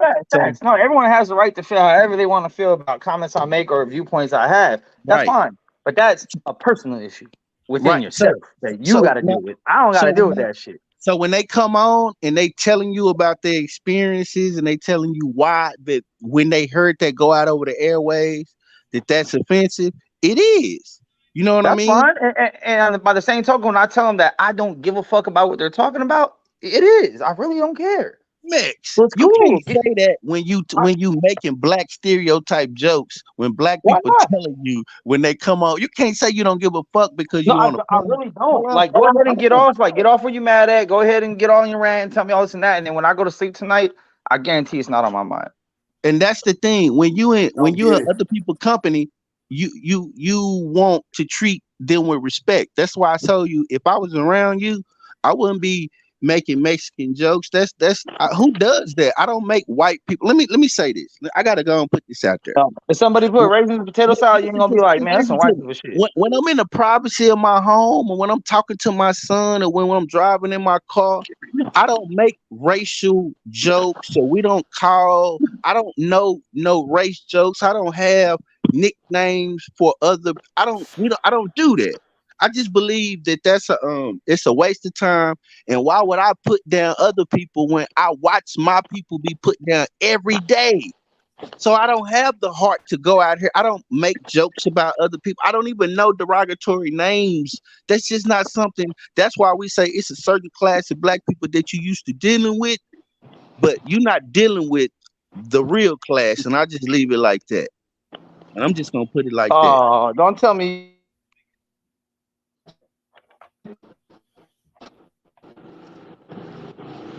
I didn't hear you broke up, Mick. Oh, I said, don't tell me you're a superior black like Chaotic Truth. No, I just think that just like it's different levels of class of people when you come in contact with them, just like you wouldn't say yourself a Mexican, you just say you're American. American has different class of people, different cultures, different people, which bring different cultures, which you interact and mix with them. I think it's a certain culture and a class of black people that you used to dealing with. You see what I'm saying? So your understanding is limited to those type of people that you're used to dealing with, but you're not used to dealing with another certain segment of black people with a different class and a different culture. We're not all one people. So when you make those stereotypes, it triggers a lot of people to be like, wait a minute, we come in different shades. We sound different. Some of us may sound like you said. I sound country. When you said I sound country, I believe that. But white, I don't hear that in my voice. But if that's what you hear, that's cool. But I tell you, I never had a formal education. I don't have master's degrees or bachelor degrees, anything like that. I kind of consider myself basically in somewhere self-taught. But to sound European, nah, that's a waste of my time. I would never try to even. That's a waste of my time, and it's disrespect. So that's why I'm telling you they could see it as disrespect. When you talk about black stereotypes, you got to understand that black people, we fight black stereotypes, a certain segment of it. We don't play into them, and it pisses us off to even hear it. So that's what it is next. And that's cool. And I treat every individual individually. You feel me? But that's what I'm saying. It's gonna take these moments to find out what it is. You know what I mean? Because I don't stifle my language for nobody. But if they're the homies, if I consider them people I care about or whatever, if I feel genuinely like, damn, all right, maybe I took a little far on that one, then I'll apologize, make sure it don't happen again, and then it won't. And if there's once again we on camera every night, so we can pull back tape, bro. Like if something happens, if someone says, hey, like when it comes to saying nigga and shit, all right, cool. I know, like, all right, hey, I don't even use it this way, even in a good way. This person, me and Kyle, we can chop it up how we chop it up. It's the same. I don't talk to everybody the same way once I get to know you guys and know the do's and don'ts. You know what I mean? Whether I feel like, damn, these motherfuckers are sensitive as fuck, like cry about everything, all right. But if I value them as homies, and it's like, well, that's part of dealing with them. That's part of their personality. It's part of who they are. So now I'm gonna rock with them. If I rock with you, I'll rock with you. Now, if I don't give a fuck about you, then I really don't give a fuck about you or your preferences or what you think I should say and how I should act and things like that. And that's where that's really come across. So since we here, Max, I'll go ahead and ask you the question since you brought it up. Do you think just by your interactions with black people, do you think we sound could you like crybaby, do you think we're sensitive people? Man, let's not even go there, bro. Let's not even go there, bro. It's too late. We already went there. Thanks to Brandon. It's too late. Brandon, we here now. Nah, cause you boxed him in the hole, bro. It's no, like I'm not. I mean, one thing about Mix, we got hit. Everybody ain't like that because I didn't hit him up personally on his phone and told him everybody don't feel the way they be attacking you online, bro. So everybody don't feel like that. And we got history, so he know. You know what I mean? I just want to see from an outside if he gonna be truthful about certain things, because maybe we don't see us as maybe we do sound like other people. I would not answer that if I was you, bro, because that got you speaking on people as a whole race, and then some people it might not be us on the panel, but some people ain't gonna let go of whatever you fit to say. Indeed, I agree. I take that. All right, back to boxing, man. What y'all think about the David Morrell fight and Rosario on the undercard? I kind of had personal feelings about Rosario because he done had a fucking seizure or something last time in the ring with Charlo when he hit him in the stomach, and then he fought Lubin and he kind of did the same thing. I kind of feel like he shouldn't be in the ring. What do y'all think? Wait, say it again. So it's a fight this weekend with David Morrell or whatever, and Jason Rosario is on the undercard. Who has the problems when people go to his body. When he fought Jermell, Jermell jabbed him in the stomach, and he pretty much had somewhat of a seizure. And then when Lubin fought him, he almost did the same thing. And in my head, I'm like, man, this dude probably shouldn't be boxing because something else is going on with him in the midsection area. But I just wanted to know what y'all thought about it. Well, he had another fight though. He had another fight since then. Yeah, and the same thing happened. Lubin went to his body. No, after Lubin. He fought after Lubin. Who he fight? I don't know who the fuck it was, but he fought at 60, right? I saw the fight. He was at 60 though, right? I don't know. I have to look it up. Come on, y'all. Take the race. We getting off the race section. What was that?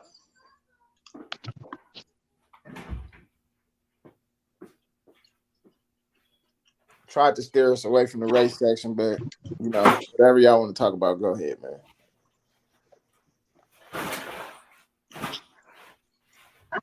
Well, again, man, I didn't go there.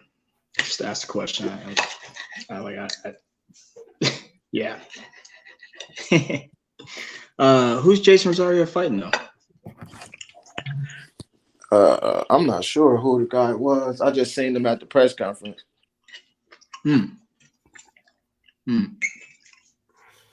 Back to David Morrell.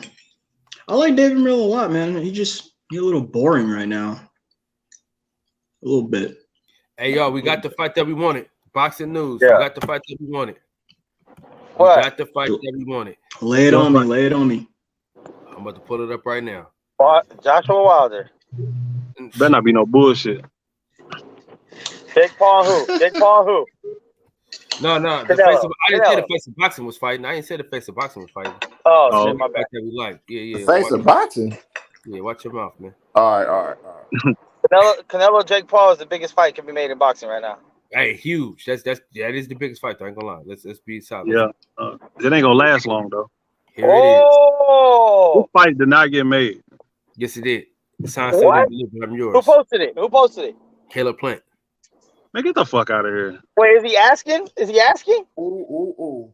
I said this. Didn't I not say this at the beginning of the show though? Let's go. Hold on. I said go back. Hey, rewind that shit. I said 2023, right? I said 2023. Yes, of course. Y'all better start praising Al Heyman right now. Next budget. Next year's budget. Hey, Kevin. What's up? They ain't black. Oh yeah, my bad. Oh. My bad. I forgot. Yeah. Don't get too beside yourself. Hey, when is it a fight date? Hey, where is it at? Huh? It's in 2023. They say it's gonna be in Oklahoma City too. What y'all talking about? You lying. Hey guys, yeah, I know. I said this though. I said Tay Jones said this last night. This is why I brought it up this earlier when I came on. Okay, that's crazy shit, man. That's guess crazy. what, though? It's probably not gonna happen though. Oh, you're a hater. Stop.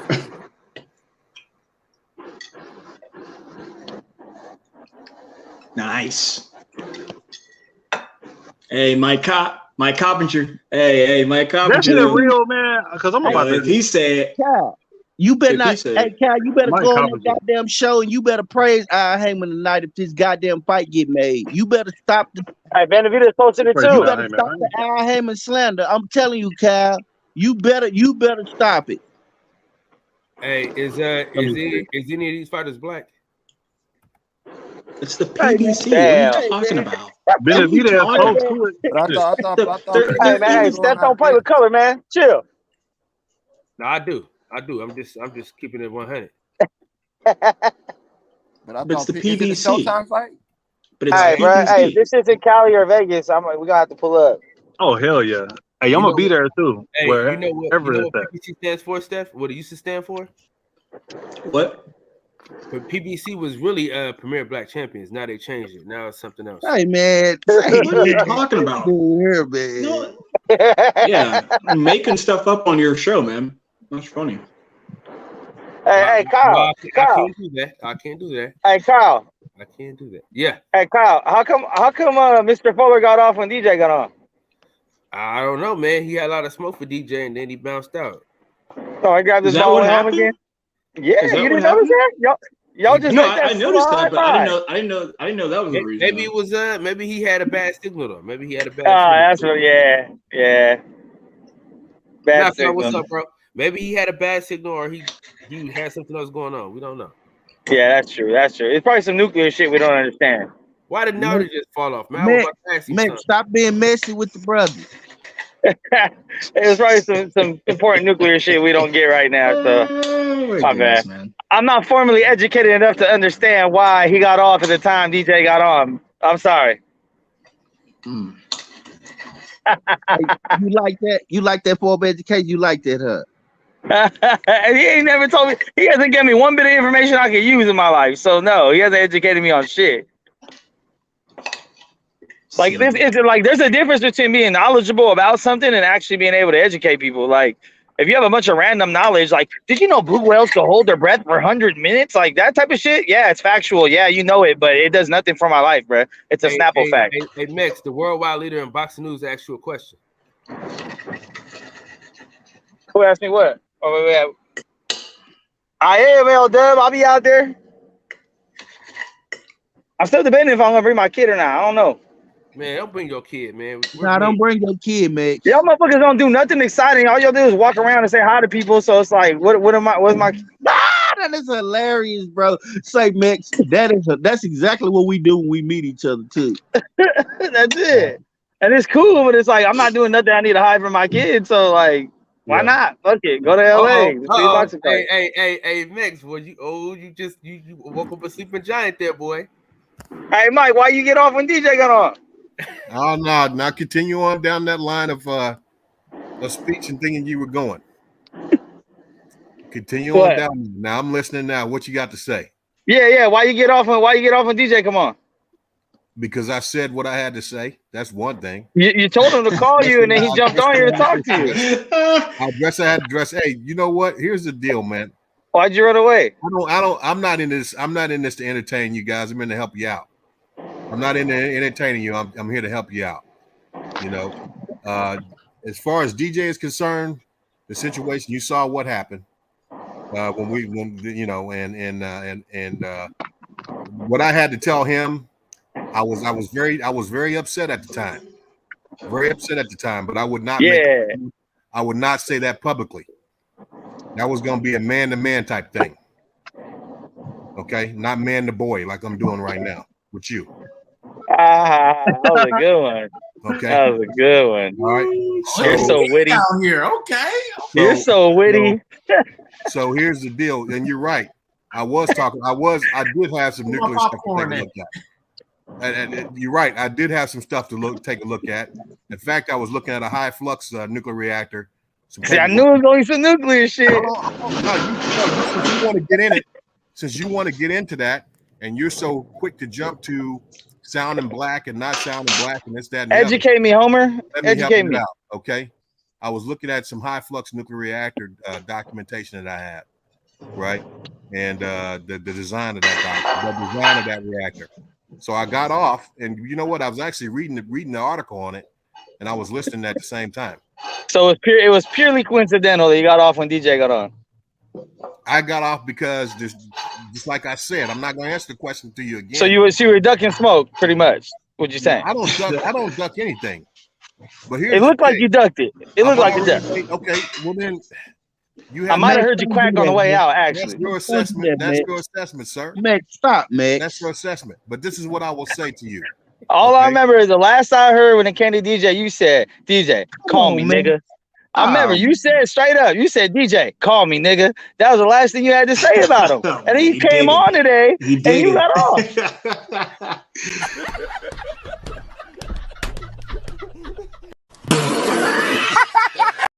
Why I got off, and I told you before. Is it that you don't comprehend what I said? I thought you were smart. I did. I comprehended when you said, DJ, call me, nigga. And Mr. I don't use that word. I would never. What happened? The real you comes out when you pressure, bro. That's why all your shit is an act. You're just an act. You're a character, bro. Like the true you comes out when you get mad and angry, or you feel some type of pressure. The real you comes out, and you really don't give a fuck. I like that about you a little bit. I wish you would show more of that. But like when you fake the funk too long, and then you come out with that, it doesn't matter what you like, though.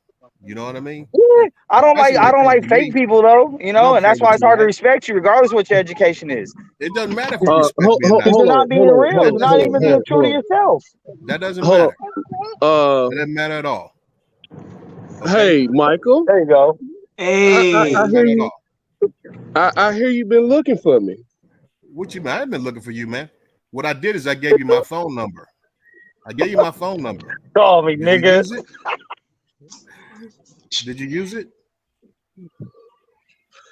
I don't feel like we have anything left to discuss, really. Okay, well then why are you talking to me? Because I hear you've been looking for me. Can I get a rub? Cause you said call me, nigga. That's why he's talking to you. Hey, look, Free look, smoke, free smoke. DJ, You Mike, y'all don't do said it. this, man. Max. Don't do this. Don't do this. Put them Max. backstage, Kyle. And if What's they gonna do this, I don't. want Max, Nah, this is don't what do I'll it. say to you. Don't This is do what I'll this. say to you. We're Max, not I'm gonna say this. entertaining No, this. Kyle, put us I'm gonna say backstage, this, but man. let them go one-on-one. Max, Nah, we're stay not. out of, Max, Yeah, stay we're out not of grown folks' entertaining. business, man. Stay out of grown folks' business, Max. Okay? And I'm gonna leave you with that. Stay out of grown And you folks' put it out there for the world to see. Just like y'all told me, when you make jokes, there's gonna be other people on YouTube. They're gonna take the no. You came on here and said, "DJ, call me, nigga. Oh, I want to be tough about shit." You went on motherfucking Fred show and fucking started copping pleas, but then started saying, you know, at the end of the day, I'm from where I'm from too, and I don't want to have to. And I'm always strapped and all this extra shit you was talking, and then you left when DJ got on. I didn't So say. See, here's the deal, man. you I'm gonna end did. You this said you always got it on you. You I'm you in the said something along the conversation lines of right that. here. Absolutely, I'm in the man. conversation right here. Mentally, I'm already there, bro. Mentally, I'm already there. I'm in the conversation right here because it's not worth it. All right, Max, you're a loser. Okay, so you keep doing what you're doing and keep All right, living but at life least the way I'm you live. real, bruh. At least I'm real. I'd rather be that than fake as Yeah, fuck. but If you're it makes you damn feel sure any that. better in your life to try to fake You're some that, shit because sir. you're insecure about who you are, You're a that's on loser. you, bruh. Good You're luck. a I hope you loser. figure that out for Get a yourself. life. And here's the thing But too. I would advise you to start taking into account when people say what you say is offensive. If someone tells you that the things that you say are offensive, and they're constantly telling you that, and you're hearing that over and over again, at some point you should probably take that to heart. nah, Okay? I only take it to heart I'm if I done respect talking those to you. people. I don't Have a good respect one. you. I don't respect you as an individual. So I don't care what offends you because you are fake. Bro, can I say something? I want to say. I want to say Where that's everybody not. go? That's. I want to say this. That's not conflict Kyle resolution. put everybody backstage. I want to say this. First of all, I want to say this. That's not conflict resolution. Wait, and did we he watch. leave? What And we happened? watch. Yeah, he DJ, left. you Of course he behind. left. I He thought always leaves. He's a DJ, you behind. coward. I thought he But I wanted to want talk to to say me. this. He's Let a me get this coward, out. bruh. Let me He's a get coward. no. Fuck He's that. a Let me get coward. this out. And that's your guys' hero, bro. Y'all need Can to I say this? reevaluate who the fuck you Please. got respect for, bro. Listen. Man, that's not conflict resolution. We watch Takeoff and all these motherfuckers get killed and talk about guns, and that's the first Anyway, thing come out what's people's up, mouth. everybody? How everybody Hold doing on. today? Everybody all Man, right? what we should do as people is learn how to Did talk you and get table the some lemonade? discussion. This is not entertainment. If y'all got into a beef, y'all should talk behind the scenes, man. I don't appreciate that, and we need to learn Mark conflict Nash, I see you in the resolution. chat, And we man. need to do that.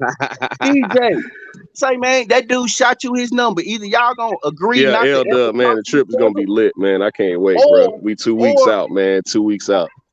I already got my bags packed. DJ, can you hear me?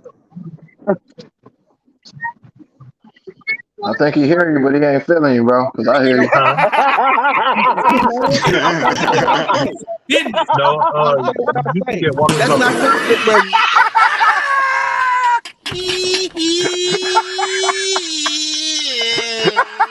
Oh, my chest. I can't breathe. Oh, shit, my chest is going. That was a Yeah, shout the season, man. Shout the season, man. Like the big Yo, that headphones. was the realest shit That's ever. weak. It's weak. Hey, was that Nardi that said that? Yeah. Oh, it's like the earbuds. We talk about when we watch each other get killed every day. We come Okay. over here and cry and rip and all this other You want shit. some of those And for then Christmas? I'm when scared people that you might online, lose we them. can't even practice fucking conflict resolution and stuff that we talk about to go in our communities every day. This is weak to me. No, they Either we gonna come stay out. the fuck away. Either we gonna stay the fuck away from each other and not talk to each other. Or if I put my goddamn phone number in Because that chat whenever you and I take a say call shower, me, then that's what it whenever is. you go to All of bed, this shit, this is weak shit, and it shows that we act like you little take a boys daycare. in real life. And I said we. Hey, in the words of the great philosopher, baby, is you finished or is you done? Summary of what happened, dog? Yeah. Hey, Okay. mute Kev, man. Mute Kev. No, Kev, man, come on, man. Hey, Brandon. Brandon, you hear me? Yes, sir. Listen, you don't see, but you don't know the half. That's what I'm saying, though, Brandon. You got to know everything, man. You got to know everything that took place. Was you there for that drop? No, sir. No, okay. Ain't nobody gonna tell me what's going on. Is what y'all saying? Call me, nigga. That's what he told the nigga DJ. That's what he told DJ. Call me. Yeah, nigga. that's cool, but man, when we talking about pistols, when we get to talking about other stuff outside of YouTube, that's like, hold on, man, this is something different. And then we low key threatening each other and talking about how we gonna hurt each other. Man, what kind of shit is that? That's the same thing that these young children out here doing to each other. But we supposed to be. Brandon, I didn't threaten nobody, Brandon. I just said I heard he was looking for me, so I was like, hey, what's up? DJ, I know you, bro. We from the side, bro. You know how we get in. You ain't even gotta you ain't even gotta put that out there. That's why you laugh, because you know. Bro, and you know if that man was face to face with you, that man energy would be different, and you know that too. So at the end of the day, man, that man shot it. Either y'all gonna agree to not fuck with each other. If he see you, he ain't gonna say shit to you. You don't say shit to him, or you pick up that phone number and you call and you be like, "Hey, what's the problem, bro? What's the deal?" That's how you table the discussion. And that's why I led with. And that's why I led with. I ain't feel like we had anything else to talk about. You want to give me this number? We ain't got nothing else to talk about. So what you still looking for me for? You right. It's understood now. Now that man ain't got no reason to ever say shit to you. If he see you on the panel, his best bet is to talk around you. That's how we operate. That's how we should operate. It's respect. Hey, we got a very special word from our sponsors. Go ahead and read that, Brandon. It says Kyle doing the work of the white man. Brandon, he not listening to you. Y'all, thank you, Kevin.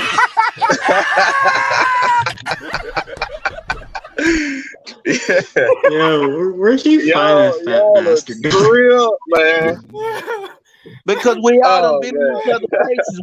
We all done seen each other. Ain't nobody finna be trying to go to no fight to do nothing to each other. I paid $200 for these tickets. You know what I mean? I don't think they're there with it, bro. Hey, I don't think they're there with it, man. The older a nigga is, man, nigga ain't trying to go all the way there. He got too much to lose, man. I don't think they're there with it. Just sometimes my whole thing is this: as long as niggas can coexist, you know what I'm saying? Without, all right, if I gotta go left and you gotta go right, so we don't meet in the middle of the road, that's cool. But as long as we can be on the same panel without no bullshit, you know what I'm saying? It's all good, shit. Like DJ said, it wasn't nothing to talk about. He gave him his number. He ain't nothing to talk about, shit. Respect. But Michael gotta stop running off the show every time he get into it with somebody, and then you know what I mean, don't want to talk. He just get off. You know what I mean? He gotta stop doing that. Audio fucked up. Oh, okay, my bad. We hear you though, bro. And see, this was like, and we had this discussion before. Like, this was my whole issue with Michael, right? Like Brandon and everybody else on this panel, like we can openly discuss whatever we debating, whether it be sports or life or politics or whatever. We can openly discuss and say we disagree with somebody. Now we might say it in stronger terms, but none of us have never said like, okay, because you don't agree with me, you don't deserve to talk to me, or you ain't educated enough to talk to me. And I agree. I called Michael Fuller out on that, man. And he had an issue when I said it. It was like, but at this point, he wanted to talk to me after that. I was like, we ain't got nothing else to talk about. I feel how I feel. Like, this is what you do. And ever since then, it's been, he went, man, call me. We need to talk. For what? I said what I said. We never gonna be cool, bro. Not if that's how you act, and of course you older, so you set in your ways. That's who you are. I'm not gonna change who you are. I'm not trying to change how you view things. This is who you are. I never dislike people for being who they are. I just understand I can't fuck with you. If that's who you are, that's who you are. Like when y'all get aggravated with Mex, I found out a long time ago with Mex, it's like, this who he is, man.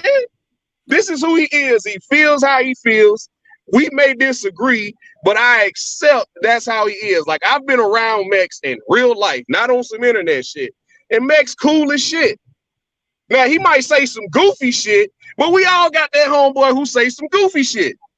Like, bro, you dumb as fuck. Shut up. But that's where it go, and that's where it go for me. I'm not gonna sit up here and just try to bash his character, try to say, oh, he don't know this, he don't know enough. He probably don't. But until he's willing to learn, until he's willing to sit back and listen and learn, we can't push that shit on him. If that's how he feels, that's how he feels. If we feel like he misguided, we feel like he's misguided. That's just is what it is, man. I accept people for who they are. When that old saying, when somebody shows you who they are, believe them. Believe them. That's a Southern thing. That's who Michael Fuller is, because that's who he showed me. I respect that, DJ. I have no desire to get to know him on a deeper level. I don't want to have this. I don't want to have this bromance with him, because I see how he anytime he gets into a debate, he wants to throw out his accolades at us. Like, bro, I went to college too. I got a degree too, but I don't throw that shit in people's face. I don't use that as a talking point. Like, I get my points out. You agree or you disagree.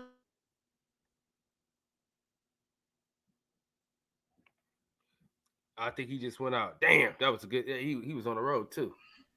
Yeah, he was crunk. He was crunk. He probably still talking. Hey, listen, he probably still talking. He probably don't even know that his shit ain't you breaking up, DJ, if you still talking. But this is the point that I was trying to make. This is how men settle conflicts. Either we come to agreement, you stay over there and I stay over here. But as far as getting into it with each other, man, you got some fucking nerve. What? You got some. Because he be arguing on every channel he's on. Hold on. No, he need to hear this. I need that drop. I need that baby boy drop for Brandon right now. You got some goddamn nerve. You done argue with Fred on way worse than this. Man, you done came. Fred trash is what I believe in. No. Fred trash is my religion. He trashes my religion, bro. Do you not understand that? He trashes my religion. He trashes my faith. He trashes my foundation. No. You don't. No. Let's get all right. Let's fight section. No, he don't. Not your faith and your religion. Just the person. He don't attack the whole religion, dog. Come yes, on. He does. He don't. But he does, though. Yes, he does. He calls it fake. Listen to me, bro. He calls it fake. He calls it tricky. He said they trick people. Everybody fake in it. The teachings were fake. Yes, he does. Not only that, and if you making mockery of the leader of the religion, goddamn. So if I make mockery of the Pope, do I need to make mockery of Catholicism? Of Catholicism? Do I need to do that, or is that already implied and understood? But so like this is what I'm saying, all right? If the Pope is in your opinion, if the Pope is out of line, in your opinion, like if you feel if that's how you feel about if that's how you feel about the Pope, right? Where if the Pope did something that you didn't agree with and you felt like the Pope did that, and you always talked about that the Pope, but you never said anything about the religion, then what you know what I mean? That's what I'm saying. You trash the religion, but you trash the religion. Man, he don't ever trash the religion. He does. He does, though. He trashes the religion as taught by the Most High Elijah Muhammad. Yes, he does. See, Kyle, what I'm explaining you that is more than just that. It ain't just Fred talking about what he sees of the inaccuracy. It ain't that. And not only that, he's not level across the board. Now, we've been hearing him talk about how Malcolm X was killed by the Nation of Islam, members of the Nation of Islam. They were just exonerated the other day. Did you hear him say something about that? He still thinks somebody in Nation of Islam had something to do with it, though. No, but he can't think that if they were exonerated. Hell ain't the ones that did it, but it was still members of the NOI. I think they were somewhere in like in New York or New Jersey, Philly. Yeah, all that. But anyway, like I was saying, he ain't done a show about that. That shows that he has a certain bias. He ain't even reported it. Those are things that should be reported. He talked about that. He got a whole video about that. So what I'm trying to say is, Kyle, as long as this dude continues to trash that which I believe in and that which I'm affiliated with, I'ma trash him, and we're gonna forever be. That's gonna forever be an adversary of mine. I didn't call him an enemy. That's an adversary of mine. So you might not understand it, but me and him understand it. You just get out of the way. Me and you ain't got no problems. But me and I'm him. out the way. But what I'm saying is, but you can't. Listen, you can't be a pot calling the kettle black though. That's Why not? When I see him, we'll get an understanding. He don't want to have this conversation with me. He can't. So me and him gonna do what DJ and Michael Fuller do. I stay on my side. He stay on his side. But whenever but if I ever run into him, then it may be something. I'm talking about us having a conversation, us sitting down, table discussing. If that's what he wants, I don't give a shit either way. But one thing I'm not gonna do is pretend as though I'm okay with the shit that he does, and then I watch him trash Al Heyman every day. Like everything he talk about is black people this, black people that. But if you don't have. But didn't he trash Bob Arum for years? Didn't he trash? Come on, man. Kyle, stop defending him. What I'm saying, he trashed everybody though. But he doesn't though. But he doesn't though. No, look at the top. That dude race baits. Kyle, he doesn't. That dude race baits, Kyle, and you know he race baits. Look at the title of the way this man titled his shows. Black people get killed in Chicago. What about the Russians in Ukraine? What about that? That's white on white crime. But we're not talking about that. Why come that shit not highlighted? Why come the worst of the worst of the worst of us is highlighted? Why come it's not highlighted when certain black men get PhDs? Certain black men are doing this. Certain black men are doing this. This man is supposed to be a business mogul millionaire, but I ain't seen one fucking thing talking about how black people can build a business. Where is his video showing how to get a DBA? Where is his video showing how to get an LLC? Where is his video showing how to do real estate? Where is all of that shit at? He just taught Mex something. He just taught. You're not listening to what I'm saying. You can't say that though. You don't even watch the whole show. He done school Mex on how to do hella shit. Delonte that was on my show last night. He just helped him get hella shit done for his business. Is that highlighted? Highlighted? Is that the forefront? Because that's not what's being presented. That's not what the titles are. That's not what's being highlighted. The only thing that's being highlighted on this shit is negative. Look at that shit, man. It's negative. And when you put negative shit out there, it's detrimental. And it's counterproductive for what we all say we want to do, present ourselves in a good light. I ain't saying sweep shit under the rug, but at the end of the day, it's a certain decorum and how you can address these things. And it ain't got to be tacky and negative and all nasty and antagonistic. And that's what that is, and you know it. If he want to have the discussion, let's have the goddamn discussion. I'm man enough to have it. But you're not going to be disrespectful and you're not going to be nasty and antagonistic when we have it. If you want to have it in good faith, let's do that. But otherwise, he can stay on his side and I respect that. Can we be honest, though? Let's be honest, Brandon. You and him only disagree really on one issue, bro. At the end of the day, you and him only disagree really on one issue, dog. Like, one. That's a big issue, Kyle. No. But hear what I'm saying. Though. I know it's a big issue, but it's only one issue though. So that's what I'm saying. Like, it's only one issue that they have a difference on.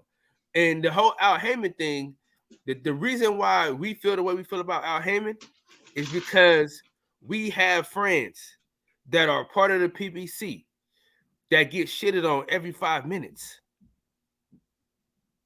You know what I'm saying? That's why we feel the way we feel. Fighters, Kyle? Fighters, man. I got homeboys that fight for PBC. Who get shitted on? That can't get a fucking fight. That's done everything that they told him to do. And he still can't get a fight. I see. Is that the business of boxing? So is Al Heyman his advisor?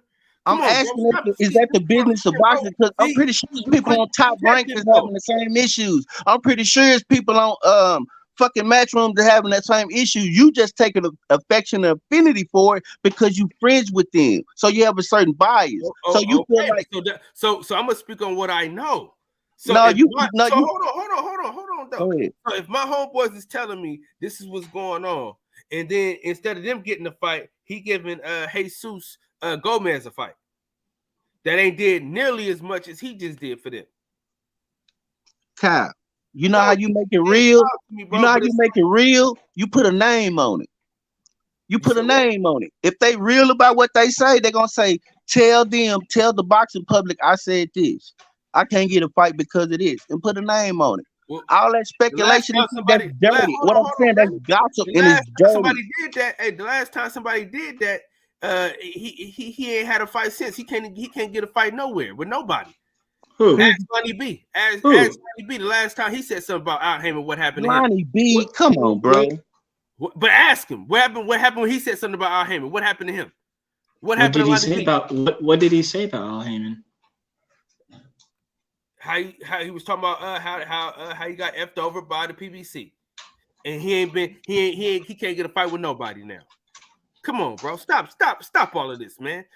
So the last time I see. Last time somebody said something about the PBC had their face on it, it didn't go too well for them. So is that exclusive to PBC? Is that only exclusive to PBC, or are we only looking at PBC because that's the only direction we want to look in? It's their turn. Because right I'll tell you right now, I got a book right now. He said it's their turn. Listen to me. He said it's their turn. Wow. Listen, everybody gets a turn right bro. Now. Man, come on, bro. No, why is it their turn right now? Why come it can't be? Who dictates that it's their turn? You and Fred. I never seen Fred do a video negative about PBC until they took his credentials. Is that a fact? That's not a fact. That's okay, false. well, I'm saying mostly he was pro PBC. But I'm saying he was pro PBC though, right?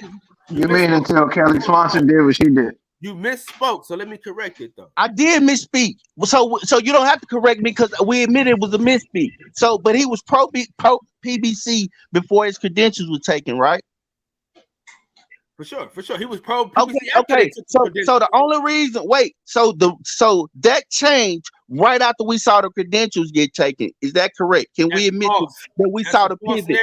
But I'm saying no. But what I'm saying, can we say that the credentials help lead to what we see now? No, that ain't what led to it. That's what I'm trying to tell you. No, so it didn't help it either. So it didn't play no part in it.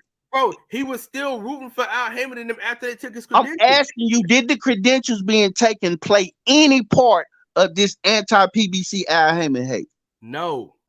Come on, see, this is the disingenuous. That's disingenuous. Listen. I talk to this man off wax every day. Me and him talk about stuff all the time. Let me tell you, bro, because I need you to understand something, bro. When Al Heyman uses his black card and uses that to say, oh, we're doing this, we're doing that, you know what I'm saying? And then he uses that, and then when it's time for him to ride, which he ain't riding, that's the problem that I have. Man, what are you talking about? What the fuck are you talking about? God, that don't even make sense.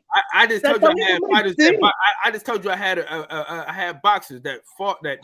Bro, that don't even make sense. What you talking about? You said you having a conversation with Fred. Y'all talking about Al Heyman and how he ain't ready to ride with you. What are you talking about? I asked you a specific question. We as boxing saw. Specific question, though, sir. Okay. Can I answer now? Okay. So what I'm saying is, we talk about particular boxers, right? That we can't really say on wax because if we say they was he upset about the credentials being taken? Yes or no? Was he upset about Kelly Swanson taking his credentials? But did he stop rooting for PBC? No, that's not what I asked you. Was he upset? No, he don't care. Man, get the fuck. Okay, all right, okay, cool. But what I'm saying,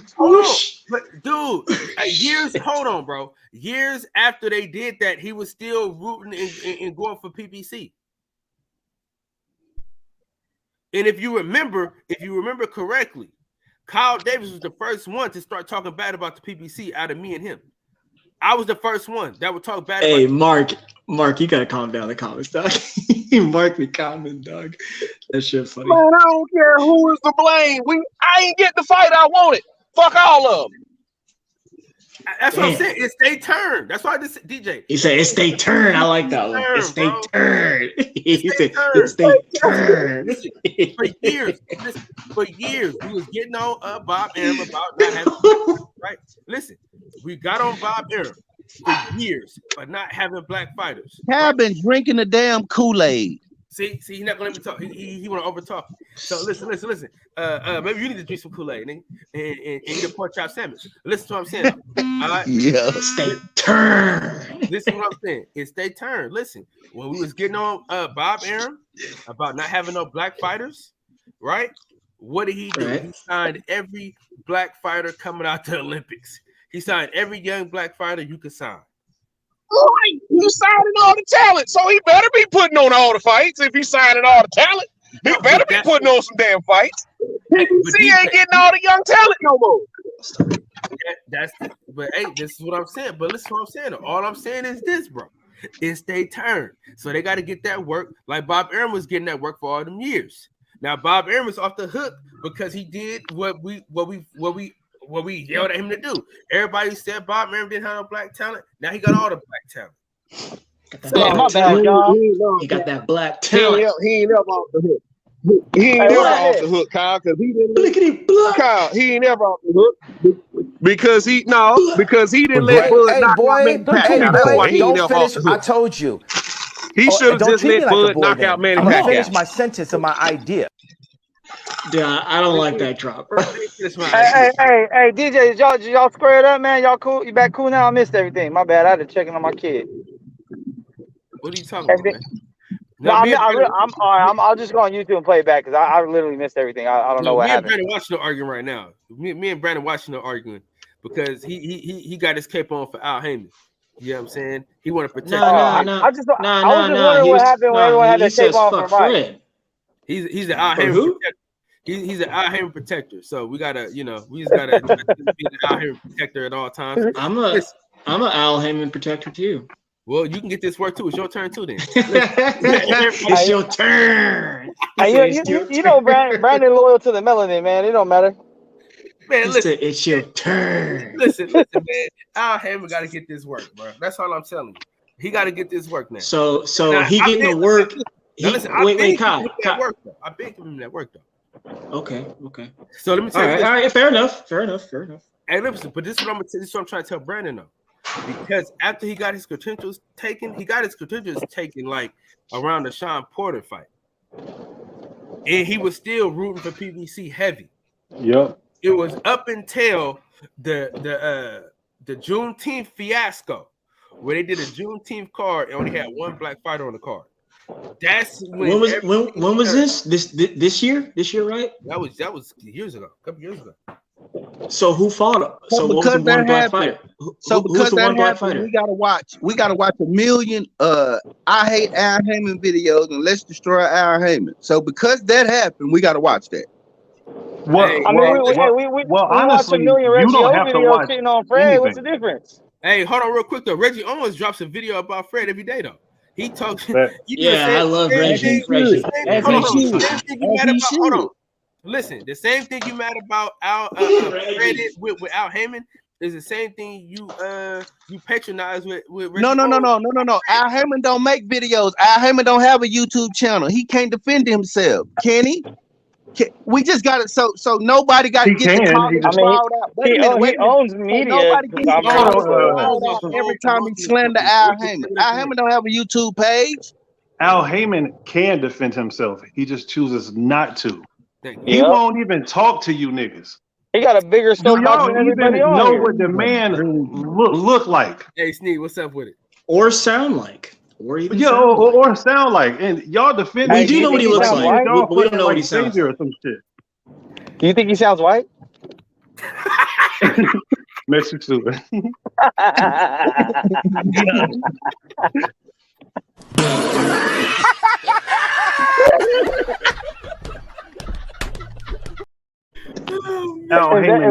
Was that uncomfortably probably?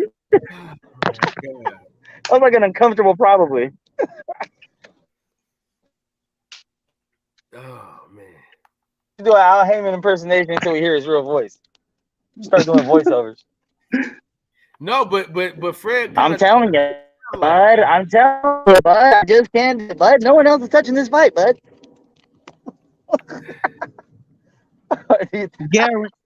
I guarantee you don't sound like that. Hey, what if he sound Hispanic because he fucks with all the Latinos? Maybe he knows Spanish and shit. Makes you proud, man. Makes you Man, that's proud. funny. He the type Hey, of he nigga got to a lot walk of up on you like, Latinos. hola. I mean, yeah, you Hola. feel me? Just fool it. Hey, what the fuck? Look at this nigga. He said, my name is Alejandro Haman. Hey, Vex, AOA, nobody's touching the fight, eh? Yeah, ni Mexico. Hey, take the money. He said, hey, papi, I can't give you no guarantee. Me like color green. Yo, papi, I can get no guarantees, papi. Hey. No guarantees. Hey, No fight made. Oh shit! And what if that motherfucker just don't ever talk? He just write everything down and has like an interpreter or some shit. You sit there quiet as fuck looking at motherfuckers, passing notes back and forth. Oh man, Alejandro Heyman. Alejandro Haman. He look like he would be just like that nigga Tim Duncan. Like, you know.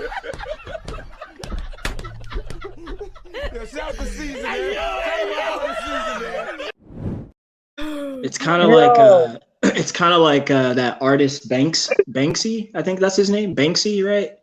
Like no one knows who he looks like or what he sounds like. He doesn't even show up to auctions. I'm here to tell you right now, we don't care. Let me tell you, we don't.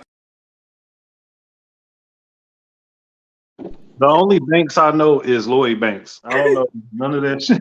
No, it's an artist. You guys know you've seen his work. Banksy is. I know who Banksy is, bro. Yeah, you've seen his work. The artist. Yeah, Banksy. He's off of Al Heyman. That's the one who shredded. That's the one who shredded his painting. Yeah, I know which one. I thought you were talking like music. Nah, he's trying to get us off the Alejandro Heyman talk right now. I don't care what y'all say, man. No, not you. I'm talking about Brandon Washington because he know Alejandro out of pocket. Man, come on, Al Heyman did something that ain't never done in boxing, and he gave black fighters and a safe haven, and he marketed and promoted them and showcased them like they wasn't showcased before. So okay, I don't great. So what is he doing now? What is he doing now? What you say about Al Heyman lately? What about I'm finna tell you what he's What finna is he do. doing now? I'm finna tell you. Can I tell you? He's just an advisor, Kevin. That's all he is. I'm finna tell you. I'm gonna tell you. How you know? Can I tell you what he's doing? What he's doing? I'm gonna tell you what he's doing. He's working on Errol Spence's next fight. Hopefully, it's here in Dallas, and he gonna fill up a stadium with the help of Errol Spence. About maybe I say we'll get about 40,000 in there. We got 40,000 last time, so it depends on the opponent. Well, hold on, let me finish, and then what I'm reading, January 28th, he'll be taking the undisputed champion at 154, and he'll be fighting in Vegas. Defending his belts against one of his mandatory challengers. So it looks like from what it looks like after the Duck Crawford fiasco, it looks like Al Heyman is on his business and putting it together. That's what it looks like to me. I don't know about nobody else. So I know we're gonna get a pay-per-view fight from people. You know what I learned about Brandon Washington? Brandon Washington is a selfish individual. You know what I mean? He just gave it all. He just gave it out, man. The only reason why he likes Al Heyman is because Al Heyman keep putting fights in Dallas, and he ain't got to fly nowhere to go see him. He could just walk his ass down the street and enjoy himself. You see, you a selfish individual. I got you, Brandon. I'm all over you. Thank you, Kyle. Thank you, bro. Now I see what you up to. See, but you would feel the same way if Al Heyman was putting them fights in Oakland and you was getting to go watch Devin Haney. You know it, bro. So come on, don't do this. You know you would love that shit. That's why I like. Then that's why I like Bob Aaron. Oh,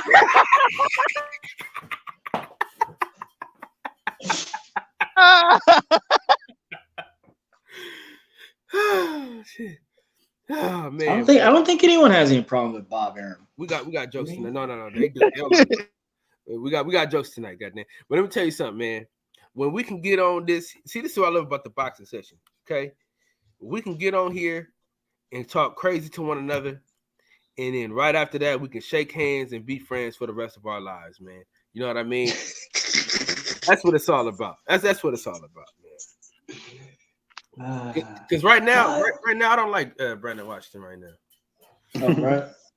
Ain't no Man, this place is my like the brother. boxing section. This is my brother. You know you my brother. It's just that you just hang around with suckers. You know how it be. We grew up with dudes that was our homeboy, and you be like, say, man, why you be hanging out with that sucker, man? That dude gonna get you hurt. Or you got certain homeboys that you can't bring around others. It's like that. So it's respect. It's respect. True that. Men. So yeah, Al Heyman will be raking in a few million coming out of Texas, tax free. We don't have a state tax. I just want to throw that out there as well.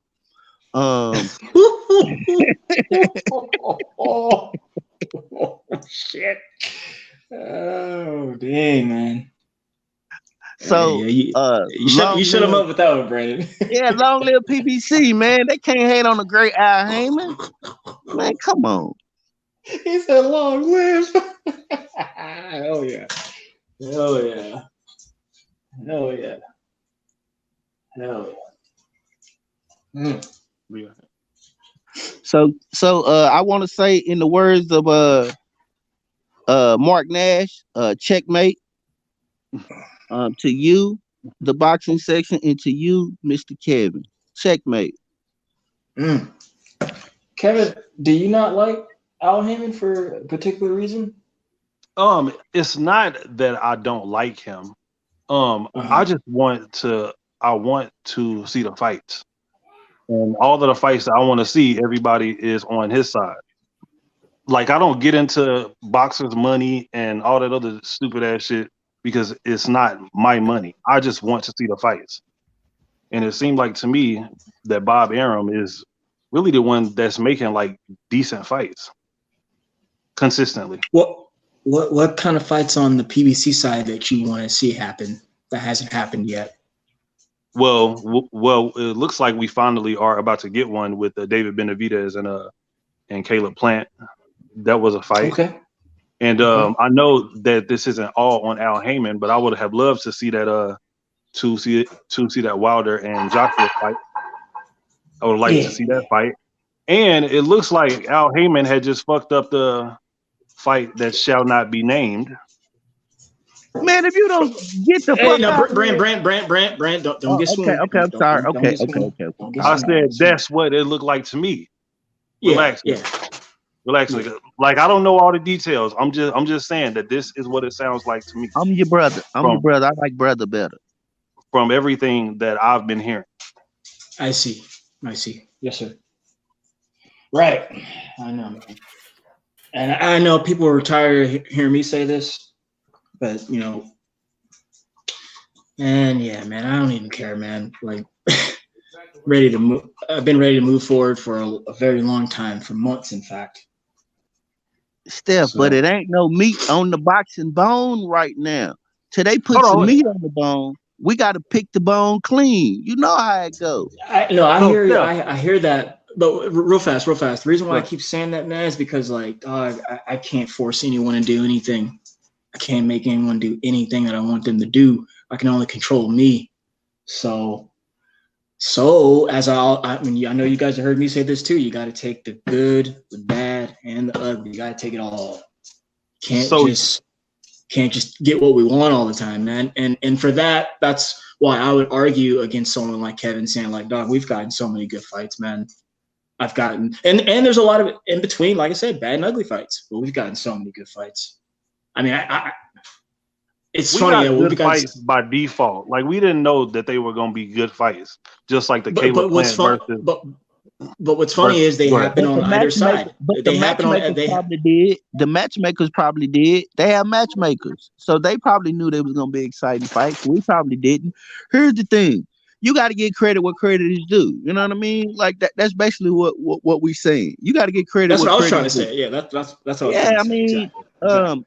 When it's time to say that boxing is horrible and that it's not though. We done got two undisputed this year. We got two, right? We got one at 154 put on by PBC, and we got one at 135 put on by Top Rank.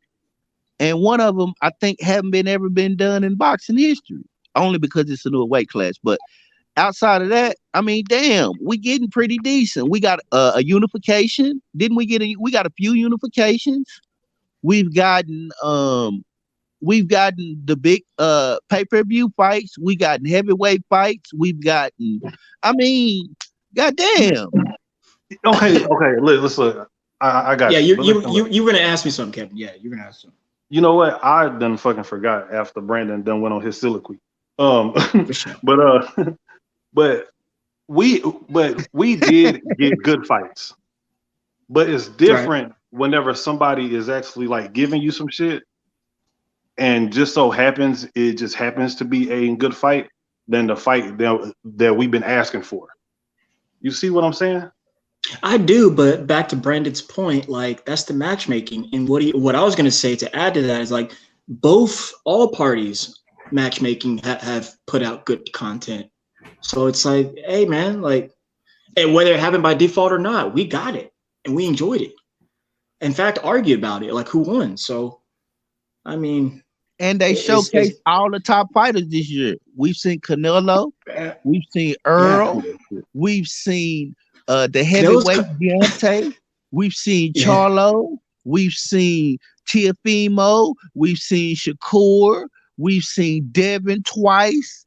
I mean, that's why I think the promoters, this shit go in one ear and out the other, because they like, man, we giving y'all stars.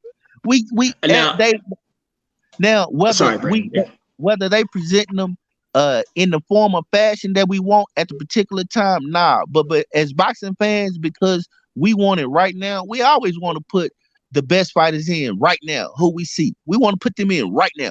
Oh, match Boots up with him right now. Match this one up with that one right now. So the thing about it, I think that's the age we live in. Instagram, we want it instantly. Everything instant. Match it up right now. Fuck that. We don't gotta wait. Why do we gotta wait? I can put a movie on my phone. I can talk to somebody in California right now on my phone instantly. What are we waiting for? Make this shit happen. So that's what I think a lot of that is too. Well, excuse me for Can I say this though? Me for just being a fucking fan. Like, Kev. Let me cut you off real quick, Kev. Go ahead. Brandon, fighting once a year though, bro, is not doing it, bro. Because our favorite fighters end up losing because they're not active enough. That's what they help. That's what they help. No, it ain't for their health, bro. Think about it. I'm gonna explain how. Let me tell you how. And I'm gonna tell you this is a backstory that I read about Al Heyman, and I'm gonna tell you why I believe. Was a boxer, I know, but fighting once a year is not gonna get you up the hump. I agree, but what I'm trying to say is, I think with the way that the PBC and these fight dates and the way the sports is in America, the way they present their fighters. What I think he found by doing the free model on TV, NBC, you got to think he's been with damn near every major network. So what I think they found in boxing is that they only get a certain window and certain dates. Yeah, football is so much real estate. And they most of the time try to present the best fighters twice a year because that's all they can get them in. You got to remember, if these fighters fight more than twice a year, what is the training camp? 8 weeks. So what's that? 4 months that if they fighting twice a year that they're in training camp, right? So what I'm trying to say is the way that the market is set up today, these dudes ain't like, and they not built like the fighters that we remember. Look at the body style of Sugar Ray Leonard and look at these. They not them kind of men with the nostalgia that you remember. Man, these dudes ain't 15 round and 6 times a year. Man, I think Floyd fought 13 times in 1 year when he was coming up. 13 times. Like, man, Riddick Bowe had fought 17 times in 1 year. This not that era. and we should just get used to it as boxing fans and adjust, and hopefully we get to see the longevity of our fighters. I didn't realize that Earl been pro since 2012, 2013, something like that. That's damn near 10 years. And he only had 28 fights in those 10 years, and he's damn near relatively fresh. Outside of shut up, Aura. Outside of the car wreck and the retina, but outside of that, Earl don't seem like a sluggish, beat up fighter. None of the PBC fighters really do. Danny kind of do because Danny ushered in the PBC. That's a good point, Brandon. I like that. That's good stuff, sir. That's real good stuff. No, what? I didn't think about it like that, Brandon. You might be teaching me something. It's real good stuff. Kyle, did you get that down, or is it still? It's his turn. Hey, I got a bounce on y'all. For sure, Kev. All right. For sure, man. Holler. Yeah. Kyle? What? Hey, to change this back into race real quick though, Brandon. Hey, shout out to Kyrie Irving, man, for standing tall on what he believes in. He said, "I cannot be anti-Semitic if I know where I come from." So who is this? Kyrie Irving. Oh. Well, yeah. Actually, give me the short version on what's going on with him, because man, I don't pay attention to that stuff. Because because so basically he believes that he's a black Jew. So he put up a movie saying about the black Jews, and that's where they keep saying he's anti-Semitic, but because he said he's a black Hebrew. Yeah, because he says like he says what now? Because he's saying he's a black Jew, he's a black Hebrewite, so that's what they believe. Nah, that's not what it is. What it is Jewish people really, honestly, they don't like when black people attribute themselves to Judaism, because so basically what that movie was on Amazon Prime was insinuating that black people are the true Hebrews, and they thought that it took away from the birthright of the Jewish people, so they looked at it as anti-Semitic.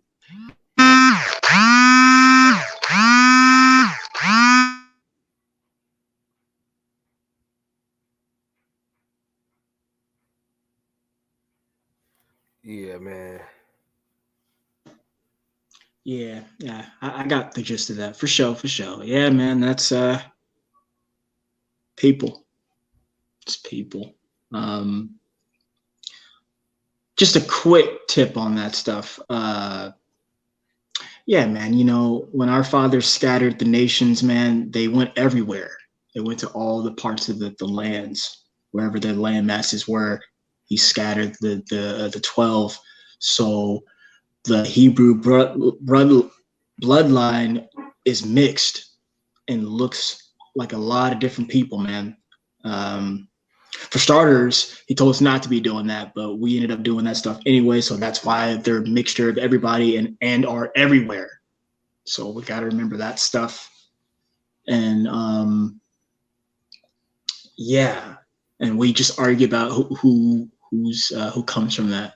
So, but I would encourage everyone to read the sacred scriptures, man. It'll tell you. It'll lead you. It'll lead you. No doubt. Thank you, Father. Thank you for your spirit and your son. Where are you going? You getting off?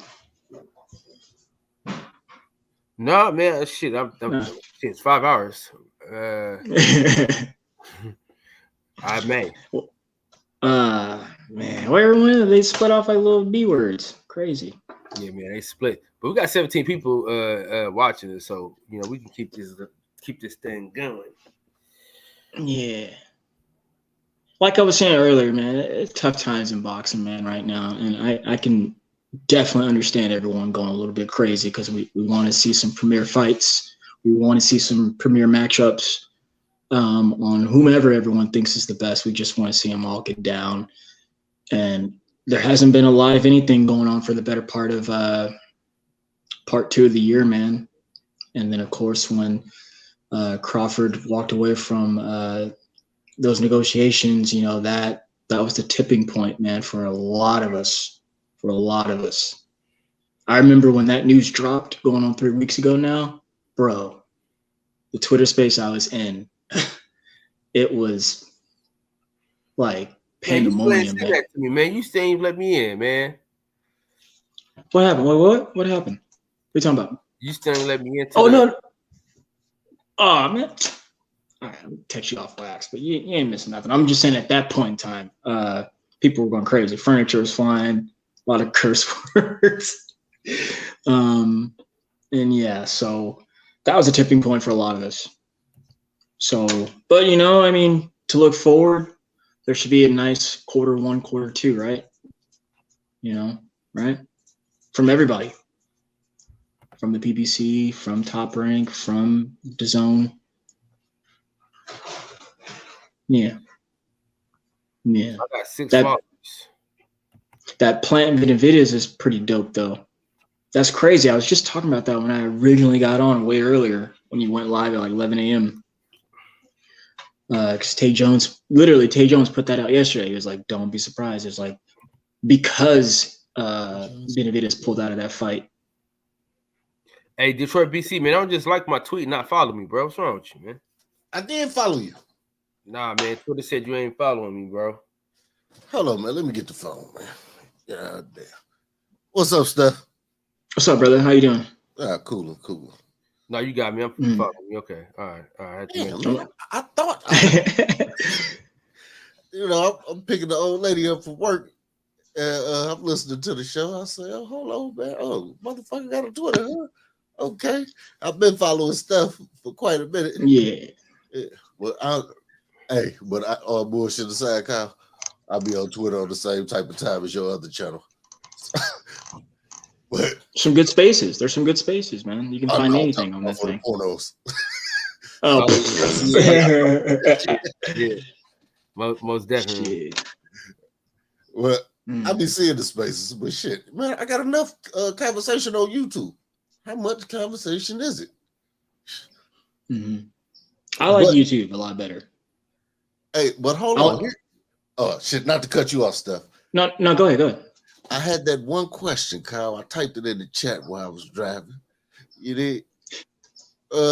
What's up with Fred and his apology with this mysterious call from Al all of a sudden? You ain't catch that clip? Wait, what clip? He shot a little one of them little shorts he be dropping. He said he got a call from Al Haber and he apologized about everything. Who? Fred. No, that was false. That was fake. Bullshit. That was satire, bro. Yeah, he was joking around, bro. That was a joke. Okay. I'm like, damn. You know how YouTube would just let the videos run? Then the next video popped up. Al Heyman destroys the. I said that. Okay. Yeah, he was. That was a joke, man. Come on. You know better than that. You know Fredro. Yeah.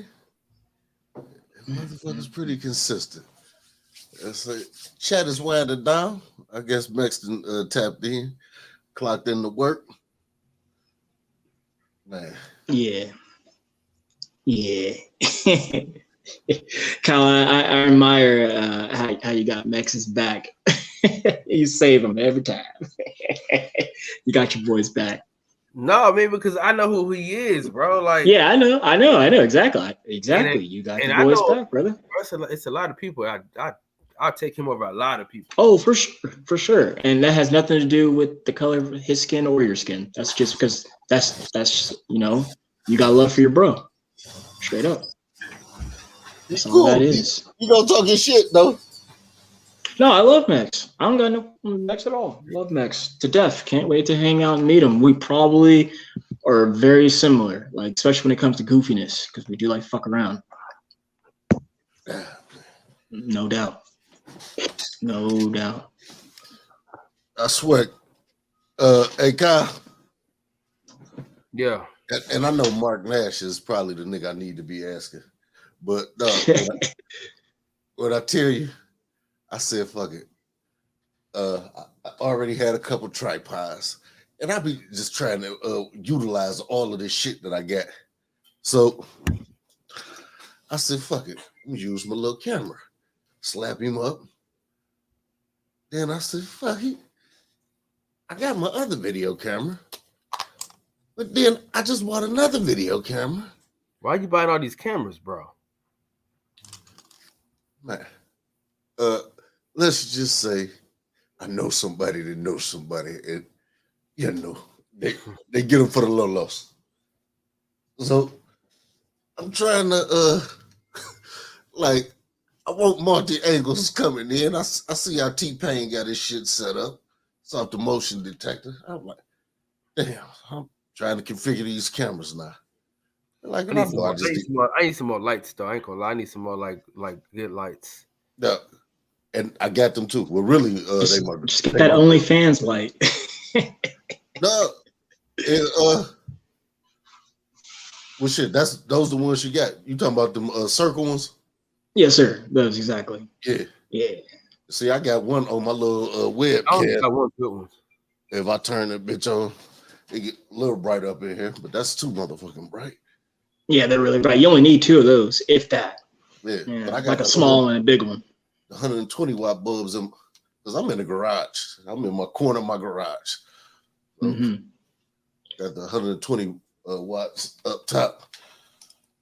I can't get these motherfucking cameras to work. And I know if I plug it up on the PC, it's gonna work. But I want the shit to work on the Mac. It's always something.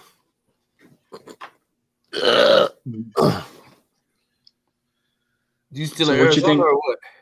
No.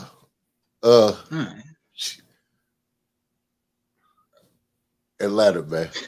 Atlanta. Man, I was gonna say you back in Georgia. That's what I thought. Yeah. Come on now, Bulldog. Cool, man. He moved too much, man. No, man. He's swear he in the army or something.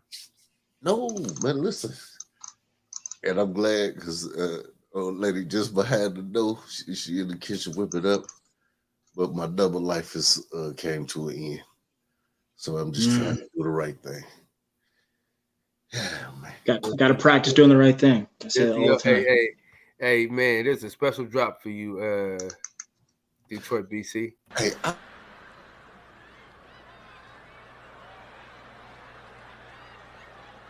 nasty bitch.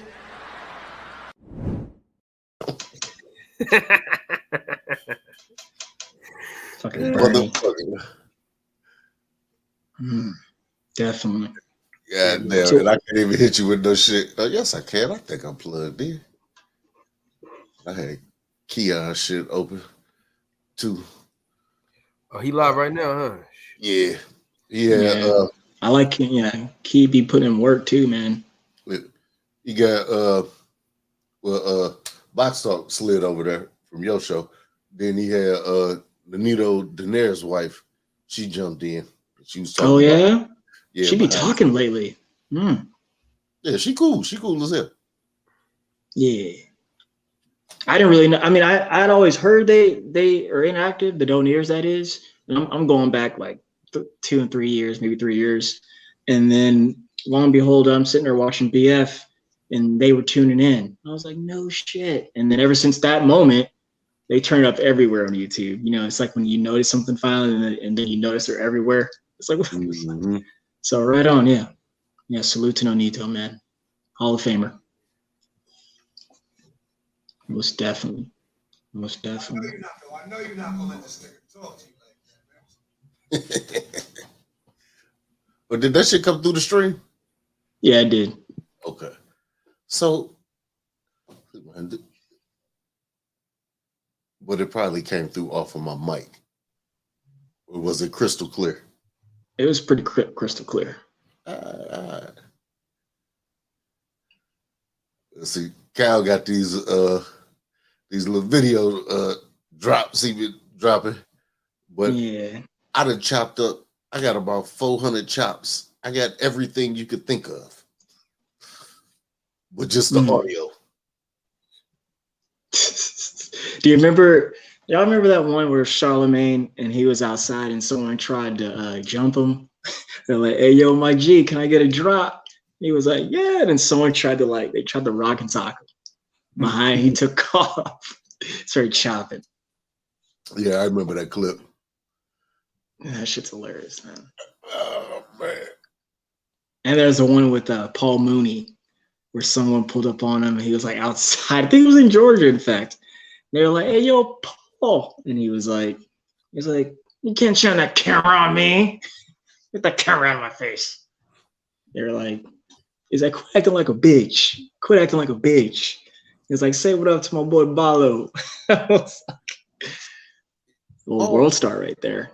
Yeah, so Paul was one of them guys I never could really understand. And when, as funny as he was, because he funny than a motherfucker, talented. Mm-hmm. But you could tell that there was something else. And then when he came out, that it was him and Richard Pryor. Talking about Mooney, right? I think, right, I kind of feel the same a little bit, sir. To add to it, I think he just wanted to do more than just comedy. You know, and then, but he was not saying he was forced, but like he was like forced to do comedy, but like he wanted to do more, a little bit something else possibly. Because like you're saying, like his body language is off. There's something there, man. There's something always off about him. What was off was that it was the bisexualness. Him and Richard had that in common.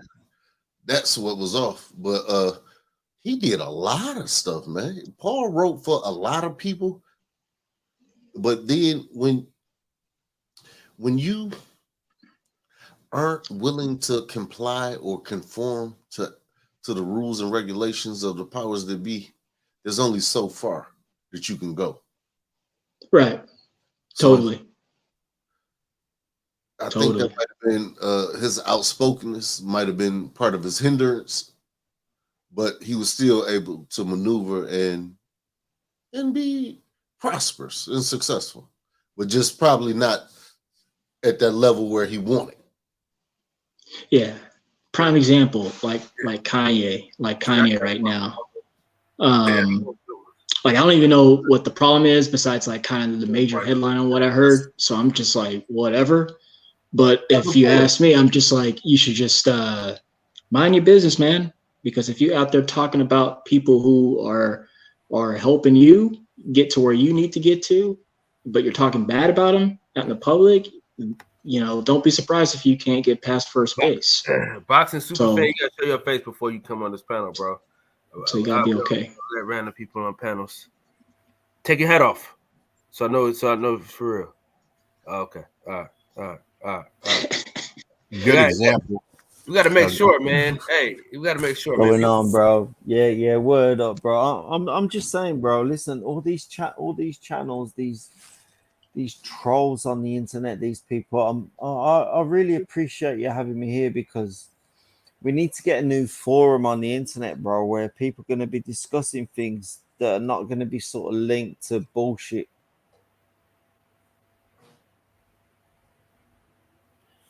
Continue. Well, yeah, I agree. I agree.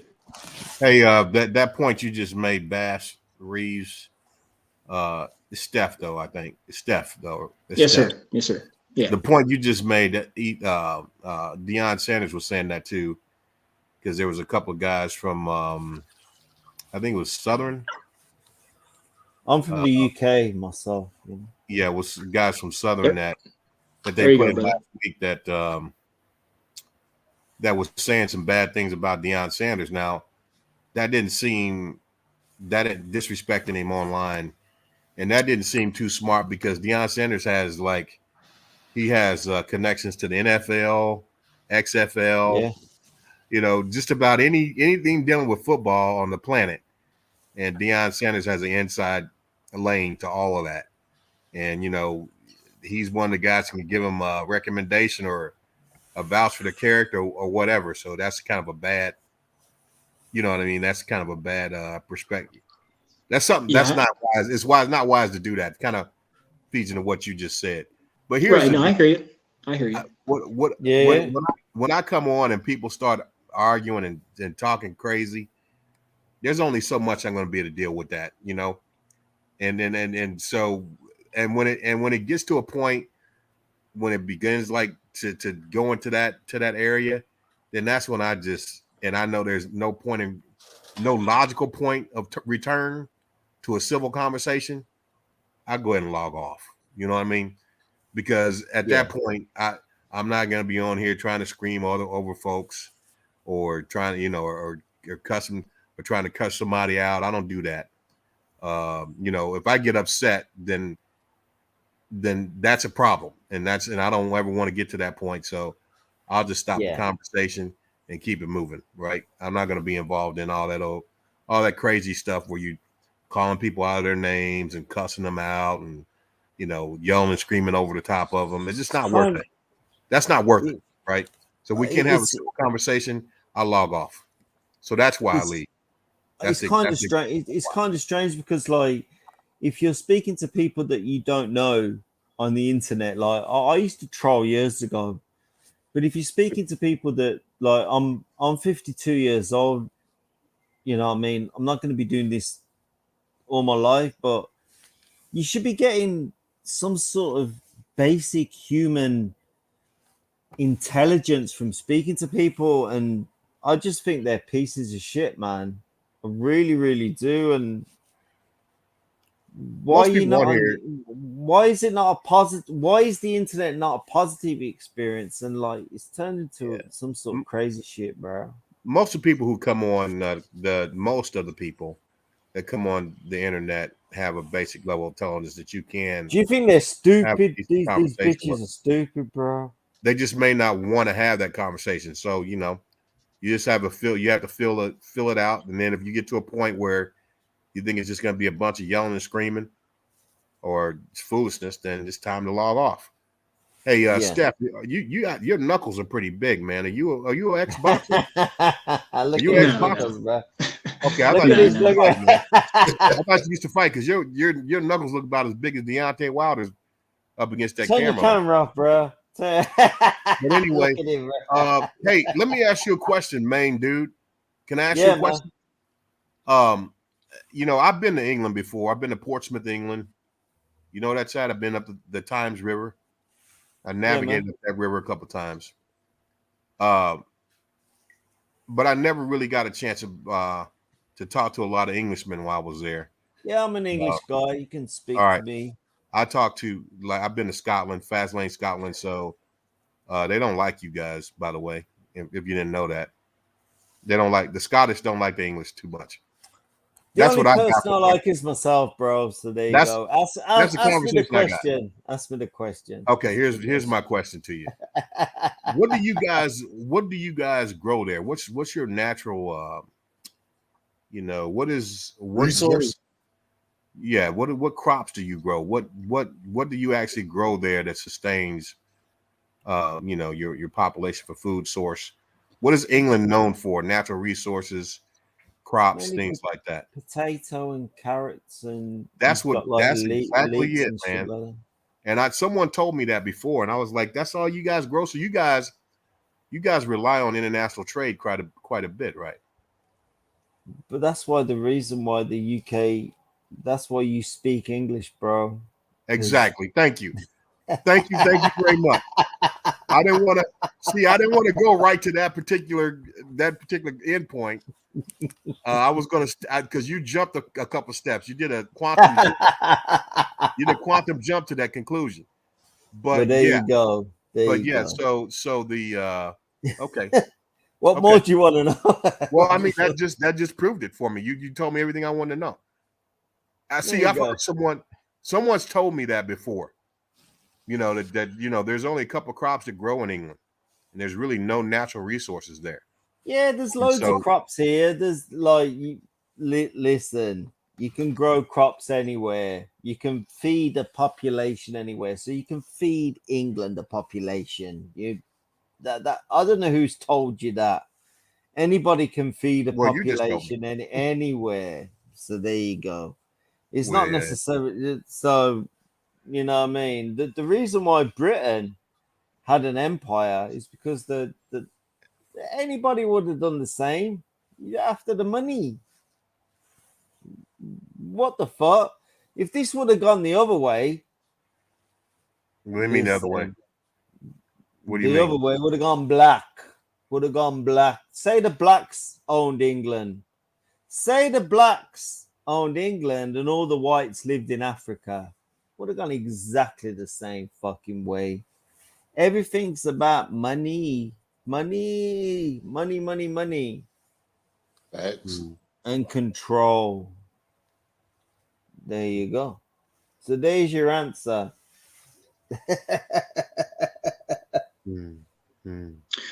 Main dude, kind of going back to boxing real fast. Man.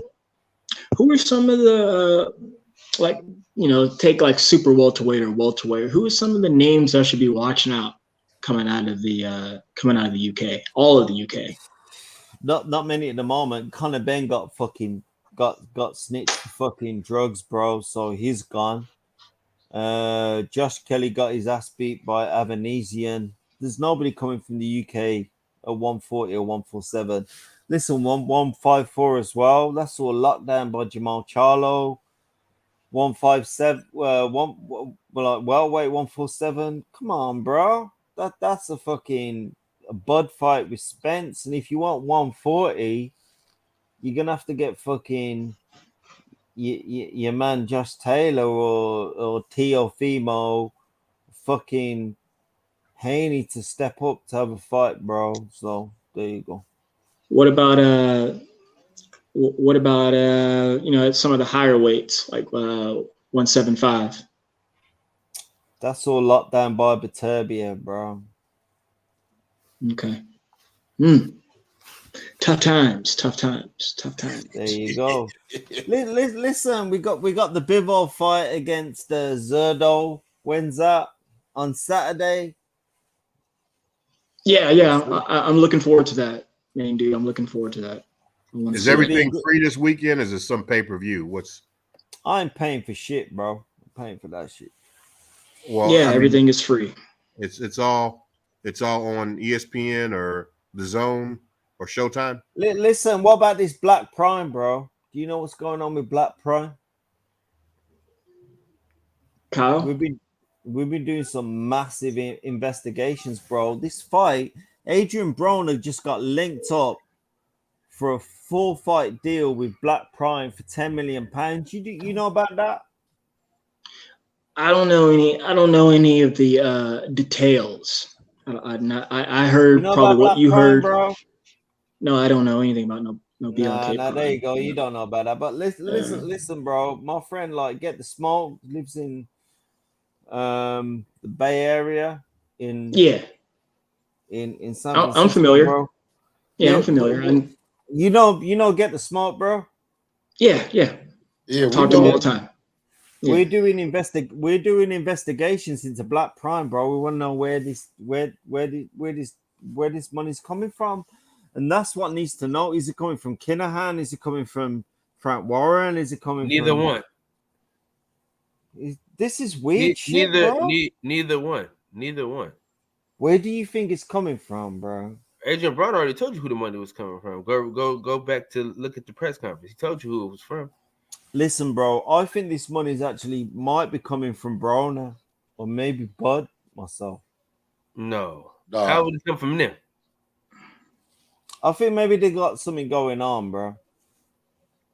No. The people behind BLK Prime have been around boxing for like the last 20 years, bro. They know what's going on. Who do you think that is? He gave you one of their names. Sorry, bro. I've been. If you go back and watch his press conference. I'm sorry, man. Yeah, go back and watch the press conference. He tell you one of the guys' names. Hey, babe, dude, your investigation skills is suspect. I agree. I agree. They're not good. Yeah, I'm just telling you. I'm just sitting here listening, brother. I agree. That's funny. Yo, listen, man. So you know who the BK Prime is, bro? I think he knows, bro. I need to charge my phone, bro. For sure. He knows this guy. I don't know who, but I am going to go back to that video now that Kyle dropped me a little nugget. Main dude,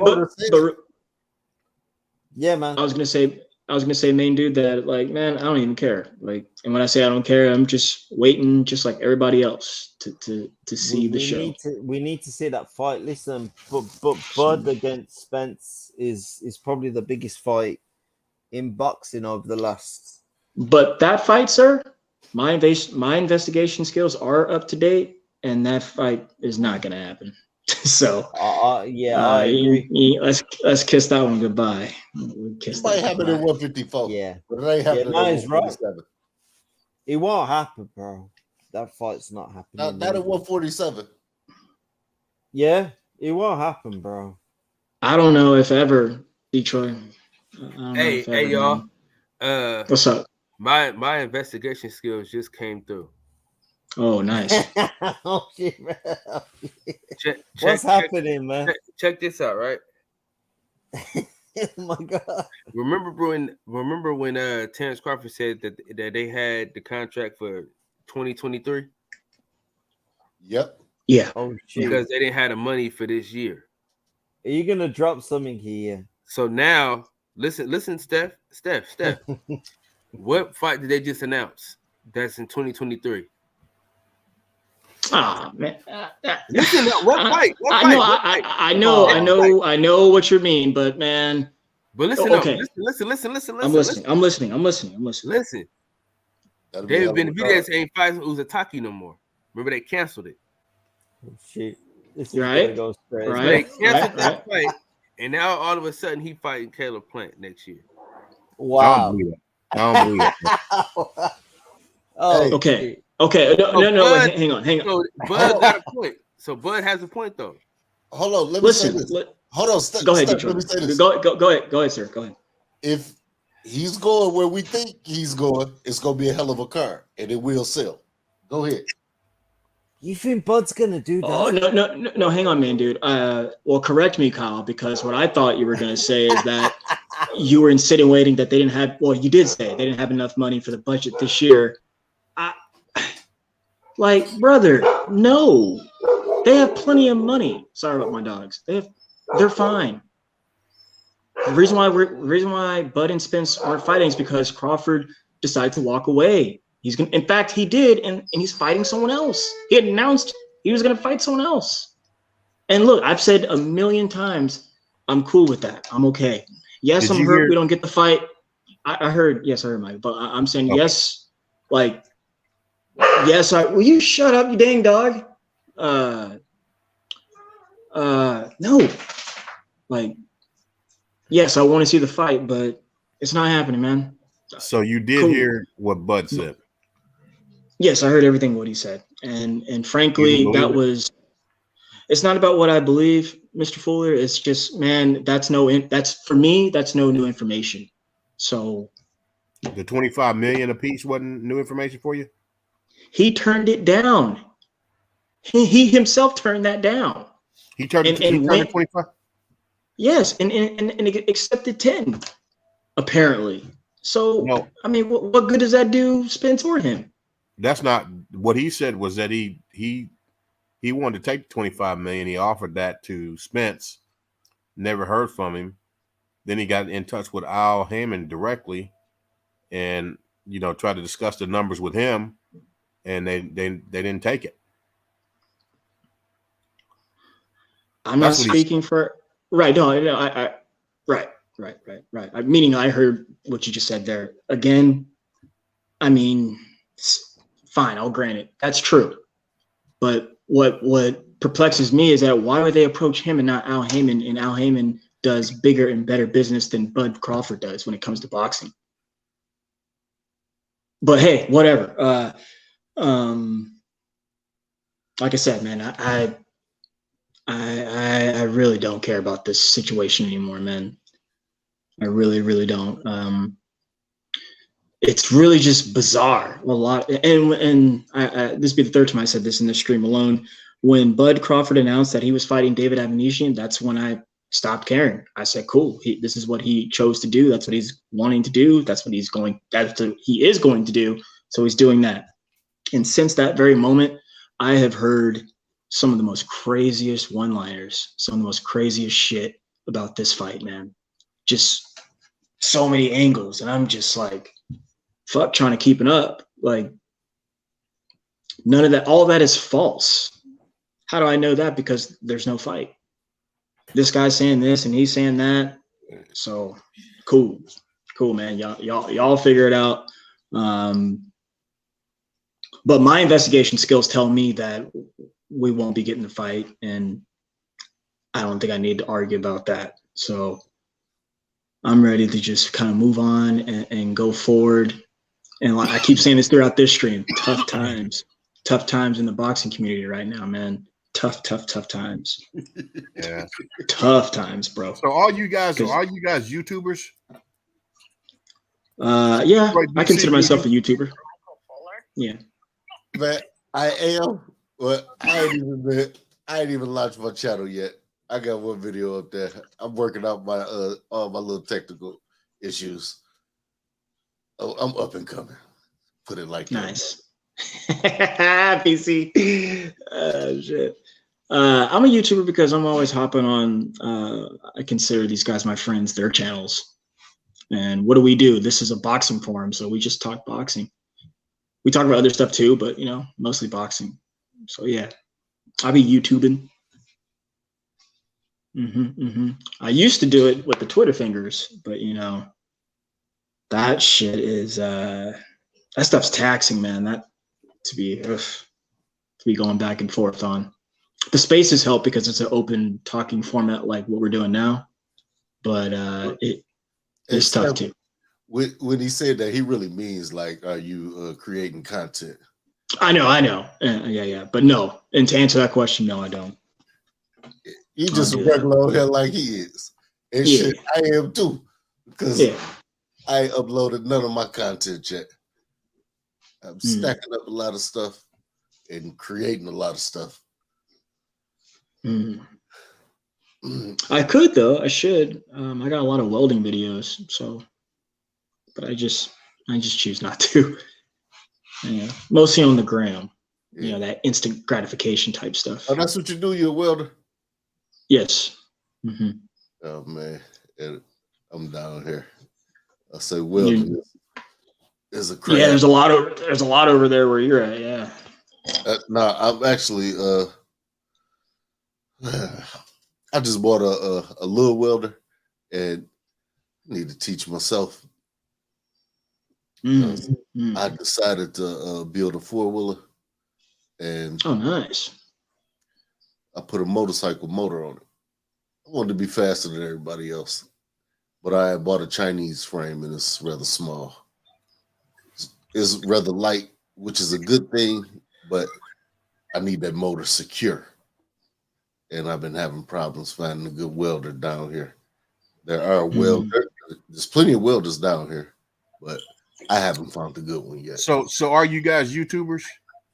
Detroit, BC, are you a YouTuber? I'm up and coming, brother. He a half a YouTuber. Okay. Okay, give me my half, Kyle. Give me my cool. So he has a video on YouTube, so technically he's a YouTuber. All right. So are you a YouTuber, Steph? Yes, technically, yes. You got your own channel? I do, and I have a couple videos up. Okay. From like over 10 years ago. Oh, wow. So let me ask. So, is there a lot of money in that? What's the finances on that? I mean, ask Kyle that question. Yeah. Okay. I'm not there yet. Okay, so when you monetize a channel, I guess that's what it's called. Yep. What's the typical? I mean, it don't really come overnight. You still gotta like work your ass off even after you monetize. Oh, but I mean, what's the average YouTuber? With like a couple thousand members. It ain't much though. You got to get to a certain level in subscribers, for what I know. Yeah, subscriber. Yeah, unless you get like a video that just goes absolutely haywire, bro, and goes like absolutely viral. Yeah, you got to build up your base. So say you're a guy that's got 20,000 followers. Oh, you good? You straight? That's like 2,000 a month at least. That's 2,000 a month with 20,000 followers, huh? Yeah, depending on how much you go live or how many videos you drop, things like that. Yeah. Huh. I'm going to videos. That's what you need to do. You need to make I said you need to make some nuclear science videos.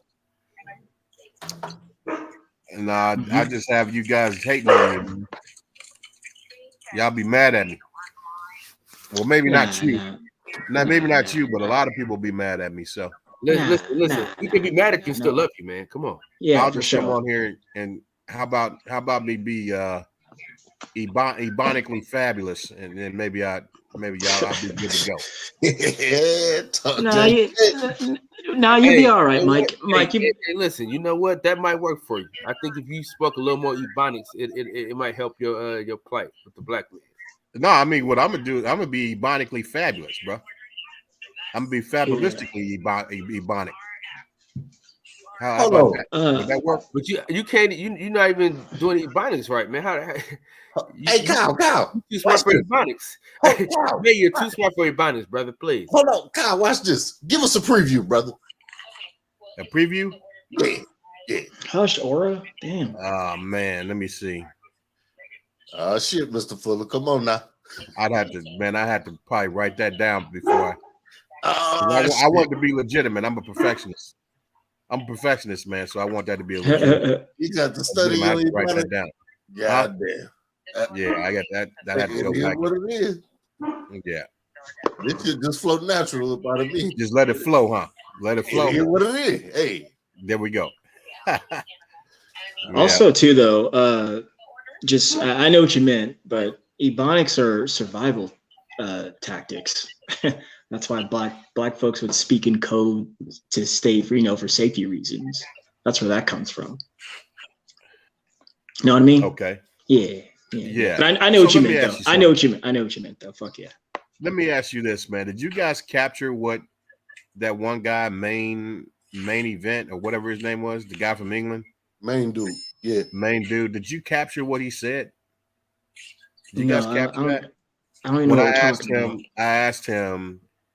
I asked him were there any natural like over there? Yeah, what are the natural resources? What are the crops?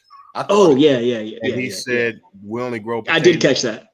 We only grow things like potatoes and carrots. Now I already heard that from someone else in England, and I've been over there, and I know that they got a lot of potatoes. You can't live off potatoes, man. But you hear what his comeback was? Yeah. He said that's why you speak English. Yeah. And I saw you respond to that. Yeah, I heard your enthusiasm. You understand what he was saying there? Exactly. I did. Okay. I did. I mean, as long as that registered, what that meant. Yeah.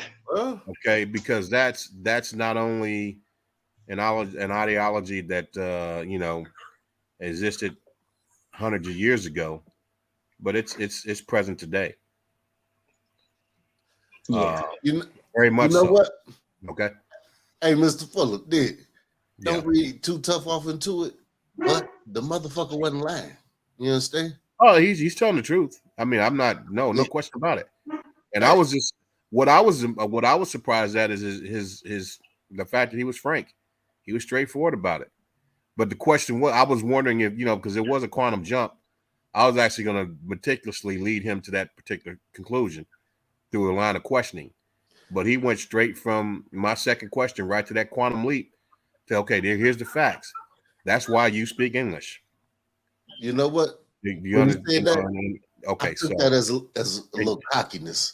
That little well, I mean, and not only it's not just what you say, but it's how you say it that determines your spirit and your emotional and spiritual makeup. You understand? Yes, sir. So you have to incorporate that into who you're talking, so you understand who you're talking to. Not just what you say, but how it's said tells you who you are speaking to. See? And I processed all that. Oh no, right. From the jump, from the moment you asked them, and then I saw where you were going. So yeah, I understood all that. Just you were having a conversation with him. We were listeners at that point. That's all. Not only was it a cockiness, it was a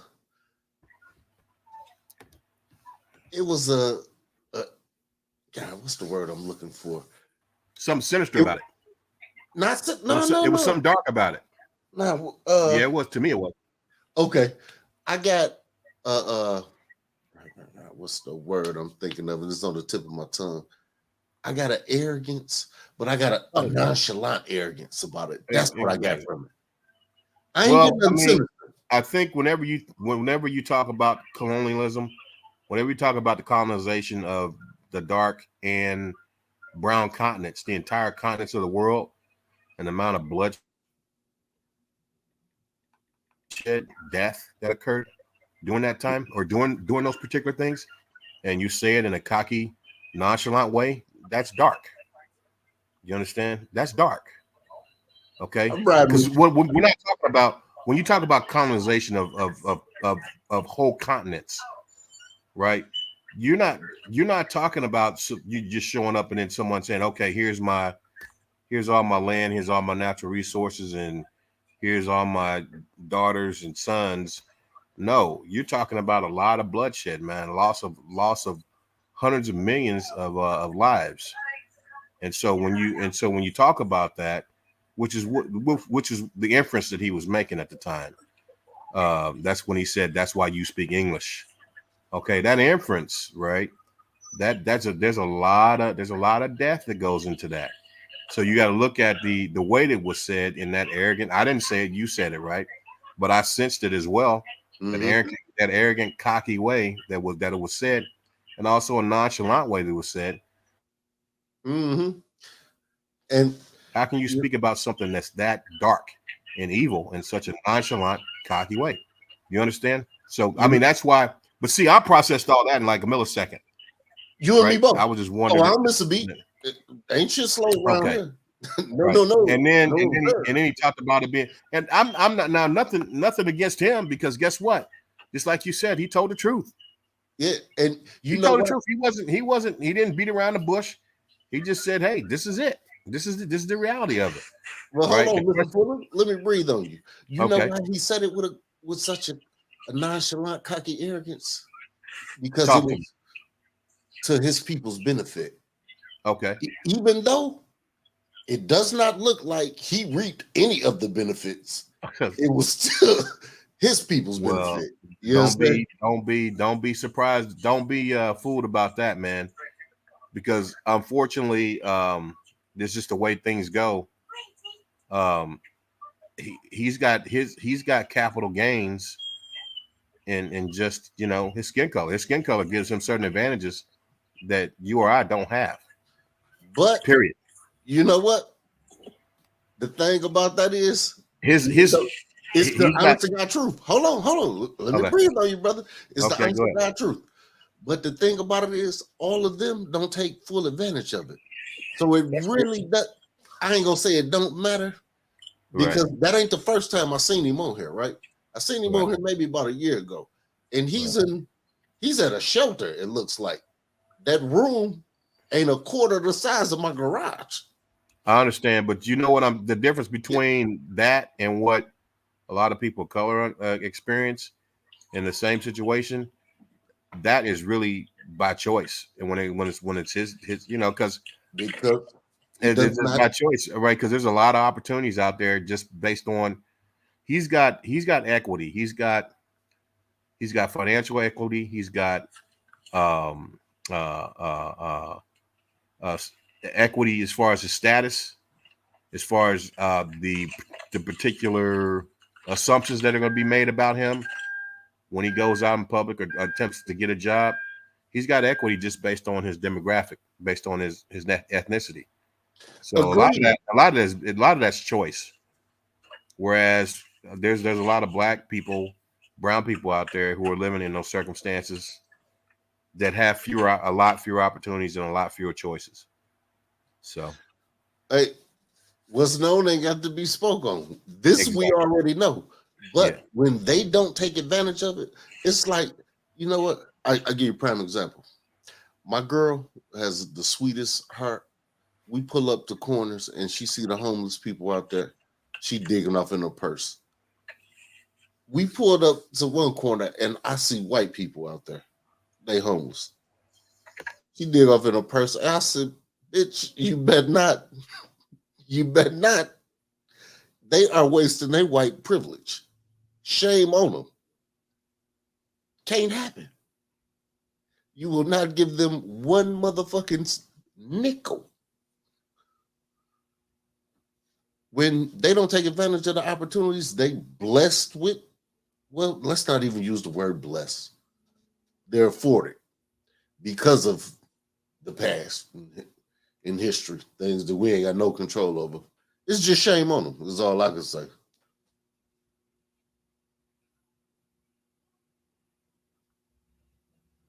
Damn, did the chat freeze? No, we here. We with you. I'm hearing you. Yeah. Hey, sorry about that, man. I get you on that. You told your old lady not to give that money away like that, correct? Hell yeah. Busy though, but I have to go back in and tell him I want to talk to the manager. Somebody talking to the manager. Oh man. So you told her don't Oh, you missed part of it. Okay. Well, no, I told her, I said, you will not give no money away to these white people. Speaking of the devil, here should go right here. I said, these motherfuckers is wasting their white privilege. Channel.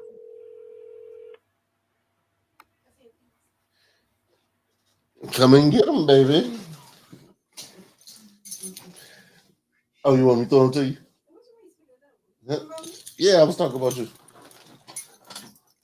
Trying to get them white people on 8 Mile some homeless people some money. We had a white boy here talking shit. Don't worry about it. I help everyone. I know. You're such a sweetheart. Where you finna go?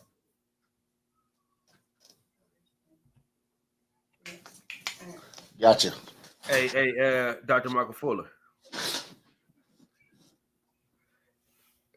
Dr. Mike. He on the call or something. Yeah, gotta be. But yeah, man. So what's up, man? You gonna make that trip, man? November 26th or what?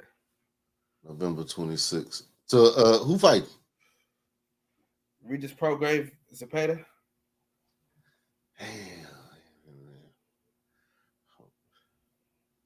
You know, Kyle, it is not in the budget right now, but I will see what I can maneuver.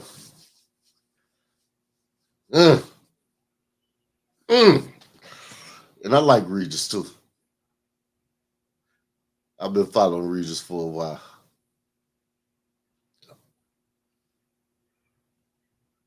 Now he get busy, man. He get busy for sure. I was gonna rob Peter to pay Paul if Earl and Terrence was fighting on the 19th. Huh? Yes, I can. Candy? You want candy?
Where we at, fellas?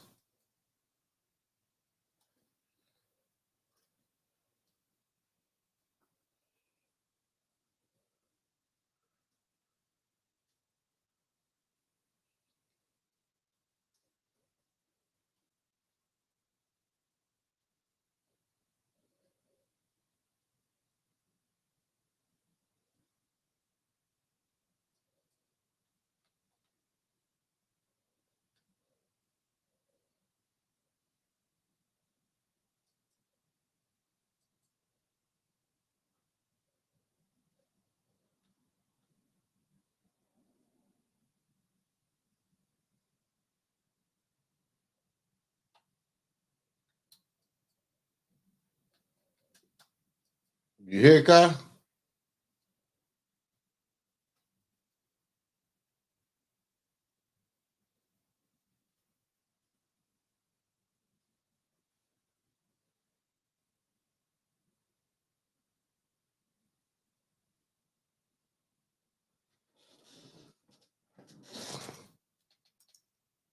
Call back and get my freaking money back.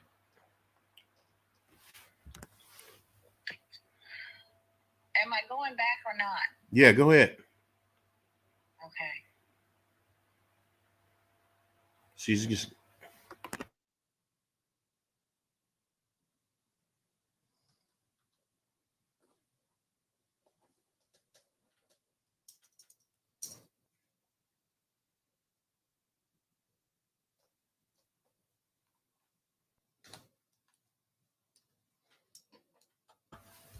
Hello. Yes, sir. Okay.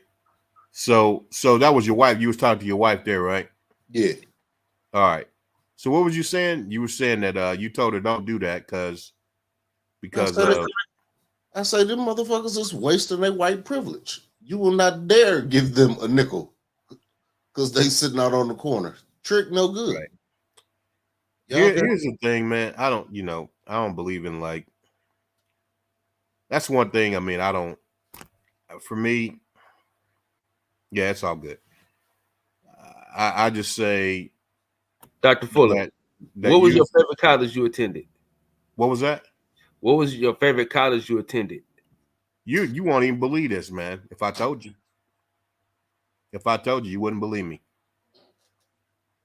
But it was an HBCU. Well, why wouldn't I believe you? I mean, well, because a lot of people think the stereotypes are that HBUs are not good schools or HBUs don't have good engineering programs, but that's not true. I'm gonna tell you, I went to the best one was Norfolk State University, and I worked my PhD in material science engineering there. And I went to USC too. I got a doctorate from USC, but the doctoral program at Norfolk State University was second to none, bro. Second to none. No, I'm saying it's fun. I'm talking about fun, just like having a great time. What was the? Oh, I didn't go to school to have fun. Yeah. But if you talk about, I didn't go to school to have fun, man. I went to school because I was trying to prepare myself for the situation we in. I went to school because I was trying to prepare myself for the situation we in. I didn't go to have fun. But anyway, but if you talk about in it was probably the Naval Postgraduate School was probably the most free time that I had. And I was at the golf course a lot. And had season tickets to the Golden State Warriors. And I was working on my master's in mechanical engineering at the time. So if you want to talk about as far as activities outside of that, probably be the Naval Postgraduate School, but it wasn't because the school was fun. It was the area I was in. I was close to where you at. I was in Monterey, California, a couple miles from Oakland. I had season tickets to the Golden State Warriors, and Pebble Beach was not too far there either. So yeah. Yeah, I got you. That was the most fun. But I never went to school for fun, man. I will say I had more fun there than any place else because, a number of different things. But yeah. I got you. Yeah. If y'all want to keep it going for a little bit, y'all can. I'm about to. I got to step away. I got to get these kids together. All right. So let's note to self. You asked me about that. I didn't just offer you that information. You asked me about it. Yeah. Cause see, what y'all do, man, is y'all turn that on me. Y'all ask me something about nuclear power. You ask me something about the schools I've been to. And then the next time I come on, I hear, you're always telling us about the schools you went to or your education. Okay, note to self. You ask Michael Fuller about school and don't ever ask him about school ever again. Okay. Yeah, I mean, if you really want to know something, I'll tell you. I don't have a problem doing that. But just remember that you initiated the conversation, not me. Yeah, I just thought you had a little fun in college, man. Well, I'm gonna tell you, Kyle, and I'm gonna be honest with you. I might be honest with you, bro. I never went to school for fun. Shit was serious. I wasn't there to play no games. When I went to school, it was about arming myself to deal with the situation we in. And that's just real talk. I feel you. Yeah, Cal, I'm surprised you ain't catch that. When you asked that question, I already knew the answer. No, I knew the answer. I just wanted to hear it. You know what I'm saying? You want to be able to build with folks. You know what I'm saying? You was on a little baby bullshit. You was trying to slide. No. I wasn't on the bullshit. No, I really wanted to know because he been to so many fucking colleges. You know what I'm saying? That I wanted to ask him. I hear you. He been to like 4 different colleges. He got like two doctor's degrees. So he done been to hella colleges and shit. He done been to school hella much, hella long. So I mean, I can run them down to you if you want to know. See, as I'm trying to tell you, he done been over like 20 schools and shit. Yep. I've been laying low in the barbershop.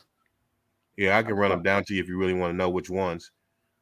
But yeah, the best one, I mean, as far as academically, it would have to be between the Naval Postgraduate School and Norfolk State University, which Norfolk State University was the PhD work that I did in material science engineering. Cutting edge, bro. Cutting edge technology. I mean, really, really like. Do you guys want to hear about it real quick? Yeah, I'll give it to you in like 30 seconds.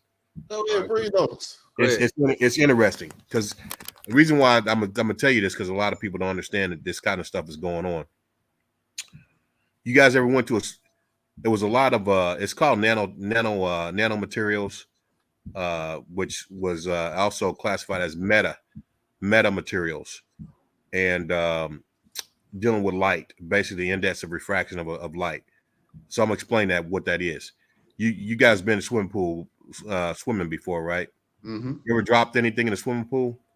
Mm-hmm. Why, something that belonged to you in the swimming pool, or you ever went to like one of those fountains that you can throw coins in, to give to people? Okay. So anyway, if you're sitting in a swimming pool and you say you drop your watch or something, or you drop something and it sinks to the bottom, well, it looks like it's closer to you than what it actually is. Like if you look down in the water and try to grab what you dropped, you'll grab in one location and think that you have it, and it'll be a little bit further out than what you think, away from your body and what you think. And that's because the light that's shining onto the light that you're looking through the water, light goes a certain path when it's in the air. But when it hits water, it bends. It bends towards you. It bends towards where you're at. So the light will make the object look like it's closer to you than what it actually is. It'll look like it's only a foot away from your foot, but it's actually 2 feet away from your feet. So if you reach right down to where you think it's at, where the light's showing you it's at, it'll be further out and you won't get it. That's called an index of refraction. Light bends when it goes through different mediums. Like when it goes through air, it'll travel a certain path, but then when it hits the water, it'll bend towards you. It'll bend towards you, so you actually see things closer to you than what they actually are. Well, these metamaterials, they cause light to bend so far that it bends towards you and all the way through your body. So really the object begins to the object not only becomes closer to you, but it's actually behind you at that point. It would appear that it's behind you. So really what's going on is that it disappears. It cloaks it. The light bends away from your eyeball to the point where you can't see it anymore. There's materials that do that. So have you guys ever seen those Star Trek episodes where basically they have like the Klingon ships? Those ships will disappear. They're called cloaking. It's called cloaking, where they become cloaked. It's pretty much that's what it is. It's material that's being constructed on the nano level. on the nano level in order to bend light away from your eyes, so that even though you're looking at the object, because you can only see stuff because light's bouncing off of it. It's bouncing off of the object and coming back to your eye. That's the only way you can see it. That's why when you turn the lights off, you can't see anything, because there's no light that can reflect off of objects and come back to your eye. Without light, there is no sight. There is no sight in complete darkness. You got to wait until your pupils dilate, but still in absolute complete darkness with no light, you cannot see. It's only when you have light rays that bounce off of objects and they return to your eye that you can see them. But that light has to return to your eye to receive them, to see them. There's material now that will reflect that light away from your eye, so that it never returns back to you. It never returns back to your eye. And as a result of that, you won't be able to see it unless items are cloaked. There's research that's out there now that's doing that, that's done that. And that's one of the things that I studied at Norfolk University, along with photovoltaic cells, which is solar cells. All the solar panels that you see out now, those solar panels were things that we were studying at that time too. I just said all that to say that a lot of times people think that, oh, if you went to an HBCU, you didn't get a good education, but that was the best engineering program that I've been in. That one right there. So a lot of the things that are out there about Black universities, historically Black universities, college and universities, and even the intellect of our people. When I say our people, I mean African-American people, Black people in this country that were born here, descendants of chattel slavery. A lot of that is just conjecture and a bunch of lies. Because there's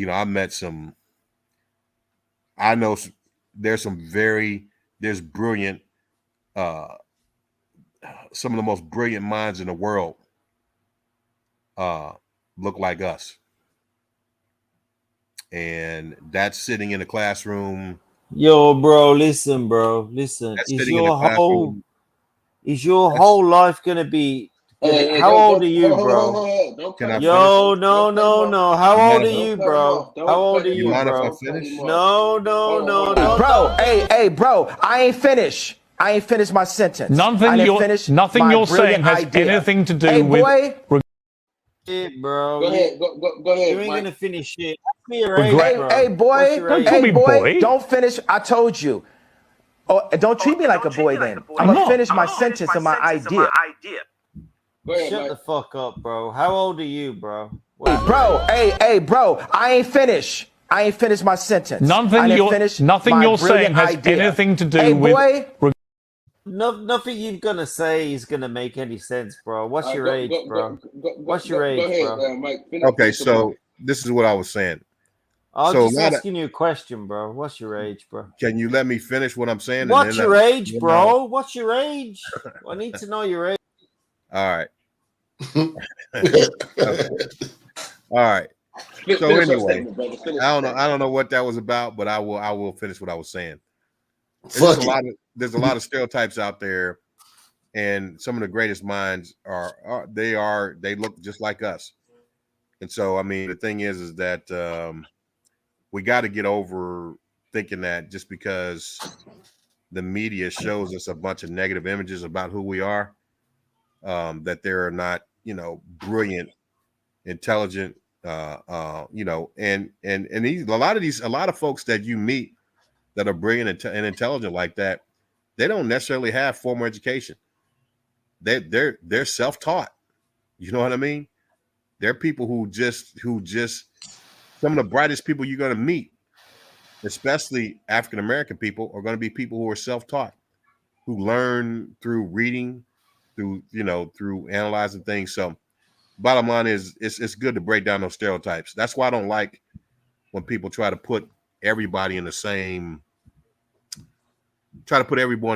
bucket, because we're all different. There's people who are good, bad, smart, and I don't even think there's a such thing as being smart or dumb. It is. I think my opinion is you either apply yourself or you don't. You either apply yourself to learning or you don't. That's it. And that's what it comes down to. But anyway, I'm done. Hey, brother, yeah. Everybody ain't got the patience to sit out, to be able to apply. I didn't understand how real ADHD is. Right. But it is really real. I got a neighbor that I look at in disbelief. Like, this young man cannot sit still. Yeah. And I've asked him multiple times like that, what's up? Mm-hmm.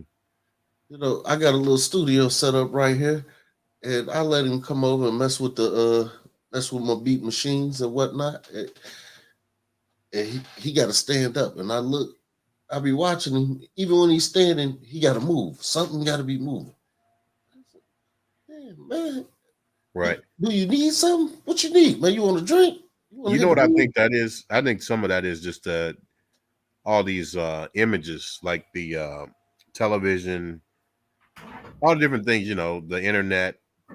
It's all about stimulus, like constant stimulus. So constant redirection of your senses.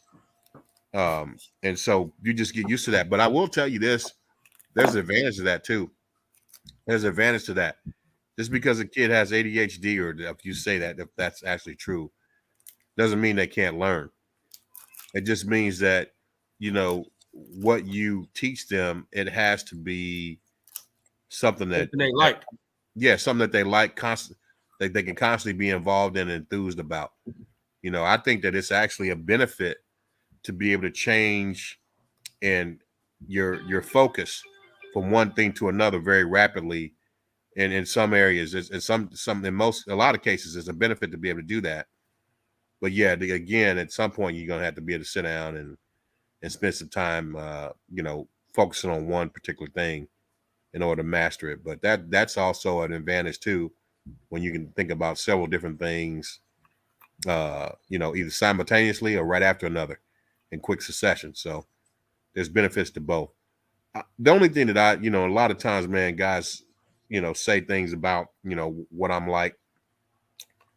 But when I come on these shows, man, or I come online and start talking, I just want you guys to know, man, that we out here, bro.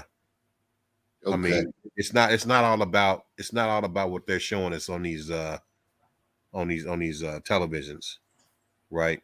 Television, right? Where, everyone that's of our particular background or where we came from is just ignorant, don't want anything, haven't been about anything. That's not true. That's not true. There's a lot of intelligent people, including a lot of intelligent people of African American heritage and descent that that have formal education and don't have formal education. Some are just self-taught that go and just apply themselves, learn the things that they need to learn. But one of the big parts of that is being able to communicate well. So whether you got a formal education or not, you need to be able to communicate well, and you can do that. Then that's 90% of the battle, in my opinion. That's 90% of it. So I agree with you. Yeah, ain't no, there's no one thing. I'm not perfect, man, but I got a heart for all people. I got a heart for all people, but I got a special place in my heart for African American people and Native American people, because we've been through a lot in this country, man. I mean, the bottom line is that if there's anyone that needs help, it's us. And so when I speak to that need as much as I possibly can. I speak to that need. So, what state you in, brother? I think you out in Cali, if I recall correctly. Nah, I used to live in California. I'm in Kansas now, though.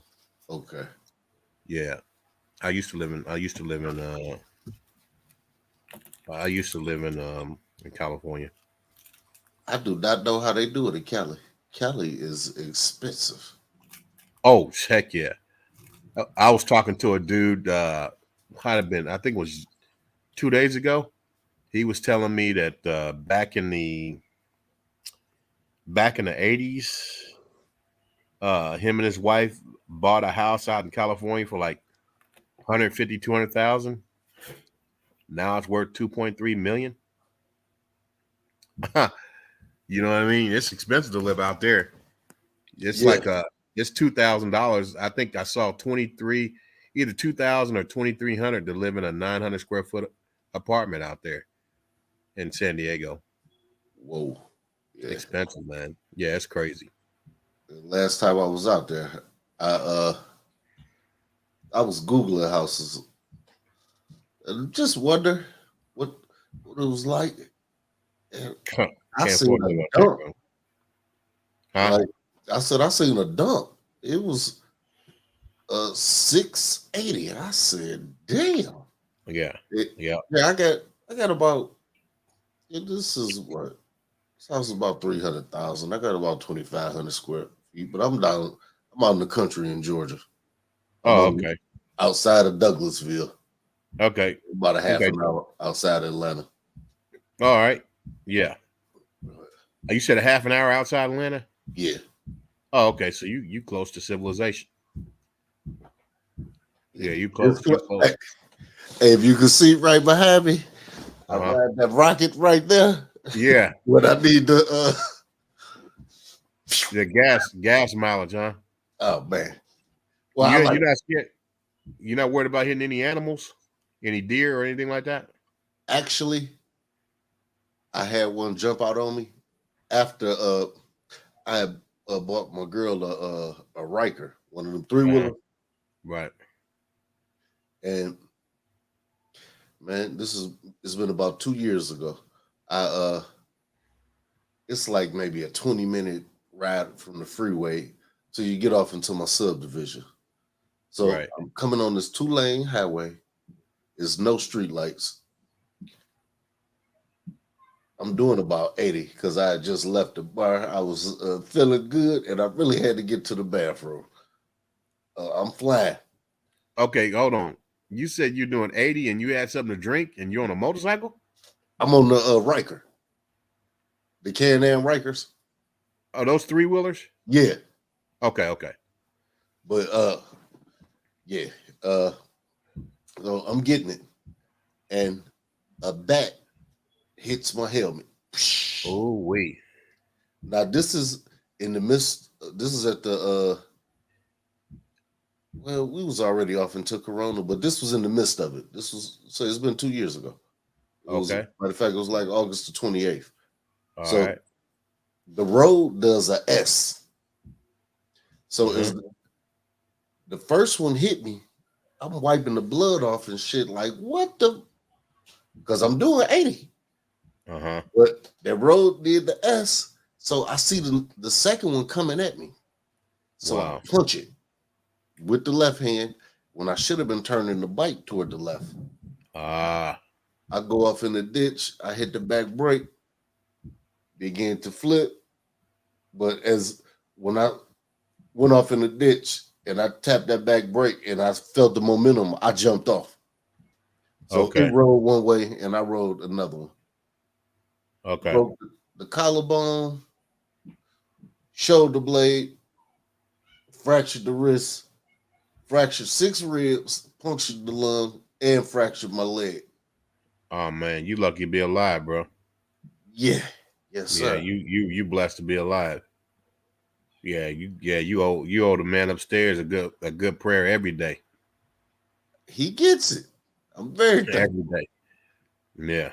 It wasn't my time yet, but hey, but it don't stop me from getting on that rocket right there. Yeah, be careful, bro. I used to have I had a couple of them too, but I gave that up. I gave that up, man. Yep. Yeah. To show you how but I had the cruisers. I never had a rocket. I had the cruisers. Let's see. I need that speed. I had a cruiser. I had a Yamaha Roadstar, limited edition, saddlebags and all that. And this was the year they came out with the high boosters, and all my boys wouldn't jump from 1000s to boosters. I said, I'm gonna be the different nigga. I come out with this big cruiser, comfortable, and everybody's right. Yeah, I need the speed, but I was the deers. Now, mind you, it was about 2 months. We got a boutique up in Douglasville, so I had stopped there, used the bathroom, and came on to the house, and I got 2 phones. So I noticed I was missing my other phone, so I jumped on the I lost my iPhone, and I see that it's at the shop. So I jump on the bike, high speeding up there, because I'm thinking it didn't fell out my pocket in the parking lot, and it ain't gonna be there long. Man, I get almost to where I had the accident. A deer jumps out. Now the collarbone is still, it ain't healed, but I had to put the bike up on one wheel in the front. Oh, wait. Because the deer, he just stood there and looked at me. Wow. Yeah, it's only 2 incidents I done had. Also, well, I done had a couple of them jump out on the cars. Yeah, but with a car, you protected them, man. Yeah. That bike, man, you got a problem. Yeah. You got a problem when you run into a deer on one of them bikes. I'm mindful now. Yeah. Just be careful, bro. Yes, sir. Yes, sir. I am very. I do respect them. I didn't at first. I definitely respect them. That's usually how it happens, man. That pain. Something about pain makes us respect life a little bit better. Yes, sir. That's how it go. Yeah. Steph, you back? Yeah, yes, sir. I'm here. My bad. Hey, he took a fucking nap. No. I originally got up to get a bowl of cereal, and then I saw some ants, and I was like, ah, shit, here we go, homeowner shit. So I went to the garage, and started messing around. Couldn't find my ant killer, and that led to something. I saw something else, and got lost. But I'm back, baby. Back. Hey, is that who? Hey, BC, is that who you was talking about when you said ADHD? No, man. Oh, definitely. Oh yeah, I got dyslexia and all that stuff. Oh yeah, it lives within me, no doubt. Oh shit, my neighbors done pulled up. Okay. So I had to wet my britches. What's up? Hold on, man. Let me whack my mic, man. I like the goddamn you cleaned up. My man, that's great. Got my little heater going. It's nice and tasty up in the room. What's up with your boy? Chillin'. Cool, man. Hey, I'm gonna jump off kicking with the fellas. I'll get back on here with y'all. For sure, BC. Enjoy, brother. It's all good. Hey, I'm the fella. How you doing, my brother? What's up, man? I don't know what y'all were talking about, but hey. We on boxing shit, just kicking it. How were you at? You walking around? You around the house? Nah, man, I'm at the local store. Oh, for sure. At the corner store.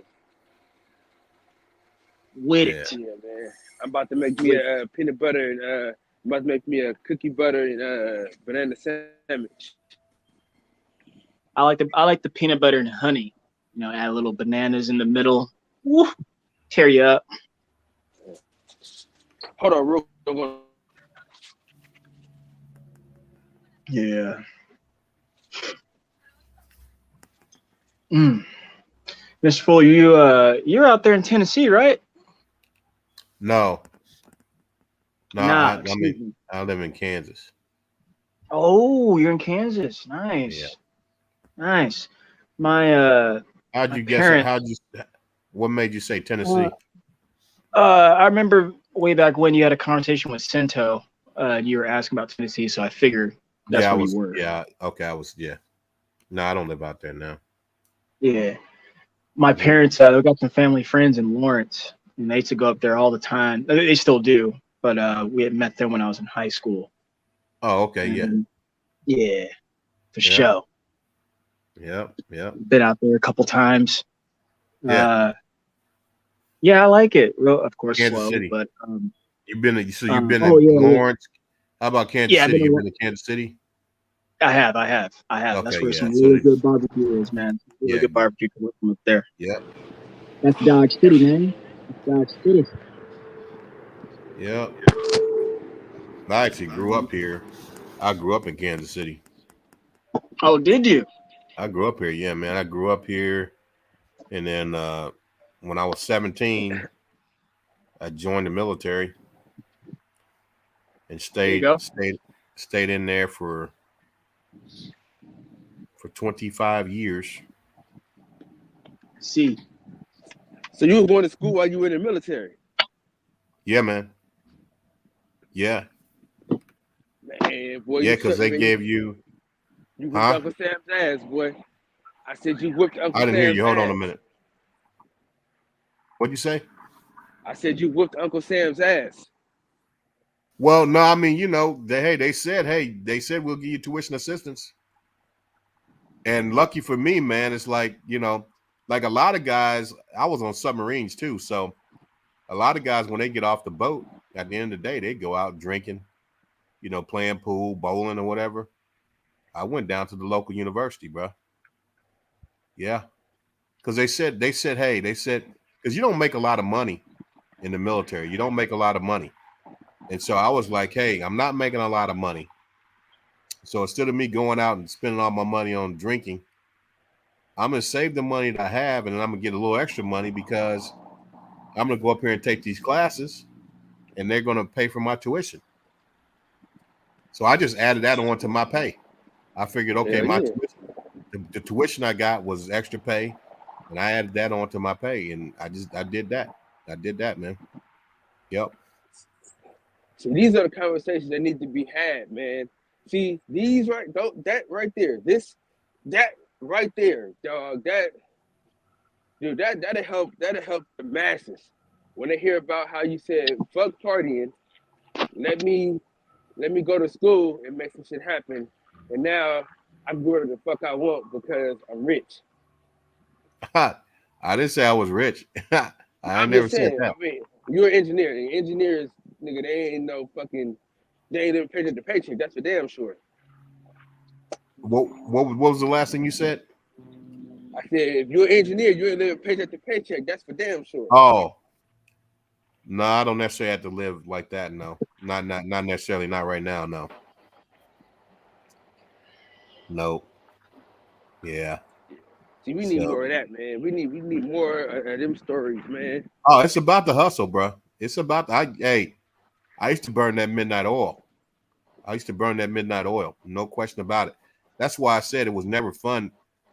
I enjoyed learning, but it wasn't never about fun and games for me. It was about taking care of business. No, so that's what it was about for me. Because I knew I had to have it. I knew I had to have it, man. And just to speak. So what kind of tips do you want? Yeah, I'll stop there. Okay. I want to tell you guys something, but I don't want to tell you something and it come across the wrong way. Go ahead, man. I want to tell you. Go ahead. Shoot that. Shoot that. Got, man. Come on, man. It's me, you, and Steph, man. We good, I want to tell you something because I think it'll help. Okay. All right. Okay. I told you guys about everything in regards to all the different things that I've been through. I'm gonna tell you how I in commercial nuclear power, the commercial nuclear power plants, they're in rural areas, and there's a lot of bad stuff going on there where I'll just say the plant that I was at, the recent plant that I was at, I was there for over 11 years, and there's one other black engineer that worked there, and this brother, he had been there for 25 years. He had a chemistry degree, and been there for 25 years, never been promoted one time. Not once in 25 years.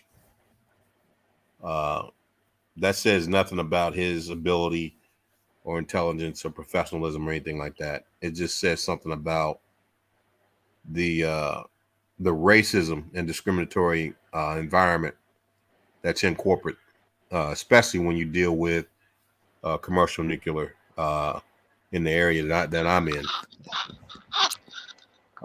And I told you guys all the time, you guys know about my military background and all that crap in the schools and all that. Well, I saw Caucasian guys get promoted with high school diplomas constantly. And I actually had to go through official channels to get opportunities that I should have been given without question. I should have been given those opportunities with no questions whatsoever, just based on my performance and then based on my background, education, and stuff like that. But it's just not that way, man. I hate to say it, but that's the reality of it. That's why when I talk to you guys, I try not to come out with like the raw practical experience that I've had, because I don't want to make it all about me.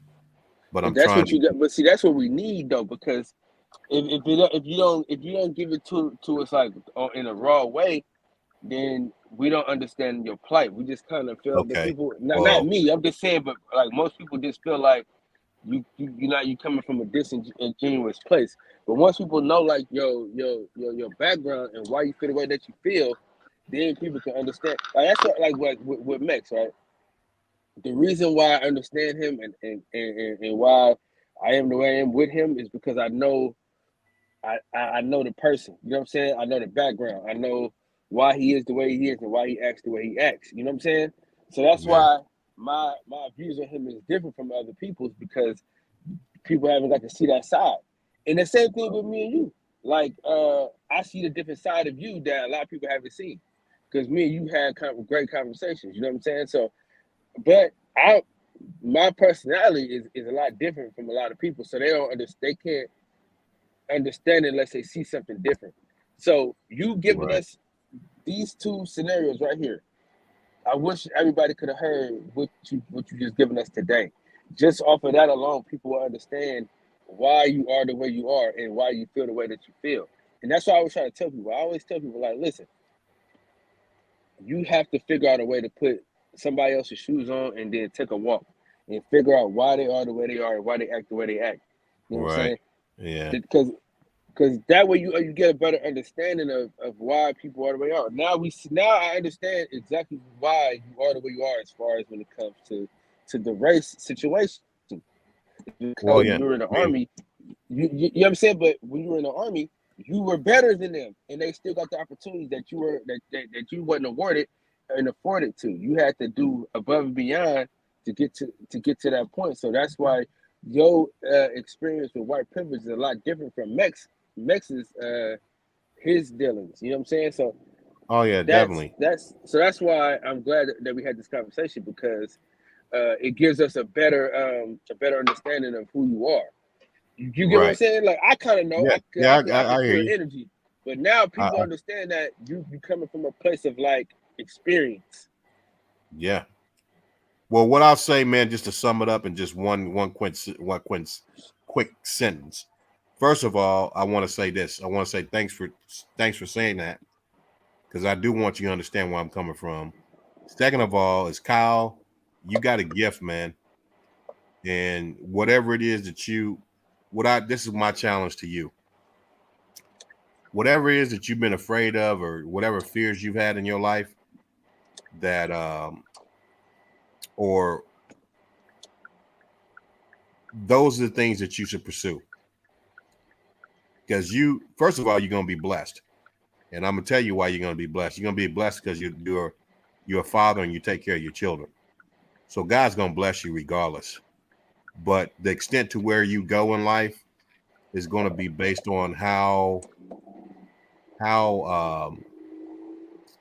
willing you are to face your fears. And then I'll say that. Now I'm going to go back to my situation. When I summarize, if I was to summarize the difference between what I experienced in the military versus what I experienced in commercial nuclear power in corporate America so far, I would say this. In the military, I had to be better. Just like I mentioned, I couldn't go bowling and drinking, and then advance like everyone else. Me being on submarines, and there wasn't that many African Americans on submarines at the time. I couldn't do that. I had to go and apply myself. And so I did that, and eventually through that application, there were good people in the military, white and black, that saw my potential and gave me opportunities. And then I moved up as a result of that. Now, not to say that there wasn't issues there, because there was. I mentioned that. In corporate America and commercial nuclear power, where I'm at, I'm the only African American in the history of this state to have a federal license to supervise the operation of that nuclear power plant. That's not saying much about me. What that's saying is, it's saying a lot about the environment, how exclusionary, discriminatory, and racist that environment is. In my 11 years dealing with that environment, it didn't matter what I did. I could have created another nuclear power plant on my own out of toothpicks, and I still wouldn't have got advanced or promoted in that environment. That's how racist it is. And so when I talk to you guys, man, I'm trying to get you to see, and the more acceptable way to say that is how political it is. That's how political it is. But there's a lot of cronyism, a lot of nepotism, and just outright a lot of mistreatment of others and oppression of others in that environment. And that's why I come on and tell you guys, I just try to encourage you to, just to do everything you can to get better. Because everything that you can equip yourself with to get better, it's going to help you in the long run. Man, I fucking hate this mosquitoes in my room. Damn it. For sure, man. That was man. This has been a great conversation, man. This is hour 6. Yeah, man. That's dope, man. I always try to like see where people are coming from and why they are the way they are and why they feel the way they feel. And this is a good. This is great, man. This is great. Somebody shout out to Miss B. She said you said this stuff before, but I think it was different today. I think it was we got a different feeling today, if that makes any sense. Yeah. I feel like it felt different today than it has any other time. Who said that? So, Miss B said you said the same stuff before. Who? I didn't hear what you. Somebody. What'd you say? It's in the comments. It's in the what'd you say her name was? Miss B. Miss P. B as in boy. B as in boy. Miss Yeah. B. Okay. Yeah, I mean, I think I've tried to communicate it before. I think I've tried to communicate it before, but hey, sometimes when you communicate things, people don't receive it the same way. And then eventually, I'm the same way. I mean, people told me things multiple times, and then eventually I actually see what they're talking about. I mean, that's Yeah. that's that. Maybe the You have light to have comes. ears to hear. Ears to hear. You have to have Yeah. ears to So hear, no doubt. yeah. So it's Yeah, okay. this is dope, bro. Here, This is dope, though. here's This the is thing dope. about me, man. I'll say this. I'll stop. I didn't spend as much time in the military as I did because I don't love the country. I want America to be what it should be, not just for me or my family, not just for African American people, but for everybody. I want it to be what it should be for everybody. Now, given the fact that our people are struggling the most and we are the most disenfranchised, along with Native Americans in this country right now, we're the ones that need the most help and the most attention. And so for me, that's why I speak to that. That's why I speak to it. But I want that to be better so that the whole country can be better. You know how much talent is being foregone as a result of systemic issues where people are not being allowed to have opportunities. I mean, the cure to cancer is somewhere in the ghetto. The cure to the leukemia brain is somewhere somewhere in a barrio somewhere. I mean, the fact is, when we use the diversification of our population to deal with complex problems that our society has, we could be the world's leader in innovation just through the different cultures that we have here. But we're using that, and we're saying that different cultures are a problem, and we're excluding certain cultures from certain opportunities, certain benefits, things like that. We're excluding people instead of saying, okay, it's a good thing that we're diversified. It's a good thing that we have people who think differently, who approach life differently, who approach problems differently, who bring certain aspects to the table that other people don't. That is an advantage, because then you can deal with complex problems with innovative capital to deal with environmental changing conditions. Come on. Sorry. And the world's always going to change. It's always going to be changing. So you need that innovation. You need that innovative capital. You need people who can deal with complex problems, come up with innovative solutions. And you can't have everyone thinking the same, from the same background or the same heritage or ways of viewing the world, working on the problem. If you want to be innovative, you have to be diversified in thought and in person. You have to be diversified. So I just want the world to be a better place. I want our country to be a better place, man. All this division and all the stuff that's going on, it's not right. It needs to get better.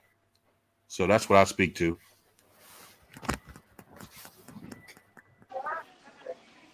That's dope. Yeah. Hey, so Doc,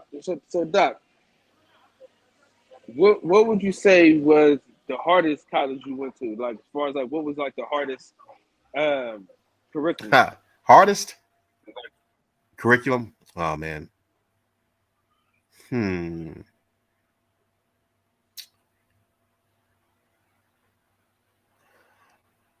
It's not really a college. It's not really a college, but it's a program that the Navy had. The Navy had a college called not a college, but a program. It was the Navy's nuclear power school. Navy's nuclear power school, when they teach you how to run the naval nuclear reactors, you go on those submarines and run those reactors. They put the and then the schools that led up to that. For me, it was probably my military schools that were the most difficult. My military schools, from an intellectual standpoint, they were more difficult, not because of the depth of the material, but the volume. The volume. I mean, the Navy. Here's how the Navy works. When you go to be a nuclear operator, the first day they teach you, hey, this is a hammer, this is a screwdriver, this is a pair of pliers, and that may be simple, right? They start you off at the basics, but within 2 years, you're running a nuclear power plant. Within 2 years, you're running a nuclear power plant, but they start you off at the very basics. Now, the key to it is, once they teach you something, you better go study it, because they're not going over it again. The next time you'll see it, it'll be on the exam. to test if you got what they told you. So the thing is, with the military, they'll start you off with the basics. This is a hammer, this is a screwdriver, this is a nail, this is a pair of pliers, and then you look up 2 years later, and you're running an engine room on a nuclear power submarine. Well, the thing is that they teach you the basics like that and build you up. So everyone that really, they build you up, man, intellectually. So everyone that goes into that environment will eventually do well if they stay the course. But the thing is, you got to keep up. You can't go learn or get a lecture or get 2 or 3 lectures and then go drink for a week and don't study, because you're going to fail out. So I would say probably the military schools, not because of the depth of the information, but the volume. There was just so much, and it came so quickly, and you had to stay on top of your studies. I don't know if that answered your question or not. Yeah, no, that's yeah. Yeah. So you didn't even fool with the women there, or like kind of just chilled? Like, how'd you meet your There wife? wasn't no women on submarines, man. There wasn't any women on submarines. I didn't, and I was glad, because I was married. My first 10 years in. I was married to a woman that I met in my high school sweetheart. I was married to her for my first 10 years in the military or so. But okay. that didn't work out. That didn't work out. But we had a son out of it, Yeah. But military is hard on families, man, especially like submarines. Because you go out on submarines, you don't get a chance to talk to your family for months. So it's hard on the family, but anyway. Yeah, so go ahead. So the second half of your the second 15, you met your other wife? Yeah, I met other women. I met other women. I didn't actually meet my wife now until I got out of the military. Oh, okay. Yeah. So you think so you now it works better because you out the military. Oh yeah. Yeah, man. That military life is hard on families, man. It's difficult. It's really difficult. What's up, Deacon? Hey man, salute, Kyle. Salute to the panel. My brother, Mr. What's happening, man? I was sat back just listening to you guys, trying to catch up and see what the deal was. Yeah. And I seen something in the chat where I want to say to that brother, peace and love. I love you, brother. Don't know you, but you are kin to me. Whether you believe it or not, we're family. But when it comes to Mr. Fuller, we should celebrate him, even if he tell his story 1,200 times a day. Embrace that. We don't want to embrace this carnage that we see amongst us. We don't want to celebrate the dumbing down of our people. We want the Mr. Fullers to step up to the plate and show the young ones that's coming up we can be more than said rapper. Where that industry has a desire, not just a desire, but a monetary and sinister purpose to destroy us as a people. So when this brother comes and repeat his story, don't bombast him. Don't just take the biggest hammer you can find and bash him over his head and bash his accomplishments. Embrace it. You know what I did the other day? Because I speak from the heart when it comes to us. I'm not just lip service. I asked this brother, would he? I know I done heard it 1,000 times, and I told him I love to hear it. I can't do nothing but smile. It makes me feel good, right? I asked him to recite that to my wife. I wanted my wife to hear this. Am I lying, Mr. Fuller? Yeah, you're telling the truth, man. You're telling the truth. I wanted my wife to hear. And if my kids would have been here, I would have wanted them to hear. Because this gives us hope, man, that, you know what, it is not all lost.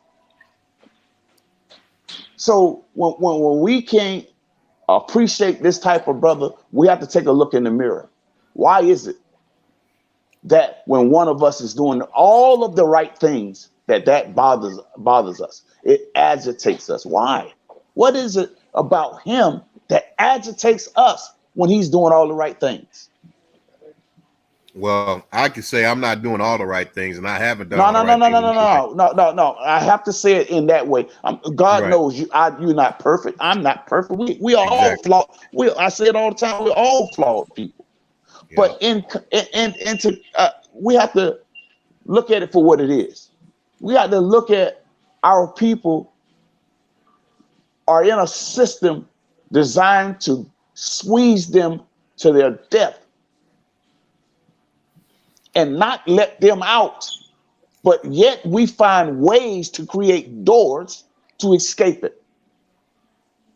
And when I spoke about those dry bones in this new generation of young folks, when you have someone who are willing to blow on those dry bones, to resurrect and give life, to bring you from a dead level of thinking to a living level of thinking, embrace that and don't cast them out. Don't cast out the ones who are blowing on those dry bones. Embrace it, embrace it, embrace it, family. Because we are in a race. We're in a serious race. And time is not on our side. We got some decisions to make. Embrace the blowers and cast out those heathens who are so willing to come up and speak up and give us a bunch of bull jive to digest. I'm trying to be respectful so that we can continue to be dumbed down so much so that we can't even see the light that's in our face. We can't even see the blowers who are trying to blow life into us. We reject it. We're so dumbed down, we don't want to accept life. We receive death over life. If you don't have a body count in our community, this is the new culture that is not our culture. But if you don't have a body count, you're not cool. You're not cool if you're not strapped to the gills, right? They might listen. A young brother told me something last night. I said, man, I didn't look at it like that, bro. You know what I'm saying? And this is a young fella, right? I'm twice his age. But like I said, I will stay green on the tree, open to learn. I just didn't receive it like this before he spoke because, you know, young people got things to say. We want to listen to you. This young man said, you know what, man? You know what's cool for young folks that can't afford a Benz, cannot afford a private jet, cannot afford the lavish things, but you know what he can afford? He can afford a $600 Glock, a $800 AR-15, and that makes them cool. Wow. I say, damn, bro, I didn't. You know what? I said, I love that point you just made, young blood. And that's the truth. If they can't afford all this other stuff, but hey, boy, I got a Glock, I got this, I got that, right? So that makes them cool. But guess what? Just like he said, he wasn't finished. He said, it don't stop there. They got to put some bodies on it. Wow. That takes them to they got the scraps, but they got to put some bodies on it. Ain't no sense in them having it, and you think they ain't gonna use it. See what I'm saying? Wow. This is a culture that is not our own. No. And if you listen to them, man, this is our culture. This is the culture. No, it's not. No, it's not. Nope. Sorry about being long-winded, man. My bad, No, y'all. you all good, man. That was great information. That's beautiful, man. Beautiful. Thank you, Only sir. thing as I far as like the Isaiah reference. Thank you. That's what's up. That's what's up. Yes, sir. The dry bones. Yes, sir. when you're talking about the dudes having an issue, I think sometimes maybe people think that I say certain things because I want to like they think I want to make it about me, but that's not the case. I want to encourage other people to know that we out here. That's right. You know what I mean? Most people who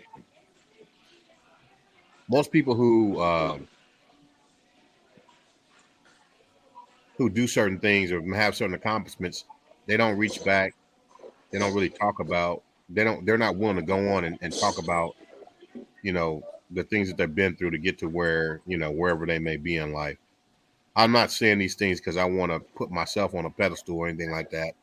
In fact, I just rather you guys just call me by my name, my first name, because that doesn't, none of that stuff makes. I'm grateful to God that He's given me the opportunities and the mindset to go do certain things because those are things that I needed to do in order to survive. But at the same time, I say those things so I can encourage other people. I want you guys to know that we out here and that, there's nothing that I've done that anyone else can't do. It's just a matter of utilizing your faith, trusting God, and putting that work in. That's right. Putting that work in. And that's what we need. The Bible says the just shall live by faith. Shall live by faith, and faith without action is dead. That's right. Faith without works is dead. 21. 21. 20. Yeah, wait, yeah. Yeah. So anyway. So what fight you're on for free this weekend? You got Devin Morrell I don't fighting, know. and then you also got Zota Ramirez fighting. Okay. Are there pay-per-views? What platform is that's going to be on? Zerto, that's going to be the Zone. The Zone. Yeah. All right. And then Devin Morrell is Showtime. Okay, Showtime. Now, is it true what they're saying about Showtime going out of giving up the fight game? Is that what? Because that's what people are saying. Okay. Not necessarily. Right here? Not necessarily. Yeah, I don't believe that right now myself. Okay, they're gonna hang out. Yeah, I heard you smoking and cooking last night, Cal, and I like the points you made. And here's the thing. You said there's blame to go on both sides. Quit blaming everything on one side or another. Listen, I like that, and I'm gonna tell you. Listen, we all should be able to make points without being called out of our names because you don't agree with me. It's so sad, bro. I see these people, and I seen guys who was getting along, right? Invited people onto their channel. People support their channel. But as soon as the guy had an independent point of view, he was everything but a child of God. I'm like, come on, man. I mean, bruh. That's sad to me, man. We should be able to have our own independent thoughts, man, without being called out of our names, bro. It just done got to a very ridiculous and sad point to me. So when I see stuff like that, man, I won't even go on their platform. I won't even get in the chat. Bruh, come on, man. I mean, you don't have to agree with the man, but to call him outside of his name because you don't agree. Yeah, that's not good. to me, you look worse than what you calling him. You feel me? Come on, man. Yeah.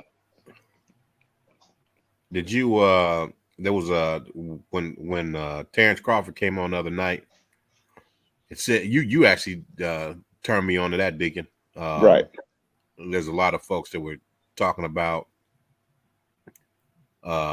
you know, hate for Earl Spence or hate for Terrence Crawford. Yeah. There should never be any hate for another human being, right, based on a sport, you know, whether they decide to fight or not, or whether the negotiations gonna work. It should never go to that level. Okay, you might be disappointed with the brother, but right, at the same time, he's still a human being. He's got That's a right. family. You know, he's got a family. He's got children. He's got, you know, he's a family. He's a son. He's somebody's son. He's someone's father. You know, come on. We can't be going into the deep end where you're hating someone just because they decided that they don't want to fight or for whatever reason. Now, you may just be disappointed. You may have an opinion about the character or something like that, but it definitely doesn't call for, you know, any type of hatred or serious dislike. Because at the end of the day, you don't even know the individual. You don't know. You don't really know the circumstances. You know what you've heard, but you don't know the full story. I mean, that'll never come out. So I don't get it. I think that's just got to get over that because it's not that serious. Right. You know, we want to see the fight, but if we don't see the fight, okay, so what? Oh well. You know, Yes, oh well. Life goes on. You know? Life goes on. You know, I mean, God dang, man. You know, and I still respect these. Go ahead, brother. My bad. No, you know, people just they so caught up in people they don't know because they finally got a voice because they you know, they ain't never been able to say nothing before. Right. I don't know, man. I just don't like I don't like what boxing's become, bro. Like, you know what I'm saying? Like, I get it, bro. You don't like the guy, but I just think it's way overblown, honestly. Yeah. Right. Hey, I meant what I said about you, Kyle. Hopefully you hold on to that, bro.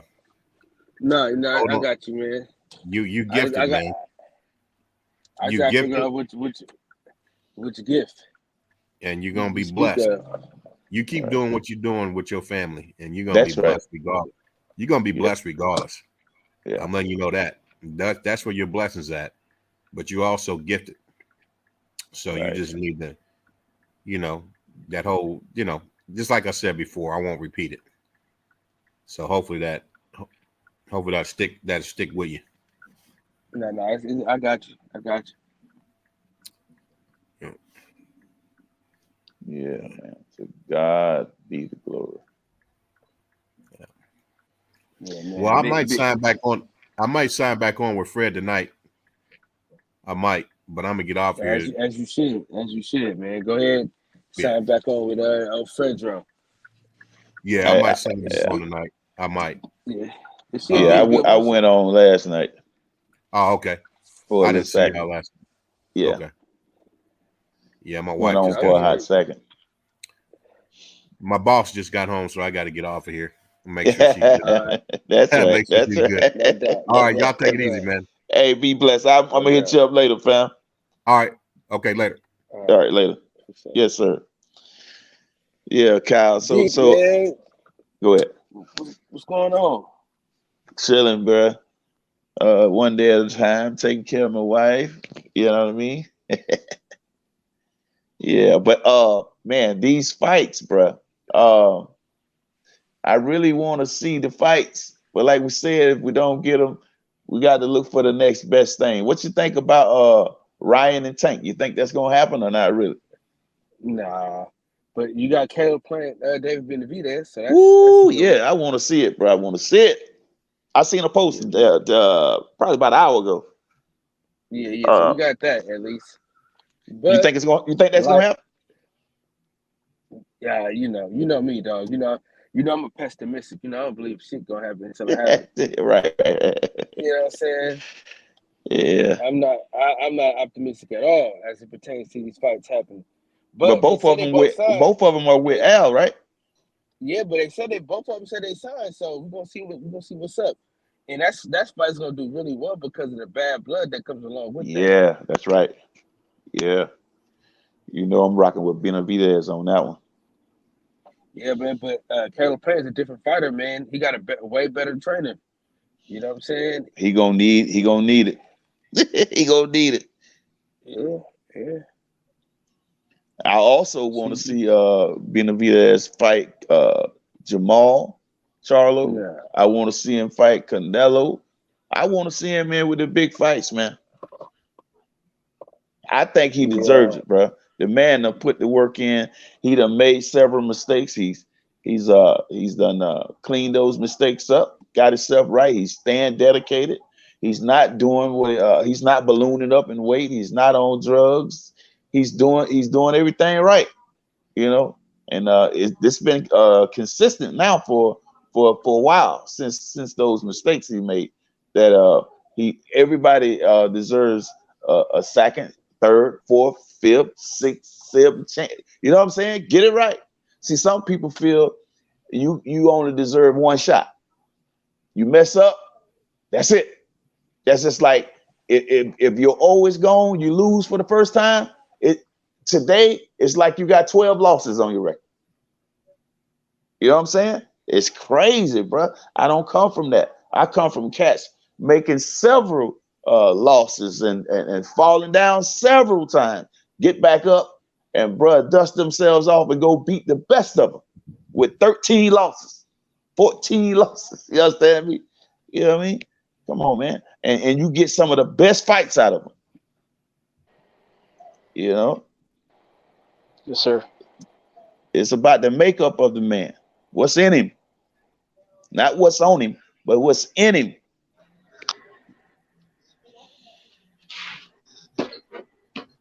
So right now, all these fighters want to walk around with the shiny jewelry on. Everybody want to bling bling and jump out of nice whips. That's all cool. But you ain't putting in no work. Well, you can't sustain that. That's just like if I give you $100,000 right now, bro, and you got $100,000 in the bank right now, right? And you don't have a job, you don't have a hustle, you don't have anything. You trying to live off that $100,000 I gave you. You're spending, but ain't nothing coming back in. Sooner or later, guess what's gonna happen? That $100,000 gonna be gone, and you're gonna be talking about you used to have $100,000 in the bank. You understand me? Come on, man. These fighters got to put in some work out here, bro. They got to fight while they're still in their prime and in their youth. Man, they taking these advances though, bro. Yeah. True that. Yeah. True that. I've been, every chance I get, when I talk to like professional fighters, I always end up asking the question, like, look, man, like, do fighters today, do you guys still make pacts to fight one another? You know? And then one thing about me as well, Deacon, I'm a very current, up-to-date person. So in a sort of an odd sense, like, what have you done for me lately? So take the good, bad, and ugly, man. I can't just concentrate on someone keeping an O or concentrate on someone who has a loss. Right. Like you guys have been saying throughout this stream, that the time is not going to stop for you. So just come on and get it on, man. Keep moving forward. Keep doing what you got to do. So I always ask that question, like, are the fighters making pacts to fight one another? It's one thing to say you'll fight someone or you're not afraid of someone, but will you guys really fight one another? Right. And then you start getting excuses like, oh, two black guys can't sell. Like, are you fucking kidding me? Sorry, my language. Like, were you kidding me? No, you good. You good. Really? Like, really? You know what? Fine. Moving forward then. So when this black guy fights this Mexican, or this Mexican fights a Mexican, or when this Mexican fights a Eastern European and they make a boatload of money, it's not going to be because they were that color. It's because they fucking decide to fight one another. That's right. Some of this stuff, we just, as fanatics, we just reach, man. And I've been lately, kind of the Spence Crawford saga has really just taught me to just say, okay, all right, let's keep it going. Because I'm very guilty, like everyone else, very invested and wanting that fight and have an opinion, but like since they're not fighting, there's nothing else to say. There's nothing to say. What coulda, shoulda, whatever. That's not what's happening or is to be told, So whatever. Like keep it going, keep it moving, man. Keep it moving. Let's just more fights, whatever. And then of course I have a bias like Fed, who I think is some of the best fighters in the world, of course. But I hold them in the same position. Keep fighting as long as you can, especially if you're young. That's right. This is a very and then the whole pocket watching thing, like, dog, they deserve every red cent they get, man. I wouldn't recommend this. Of course. To make your money. This is a brutal way to make money, man. Like, yes. So that part, like, it's not for me to decide. I don't care. There you go. That's right. Just whatever they decide, whatever they agree and negotiate for themselves, great. Just are we getting it? Yeah, I stand with you on that one. I really don't care what these fighters make as it pertains to me and them. I don't get a dime out of it. But what I do get out of it is the entertainment part. That's what I sign up for. Are you going to entertain me for my money? Now, if you're not going to get in there and entertain, find something else to do. But again, even that's not my decision to make. You know what I'm saying? Boxing, even in the most disgusting part we find ourselves in, where the best don't want to fight the best for whatever reason, don't want to lose the money bickering, that affects the consumer. We don't get, that's just like we go to the pump to get gas and there's no gas, but we out here on E and we got 50 more miles to go, but we sitting on E. and there's no other gas station in sight. This guy, he's out of gas, or the prices are through the roof and I'm spending money and I'm not getting the mileage out of my money that I should get to get me from point A to point B. Right. Totally. I mean, that's not fair. See, this is selfish stuff going on behind the scenes by these promoters, by these advisors who are getting in the way of the consumer and the product. You see what I'm saying? Why didn't Don King give a damn back in them days? Like, why didn't he give a damn?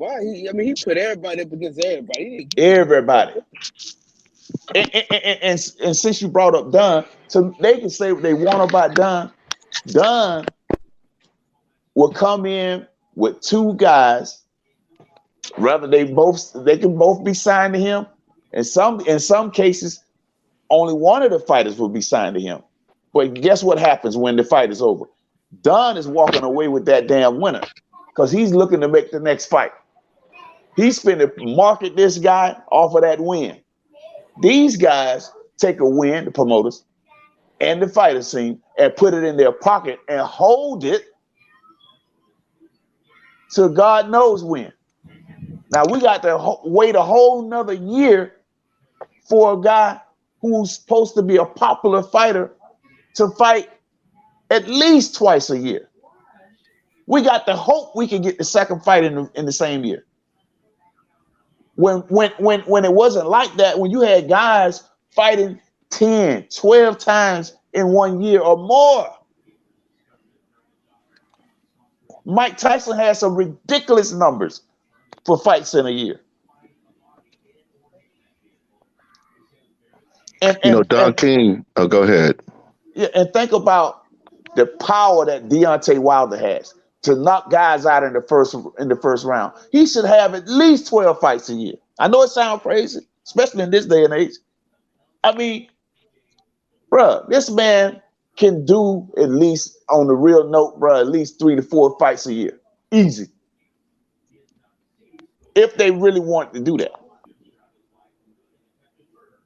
Because it was already done before them.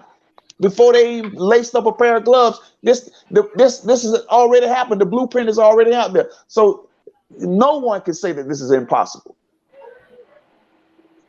This is a bunch of bull crap going on behind the scenes with the promoters and advisors manipulating that money, laundering money, funneling money, doing a whole lot of nefarious crap behind the scenes that's causing these delays in these fights, and got guys who are being put on the shelf. Guys, why would you sign 50 to 100 fighters and you only have at least 5 to 8 to possibly 10 out of 100 fighters fighting, but the rest of them got to go get a 9 to 5. And out of that 5 to 10, only probably by 3 to 4 of them really paid for real. Yeah, Don King was smart. Cause do you remember his cards? I remember this one card he had Julian Jackson, Chavez, and Tyson all on one card. Yeah, man. And that's how you maximize those fights. And you do that 3-4 times a year, man. Those are the 80s. They had those fights like that. They had those fights when the cards were stacked. You want to watch it. You want to when they came on at 5 o'clock in the afternoon or whenever. I'm on the West Coast. When they came on at 5 o'clock in the afternoon, 5 o'clock to 9:30, I was right there. I couldn't move. So because their cards were all stacked. Yeah, that's now everybody wants to be a headliner now. Yeah, yeah, yeah. Hey, Yeah, even if that's a they fact. don't deserve the headline, they want a headline. Wow. Like, I mean, they could have put. I mean, you think about it. They could like this fight. The fight that they had, they could put Shakur. Hold on, I'm trying to think of a PBC card. But back, they could have put a Wilder and a Charlo all on one card with a bit of Venus. I mean, and just have that card. Imagine that. And that's how they did those cards back in the day. Yeah. Like they don't do that no more because everybody wants to be a headliner.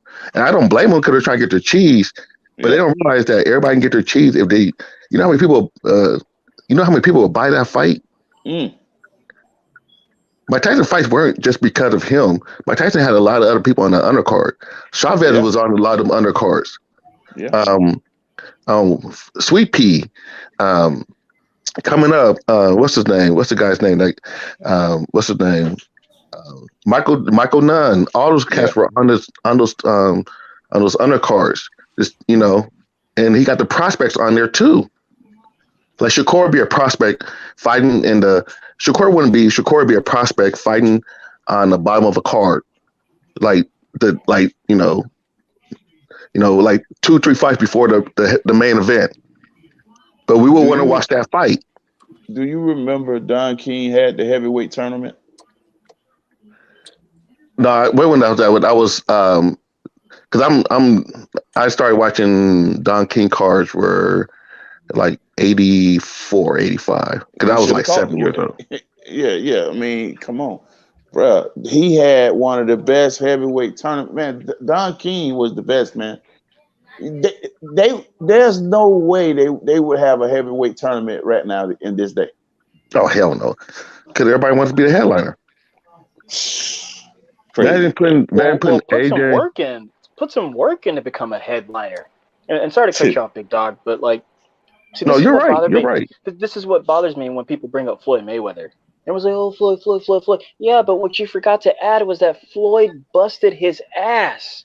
Yeah. Day in and day out. I mean, regardless of what I thought or think, how good his marketing skills were, the dude put on, and he talked the talk and then he walked the walk. People don't mention that. They just talk about how much money he got. I'm like, what? Yeah. Shit, how you think he got all the money? And then the last, anywhere between 4 to 6 years of his career, I mean, I'll always exaggerate when I bring that part up, but like, say the last 4 to 5 years of his career, the peak of that, he was negotiating hundreds of millions of dollars when it came to him fighting. Not 20, not 30, not 60, 50, no, hundreds. That was like the contract, the dude. Nobody wants to be pretty boy. Nobody wants to be pretty boy. They want to be money, and that's And that's what it is. Capri Boy got him to be money. Yeah, he put in the work, man. Gotta put in the work, man. And I said this in the past streams. I see glimpses with Devin Haney. That's why I don't really hate on him. That's why I don't hate on that young brother and his Devin father. is that dude, bro. Devin is Devin really be out there, Yes, you know, sir. whether he capping or not. Dude is promoting himself. Dude, him and his father. That's what his father does for him. His promoter. They out there doing what they need to do. They looking doing for it the right, fights. man. They looking for the money. If they got to Yep, sign they a doing bad it deal, right. they'll sign a bad deal. If they take a good deal, they'll take a good deal. But they are trying to position themselves because I'm not crazy when I say this. I think when we look back on him, he's gonna be one of the greatest, bro. I said that on a different platform. I said that already. And listen, I Deacon believe to that. tell you, Deacon to tell you, I didn't think he was gonna get that Cambosis fight. And Yeah. I mean, not luckily, but it just so happened that they had that fucking war out in the Ukraine. Well, and you know, the stars have a funny way of aligning, and the Father blessed him, bro. Yeah. And he took the opportunity, and guess what? Not only did he cash out, he did it twice. So now that that's over and gone with, that's just honestly the reward that he reaped is that he became undisputed at 23. They knew the game plan. They had a listen. You got to draw up the plans, right? You draw up the plans. You know what the mission statement is, bro. It is to be undisputed. You draw that roadmap and you understand what it takes to get there. And they understood that they was gonna get a lot of flack, but they didn't give a damn. They had already drew up the map directly to Cambosis behind, and they got to him. Everybody said, man, why would you take a slave deal? That's the dumbest this. And why would you go to his home? They're going to cheat you. They're going to do this. They're going to do that. Boy, God be for you. Ain't worried about nobody being against you. You got the skills. God has gifted you to be the man that you are. But do you believe it? Yes, the young man and his father and his team believed it, and they went and manifested that thing. They manifested that thing. Yes, sir. True that. And I use Devin for the example because, the boy is working hard, bro. With the blessings that he's got, he's working hard. Tank is not only one of my favorite fighters, I think Tank beats them all, some 47-pounders included. But he won't beat Devin, bro. I just, He's not gonna beat Devin Haney, bro. Like I said, we bro, can argue about that one, but I don't want to argue about it. I put money behind it, bro. I let everybody else argue about it, but I put the money behind it. For sure. Yes, sir. Yeah. Well, I put the money up. To kind of be on the fence and fight on the fence, I always say that, look, man, Devin's got the game figured out right now. And he's a very, very, very, very tough out. He's intellectually really smart in the boxing ring. He knows what to do at all given times. That's right. He's got it down to the clock, to the 10-second count, to the judges, and everything. Let's go to this actual skill, to the footwork. The science. he is a very, very tough out. But like I said, I think Tank eventually clips him. So while he's waiting to clip Devin, guess what? Ding, ding, ding. The fight's over. You still waiting on that one shot that ain't gonna land. Trust that. Man, Devin gonna listen, man.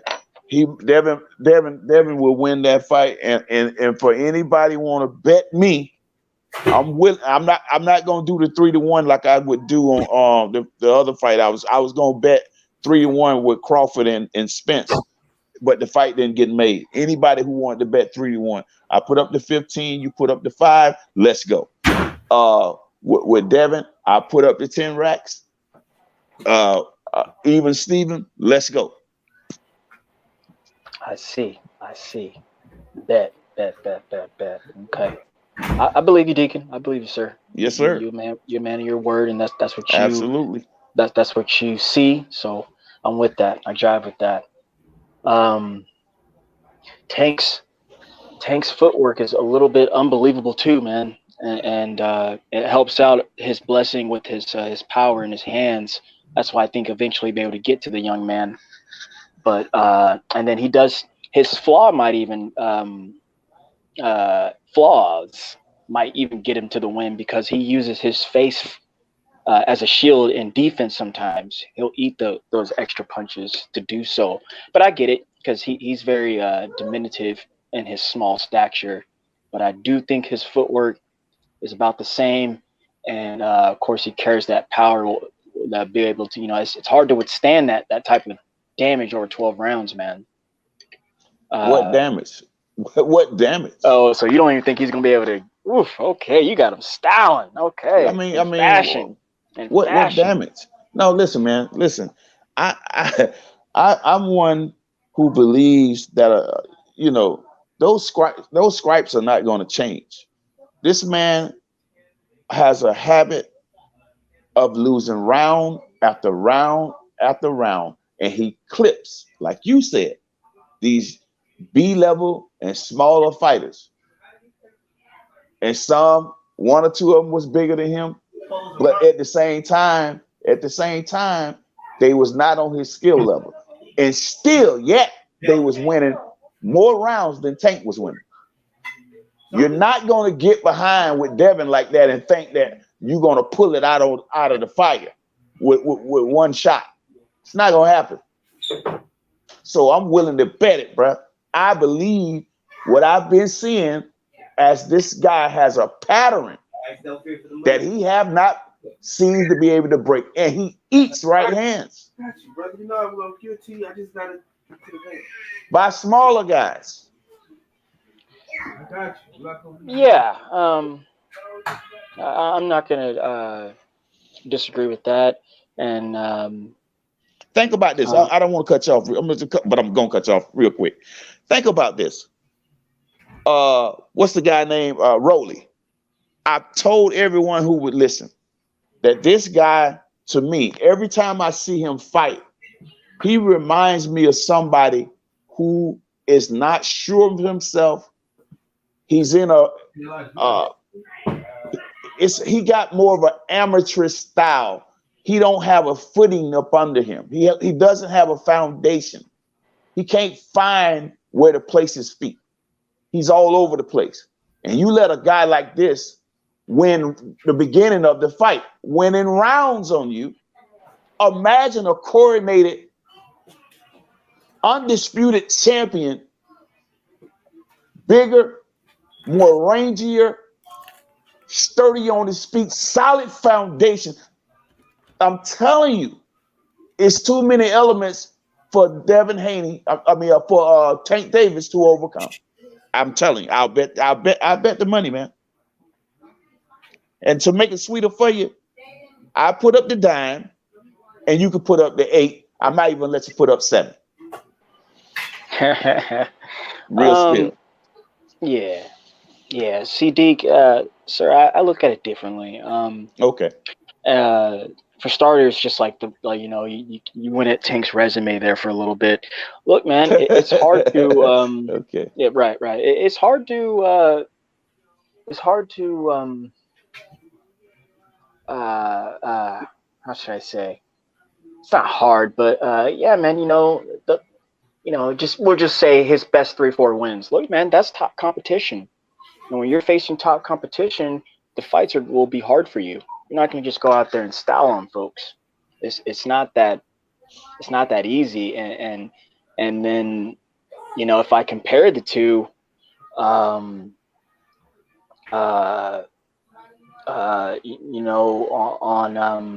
Dev's resume, I'm very confident that Tank would beat those same guys. Same thing, vice versa with Tank as well. But look, notice the competition got stiffer and stiffer for Haney too, and of course he performed well. But that's how I look at it there. And then I'm looking at his skill set too. Tank can do it all, brother. He's a solid, on a A to D scaling, scaling like that. He's a solid B- at everything, brother. I think his footwork and obviously his punching power is up there, better than most. But he's pretty solid at all, man. He can come forward. He can go backwards. Yes, he can box. He does have skills. I think we saw that in the Leo and the Cruz fight. But and then what else? His defense is shaky because, like I said, I see that major flaw where he uses basically his face for defense. But we'll only know if they get in there and tango. But I would love to see it, brother. I would love to see it. But you obviously know who I would take. But Devin, man, coming back to him, I would like to continue to encourage him that, look, man, he's a tough out for anybody, bro. He's one of the best in all of the world, one of the best American boxers we got, but one of the best in all of the world, man. He's already been fighting some of the best guys since he was a young kid. He's already been sparring them and been in the ring with them and learned from them, and also vice versa as well from them. They know him, but he's just proven to be better and better and better and better because he has good ring IQ, high intelligence in the ring, man. He knows what to do. And his footwork is just amazing. It's hit and not get hit, right? So I think I'm big on footwork, man. I'm very big on footwork. That's right. Very big. The problem, I think a root problem that we could all hint and all see with our eyes is that when you get in there with someone who's just bigger, faster, stronger, maybe not necessarily the ring IQ, but if they're bigger, faster, stronger, man, that's just different, man. That's just God given, right? So who is bigger and faster and stronger? Who we talking about? No, I was just giving generalizing the an example. Yeah, but that don't add up with these two fighters. No, I wasn't directing that towards them. Oh, okay. Well, stay on. You got to stay on. You want me to stay on these two? Okay. I mean, because we got to know what we're talking about here. You can't. I don't want no gumbo right now. I want the steak and taters what we was. Let's stay with the steak and taters. We'll leave the gumbo for later. You know what I mean? Because I want to know what you're talking about here. Okay. Where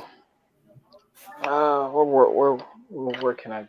Well, yeah, man. I think Tank's punching power, obviously punching placement, and his footwork will be able to get him the decision.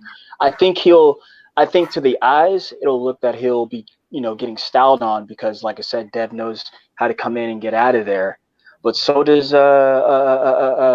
Tank as well, man. Like I said, his boxing skills are up there. Let me know when you're done now. Yeah, go ahead. Yeah, go ahead. Okay. Well, I've got tired of Tank and, well, not so much Tank, well, his team and the media and certain folks. We haven't seen the best of Tank, man. We haven't seen the best of him. Well, when the hell are we going to see the best of him? Because he's a professional. And he has been losing professional rounds, round after round after round. When you think about Floyd Mayweather, he wins round after round after round, not losing.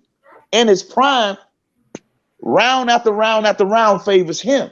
Roy Jones, in his prime, round after round after round favors him. Devin Haney, round after round after round favors him.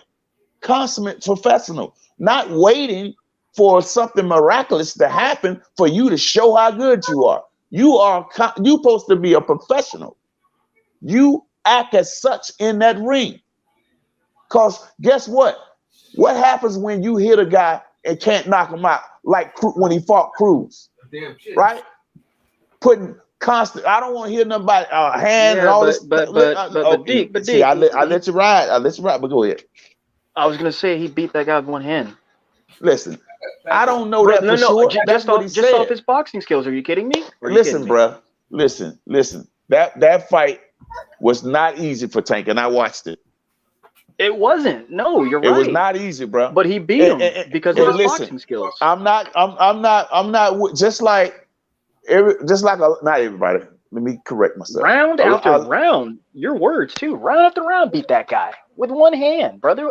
Unless if I'm wrong, how did Cruz? Okay, what did you see Cruz was doing to earn points? Come on, man. Go.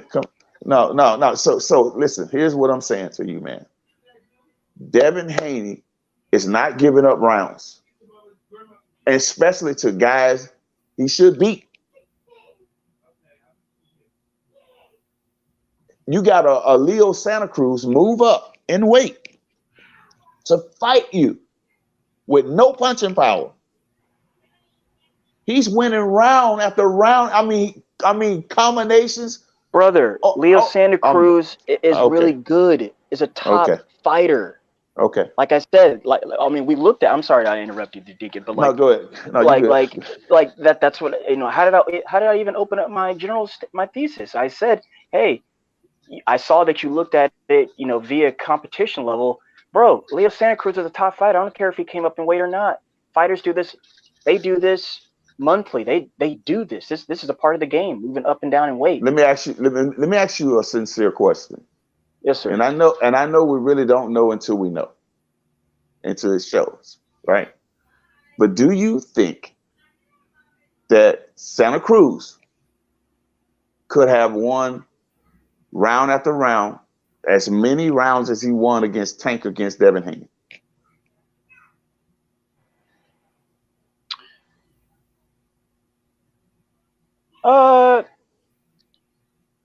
You're asking me. I'm going to answer that, but you're asking me if I think he would have won the same amount of rounds he won against Tank, but against Haney. Is that right? Is that the question? Would he have shown the success? Maybe. Yes, maybe. Yes, because he's a top talent. Yes, maybe. Well, that's Call your me answer. crazy. Call me crazy. No, I'm not going to call you crazy. I'm going to say that's your answer. Yep. That's your answer. I respect it. For sure. But I disagree with it. I respect it, but I disagree with it. Okay. Word. I'm with that. Yeah. But just to clarify my comments with that, answering that question, and what I said beforehand is that, look, man, when you're facing top competition, you're gonna have to yes, bring your A game first, but B, you're gonna be in a real fight, brother. Top competition just don't lay down. They just don't. I listen, fam. I know this. This is why I said to you, I've been watching boxing. How old are you, if I can ask? I'm 33, sir. I'm fairly young. Right. and I'm 50 plus. So I've been watching boxing for a long time, since the 70s, bro. And I'm telling you, I've seen a fight or two. And I've seen the best of them who was knockout artists. But as they, like you say, got to a certain level of cleaning out everybody, the competition got a little stiffer. Chins got better. Now you're in a situation where you are not the only one with a good chin. You're not the only one with good boxing skills. You're not the only one with the power. You see what I'm saying? Now you really have to pull out some things. Now you got to ask some questions of yourself, because even if you don't ask those questions, here's a man standing in front of you finna get those answers out of you one way or another, or you gonna get them out of him. That's when you're gonna see some things, bro. That this guy is, you know what? Damn, he may not be good as I thought he was. Not saying that's the case here, but I'm just saying, bro. From what I see out of these two fighters, the consistency of Devin Haney, and this is what I watch when I watch fighters grow into their greatness. Every time I see Devin Haney come out, you know what happens? He gets better than the last fight. Better than that fight. Better. That's the mark and the signs of a great fighter. Tank Davis, I can damn near predict what I'm going to get, because there's no progression there that I see. I'm always hearing, he haven't pulled it all out yet. He haven't got the fight to make him show it. Well, goddamn, he's at the top of the heap right now. But there is competition out there. Not saying that he's avoiding, but he should be in the ring with to show us and have these questions answered. But I can say from watching Devin, each fight out, he's getting better. He's not stagnant. His growth is not stunted. So I see the marks of a great fighter. Not saying that Tank won't be great.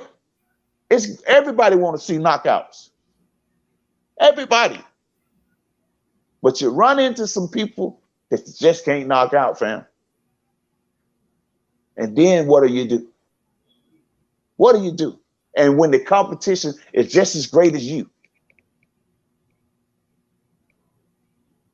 when you got to really dig deep and think of some things and create in that ring, create moments that you didn't even practice for in the gym because you are being pressured and put in positions that you haven't been in before. The gym didn't even prepare you for this. Now what I do? You're going to have to be great that night. That's what you do. And the great ones find a way to win. I know you heard that saying before. When they have to find a way to win, that means in that moment, they have to then create and pull out some things that was in them that even they didn't know was there. And I'm telling you, I love to see Devin in these fights, bro, because he's showing me he's ready for the occasion every time out. And that's what I love to see. That's my thing, bro. Hey, I don't mean to be long-winded with your fam. I just wanted to drop that off. No, sir. I'll give it. I jive with that. Hey, listen, let me tell you something about Deacon. He gonna tell you he don't mean to be long-winded. Yeah. He gonna be long-winded. Yeah, for there sure. You go, bro. There you go. For sure. Yeah, man. Oh shit. Well, listen, y'all. Hey, I'm about to call it a wrap. Okay. I'm gonna try to relax for a little bit before I gotta feed these kids and Yes, sir. Yes, sir. I get love it. together. You gonna be on Fred show tonight or what? I'm gonna be listening. I'll be listening. But get them babies my love, man, for me too, bro. I appreciate that, man. And I appreciate you for letting me on, man. I appreciate the dialogue with my brother here. I appreciate you for coming on, goddammit. Absolutely. I ain't got no problem with that, bro. All right. Peace and love, man. Let's get to your thing, man. I'll catch y'all on the next one. All right, y'all. For sure. Yes, sir. All right. See you tonight, right? Yeah, I'll see you before I head out to work. One of my boys is gonna schedule Yeah, I always do. Every time I'm talking to you guys. Okay. Yeah. I'm supposed to work at 11 to 7, but since I'm working on the beaches and the hours are really short, I can kind of like make my own schedule as long as it gets done, of course. So I go at like anywhere between midnight and 2, come home at like 5 a.m. and then sleep till like 10, 12, some shit like that until you come on. It's just been like that lately because the hours have been bad. But I was gonna say, I'm gonna send you a DM via Twitter. I think one of my boys is gonna start a space to kind of just give you a preview of what that shit's like, and then I'll tell you why we're in it, while you're listening. I'll just like seeing some shit like follow this guy, follow that guy. Okay, for sure. / introduce you. Yeah. But watch out for that. Starts at 7. But again, I just want you to take a peek at it and see what's good. Yeah. I'm gonna start pushing the issue on our on the meetup. So I'm gonna start pushing the issue on that meetup. Yeah, so we can kind of get. I'm for sure there, man. I'm for sure there. I'm for sure. Yeah. All so right. is Max. Like again. Oh yeah. We'll talk later then. Yeah, we all good. All right, I see y'all tonight. Holler. All right, y'all. The words of the great philosopher Lil E. I want y'all to breathe air and live life. It's all the truth and players me. Thank you for breaking bread with me. With that, we'll see y'all. Got the roots, he let the beats build pitch, and we never switch. Even if I'm rich, I'll be broke like I'm Mitch. Niggas talking down, but that's headed in the wrong direction. But I knock that shit out like the boxing section, cause they can't touch what they can't see. All I gotta do is be the same me. All I gotta do is keep it cheap, always be the same me. While I'm solid, boy, they can't change me. No.